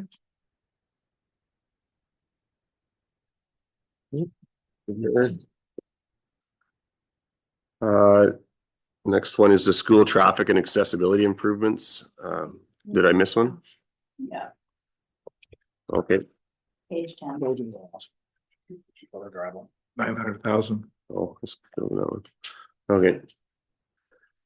Roads renewal gravel or asphalt, sorry. This is Cordova. This is, so there's smaller sections, 55th Street and 44th is at the intersection there has failed. Cordova, the added lift on Cordova, and then the town hall parking lot repairs there and an overlay renewal. I feel like that 44th Street intersection fails a lot. Is like, am I remembering it incorrectly, or have we just been patching it? And We haven't patched it since I've been with the municipality. I'm not sure what's happened in the past, but we've kind of run it to fail. It's in pretty rough shape. Okay, thanks.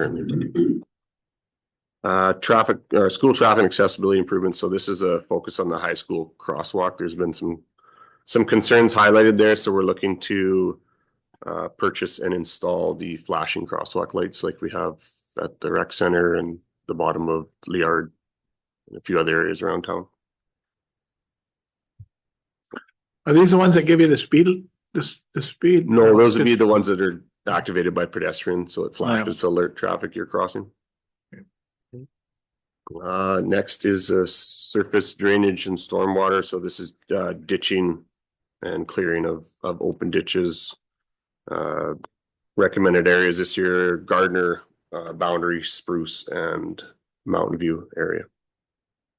Up next is a Toad River Community Hall expansion project. This is just carryover funding. Just looking into the needs of that hall for expansion and finalizing the design for a grant ready project. Yep, doesn't look like there's any questions. I believe it's the last one for Public Works is the wheeled excavator renewal.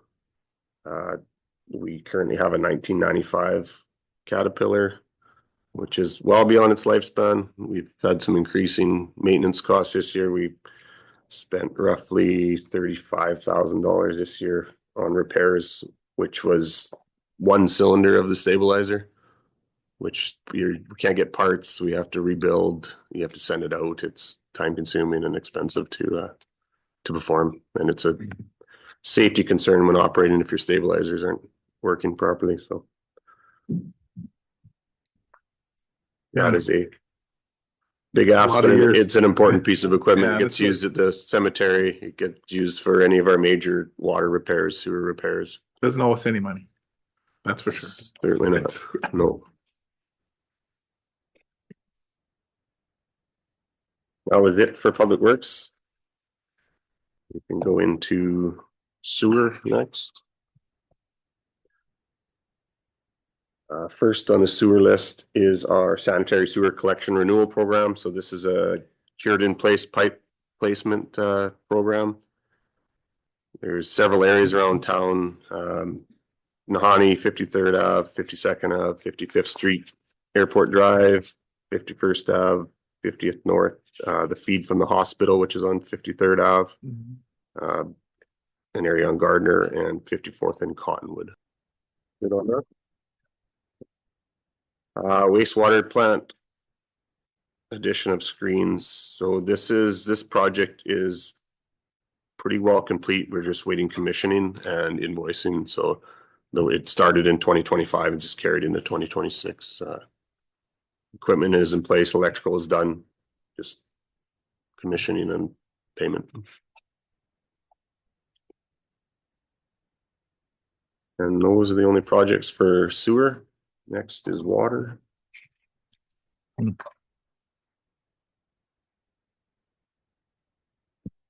First on the list is asset renewal water treatment plant.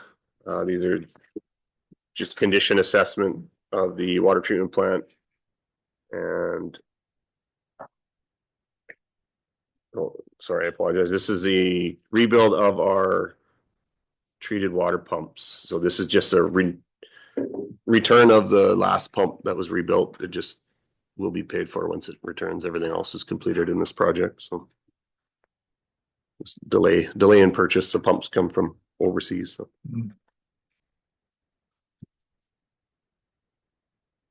Next is the condition assessment for water distribution. So this is assessment of the distribution system and the water treatment plant to update its condition recommended. It's a 5-year cycle. This was identified in 2025. We held off to bring someone up during another project that's starting next week. So it was just a delay. Just a little bit to get some cost savings and travel. And then next is a raw water pond aeration equipment. So this is the purchase and install of mixing equipment for the raw water ponds. So it'll improve raw water quality, taste and odor, and manganese development within the ponds.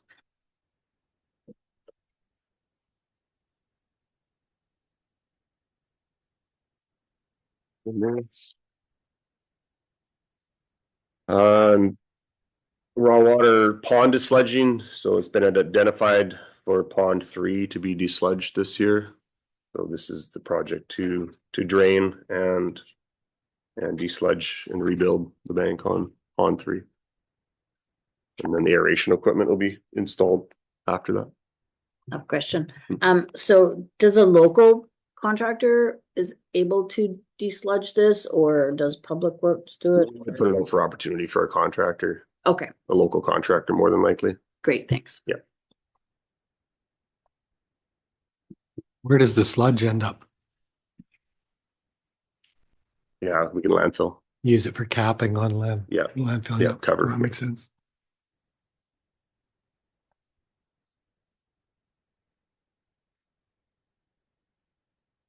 Well, community, they're really good if you had a garden handy. You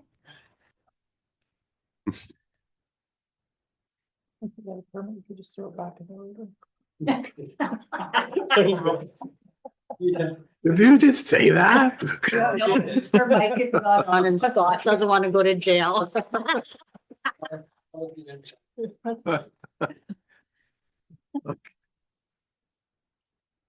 Next is the river intake pump station. So this is a larger program. This year, we're looking to clean and camera and inspect the river intakes.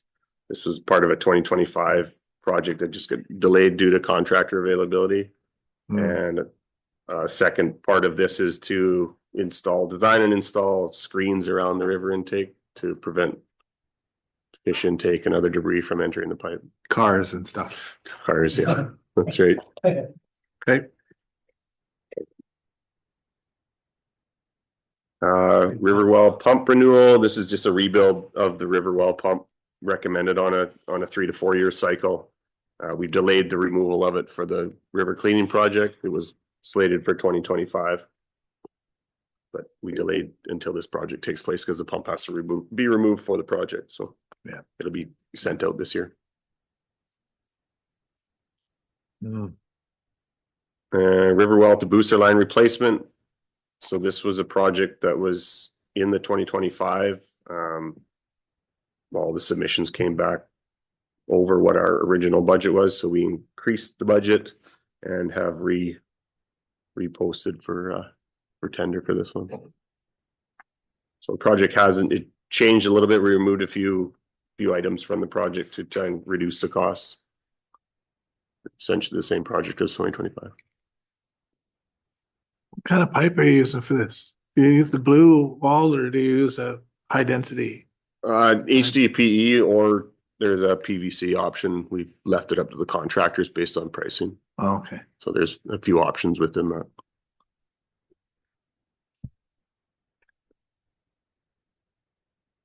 Next is a skater renewal. It's just an ongoing project. This year, our focus is on the PRVs east and west for just a PLC upgrade, and then the client computer upgrade at the water treatment plant.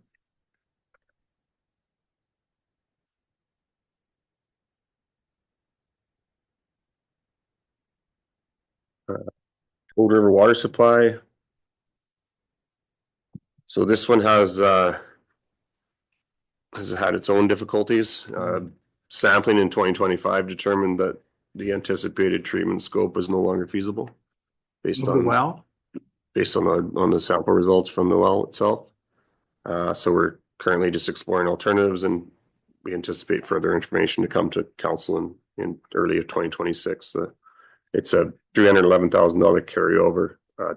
228 of that is grant funding, which we have till 2028 to utilize.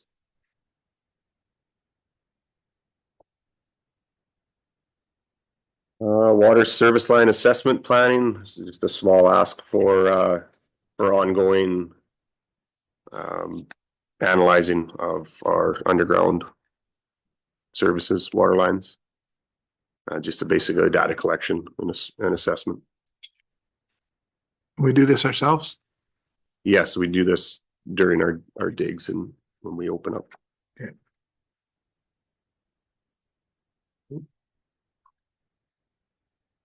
Next is the water treatment plant common filter head project. So this is a second phase, essentially, of the DAF upgrade to utilize the trains that are no longer in use, so we can increase our filtering ability down at the water treatment plant and benefit from the DAF's ability to produce water.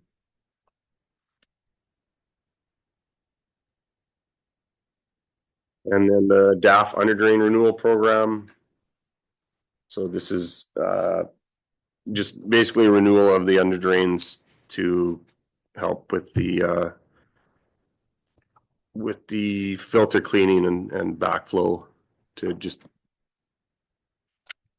produce better filtering. Are they damaged or do they need to be bigger? Or? No, they just over time they've corroded and filled with just from the water, from the chemical. So we've removed them, taken them out for renewal. We clean them, and within this project we've requested some equipment purchase to help us remove the filter media.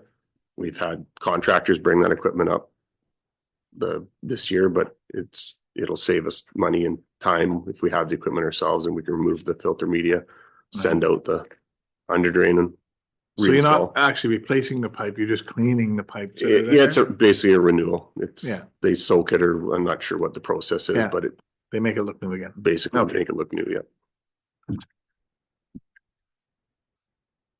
Well, that was it for water. Solid waste. Next is solid waste. So solid waste, there's the cell development project. So this one is part of the leachate force main. We had phase 1 completed this year, in which we put pipe in the ground from gate 3 to the sewer manhole on 55th. The second phase will be tying in leachate to the manholes where the leachate collection system is, and installing a pump plus the controls. So we can utilize the full system without having to run overland hoses and gas pumps. It'll be all automated and metered. And this part of this ties into that MWR application. It's all kind of a bit of a messy between the landfill environmental folks and then the solid, or the liquid waste folks that in the MWR. It's been a process to get this project moving, but we're pointing in the right direction now, which is good. Is the majority of this cost digging? Yeah, the pipe and the pump and the controls is a large cost. The installation is, phase 2 will be a little bit more because it's tying in, and we have lift pumps. The Well, grounds. local contractors can do this work. We had a local contractor do the phase 1. Okay. So we'll put it out for opportunity again. Go ahead. So in this report, it says, to prepare additional cells for future development. How close are we to need future cells? Or is it just to build synergies? Like if you're already doing this, then you're just gonna prepare additional cells? Yeah, we had started planning for clearing and preparation of cell 6. But with discussions with the ministry, we have additional airspace that we can utilize from cell 5 to cell 1. So we won't need, if everything goes to plan, we won't need cell 6 for another 10 to 15 years. So then you would remove that.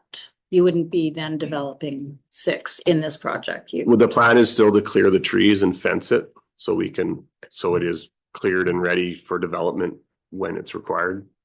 Because we'll want to develop it a couple of years before it's needed, so we're not trying to develop it a year out. Right, but if it's 10 years out, then would we not wait? Because Well, I think the plan is still, we did have the budget to clear the trees. We've got the license to cut now. So we are gonna try and proceed with that. Within the 5 years. Yeah. Yeah. Okay, thanks.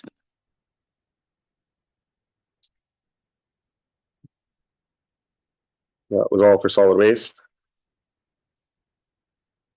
Cemetery.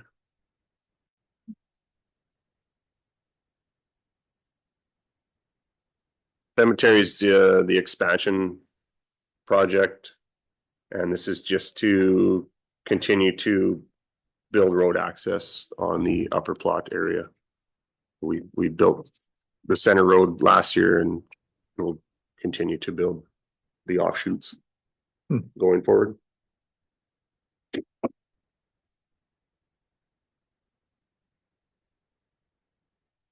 And airport.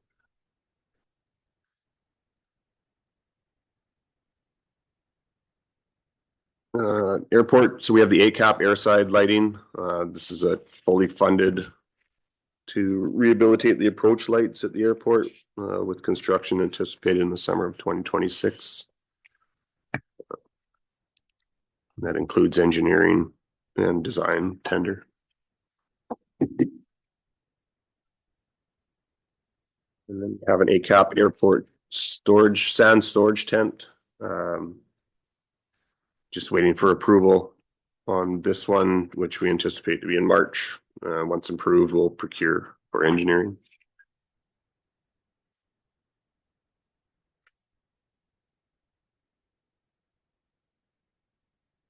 Okay. Good there? And we won't do it if we don't get the ACAP funding? Yeah, but it's all contingent on ACAP. Yeah. funding. Cause Uh, the next couple are the same. This Yeah, they're all, plow truck. yeah, there's only a few that aren't ACAP or BCAP. in the Eligible. airport. They're Yeah. eligible, but not necessarily. The first one is actually approved, right? The lighting system is approved. Yeah, These other three we've just put the applications in. And if they don't get approved, we won't do them. yeah, plow truck and the sweeper are Yeah. all Just waiting. My experience is that from sitting on the Fort St. John Airport Committee is that sometimes these don't ever come through, right? Sometimes they're years before they come through. Yeah. Yeah, okay. So we're not gonna do them if we don't get it. Okay. Yeah, so that goes with the sweeper as well. Yeah. The next one is the airport facilities renewal. So this is just ongoing lighting upgrades throughout the facility. And then installation of a ventilation system in the maintenance lunchroom. And that is from reserves. Okay. BCAP pilot station, rest station.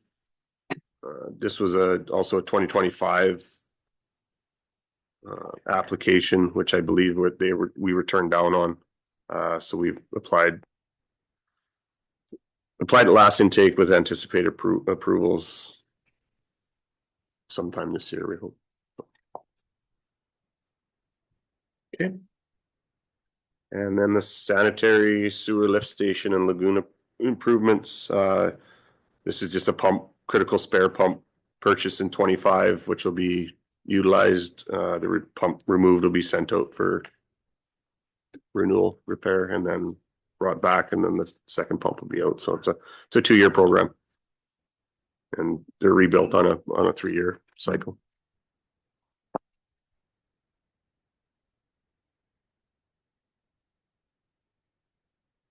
Yeah. And I believe that's all. I don't need that. What are you, Tony?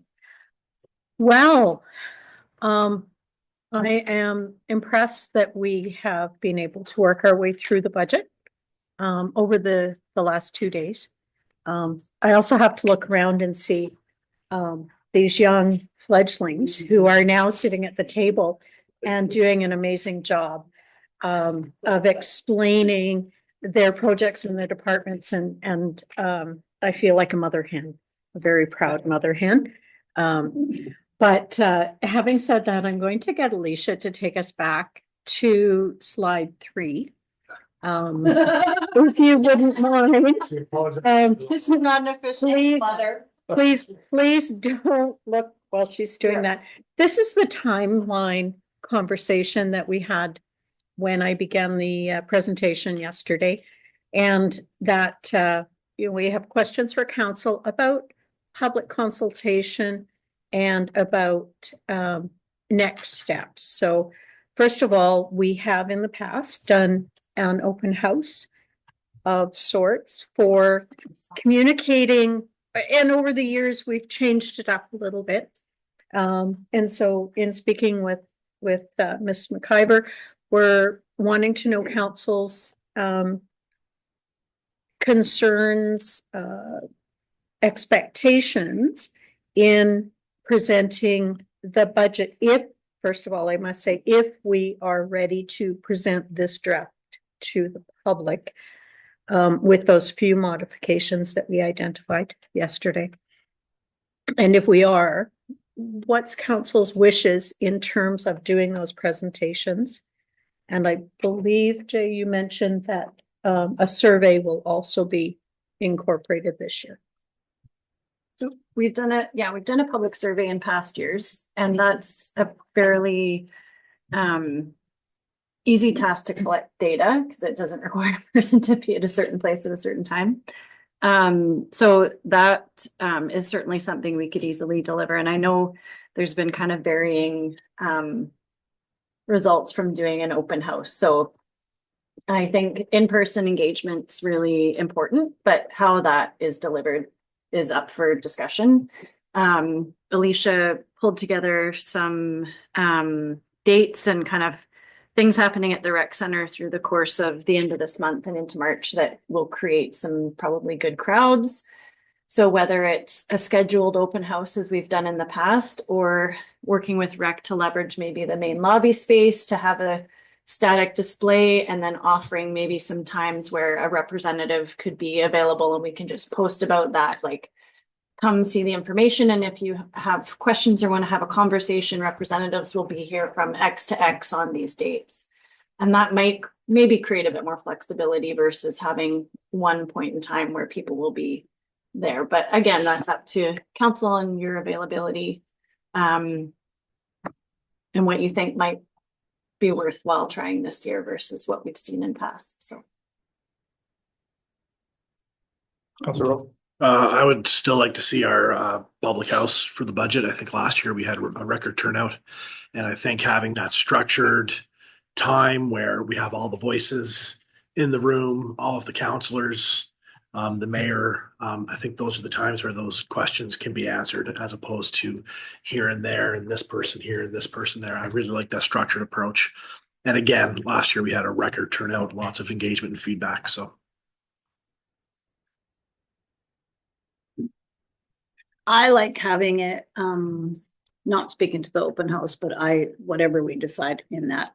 But I like to have the information at the rec center when the rec center is busy. So, once the ice comes out, then that crowd changes and it takes a few weeks for that to transition from winter activities to other activities. So having it out there isn't maybe as effective as a little bit before or a little bit after, but I, again, don't know how that lines up with the actual process. But I think it's valuable to have that information on display in the lobby, no matter what we decide about the open house.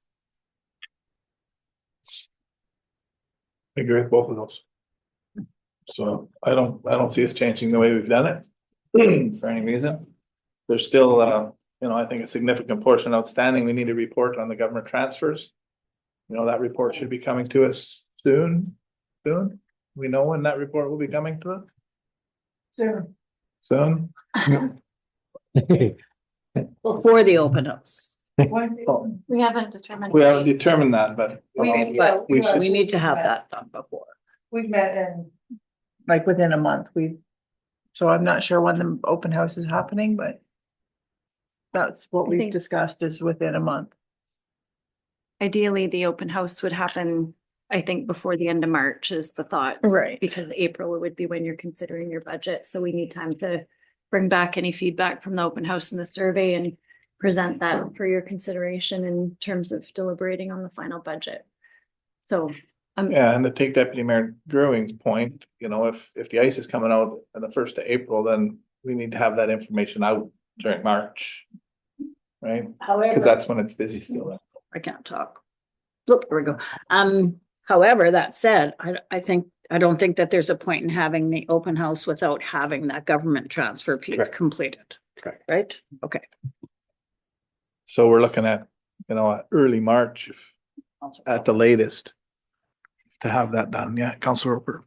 I don't think I'd be in favor of doing the open house during spring break or March break. I think a lot of people are gone. We've done that before and it's been, I found it wasn't helpful. Do we know when that is? Do we know when that is? Yeah. I would be okay delaying the open house. I think that would allow us to get the government transfers policy piece in order. It would also allow us to have that public engagement closer to when we make that decision. As long as we have time to take those considerations and discuss them before. So I'm not too concerned about doing it at the beginning of April. If we're making those decisions sometime in April, I think that could line up.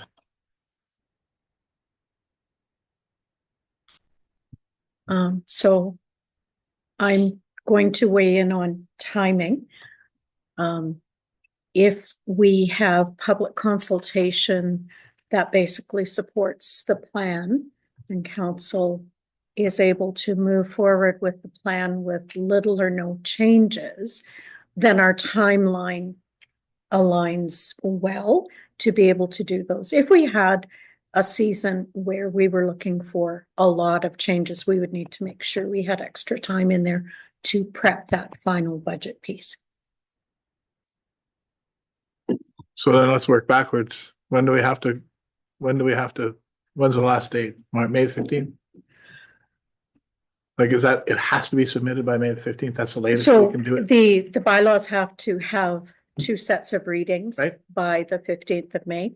In order to do that, I would be looking for budget approved in principle before the end of April. Right. If we have little to no changes to it. Yeah. Well, let's get this government transfers report to us then, you know, as early as we can in March. Let's get a draft then that we can pull some posters together for, so that we can post them up. They can be posted static during the spring break, right? Because it's coming and going of people. It's a static thing. So they can be done at the arena, hopefully while there's still ice in there and people are still going around. And then we'll do our open house sometime early in April. That gives you 3 meetings then, I suppose. Gives you 2 weeks before the first meeting in April. So that should give us time. That gives you 4 meetings. No, it gives you 3 meetings, I guess, before the 15th of May. So that should be enough time. So I'm not sure when skating is done, but hockey is done the end of February, like finals are February 27th and 28th. I'm not sure when that actual ice is coming out, but. Yeah, I'll just jump in on the schedule. So the U11 hockey tournament's coming up at the end of February 28th to March 1st. The weekend following that, which I believe is the 7th, is if I remember right, that's the figure skating carnival. And the weekend following that would be the ice hockey tournament. And then we're in the spring break. And spring break the ice is still in, but our facility slows down quite a bit. Kids are out of school, lots of people are traveling, that kind of thing. So we have tons of free ice for people to come and skate on. And there is some traffic there with that and spring break camp, things like that. But our building slows down quite a bit right after that weekend. How long does it take us to produce the posters? We could probably have them up and on display by next week. So in advance of that U11 tournament. And then, Well, except that we don't have the government transfer stuff done. so we have the figure to hold in there, but are you looking for something closer to what the actual ask is? Yeah, I Okay. think so. I think we have to have that conversation before we put posters up.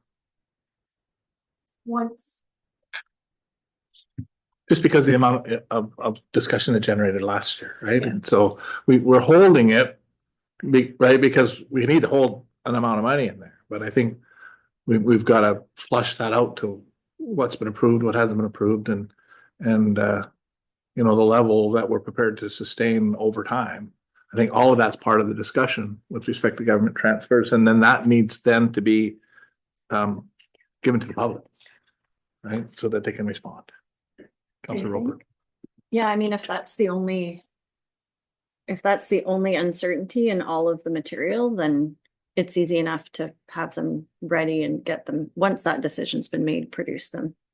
Yeah, so they can be produced quickly then. Yeah. If that's the only thing outstanding. Yeah. Councilor Roper. I think perhaps the number you have now for the government transfer policy are the requests from the nonprofits. Is that what that number amounts to?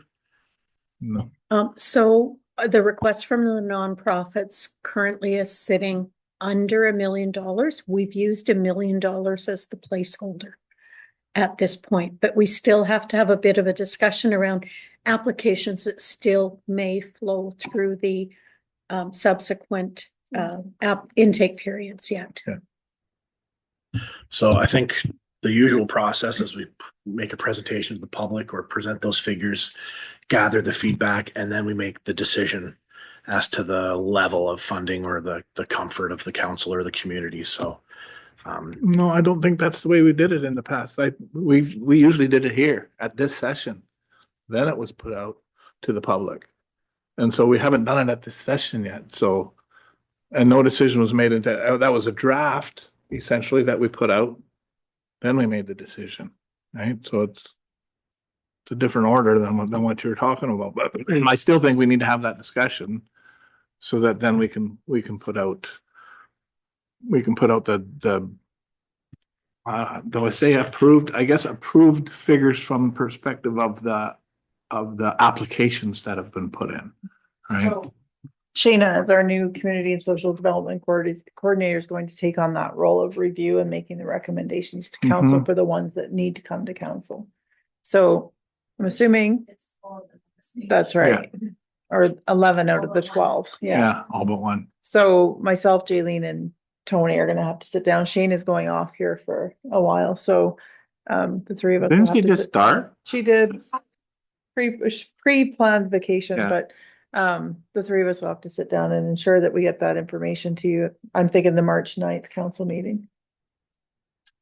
Okay, well, even if we have to have a special meeting, it's important enough, I think. Okay. So we got a rough estimate of time? One that you're okay working with at least? Yeah, and we'll Okay. probably send out a thing about availability for that open house date at the beginning of April, just so that we can get that as we can get it booked at the rec center and start the logistics around that. Okay.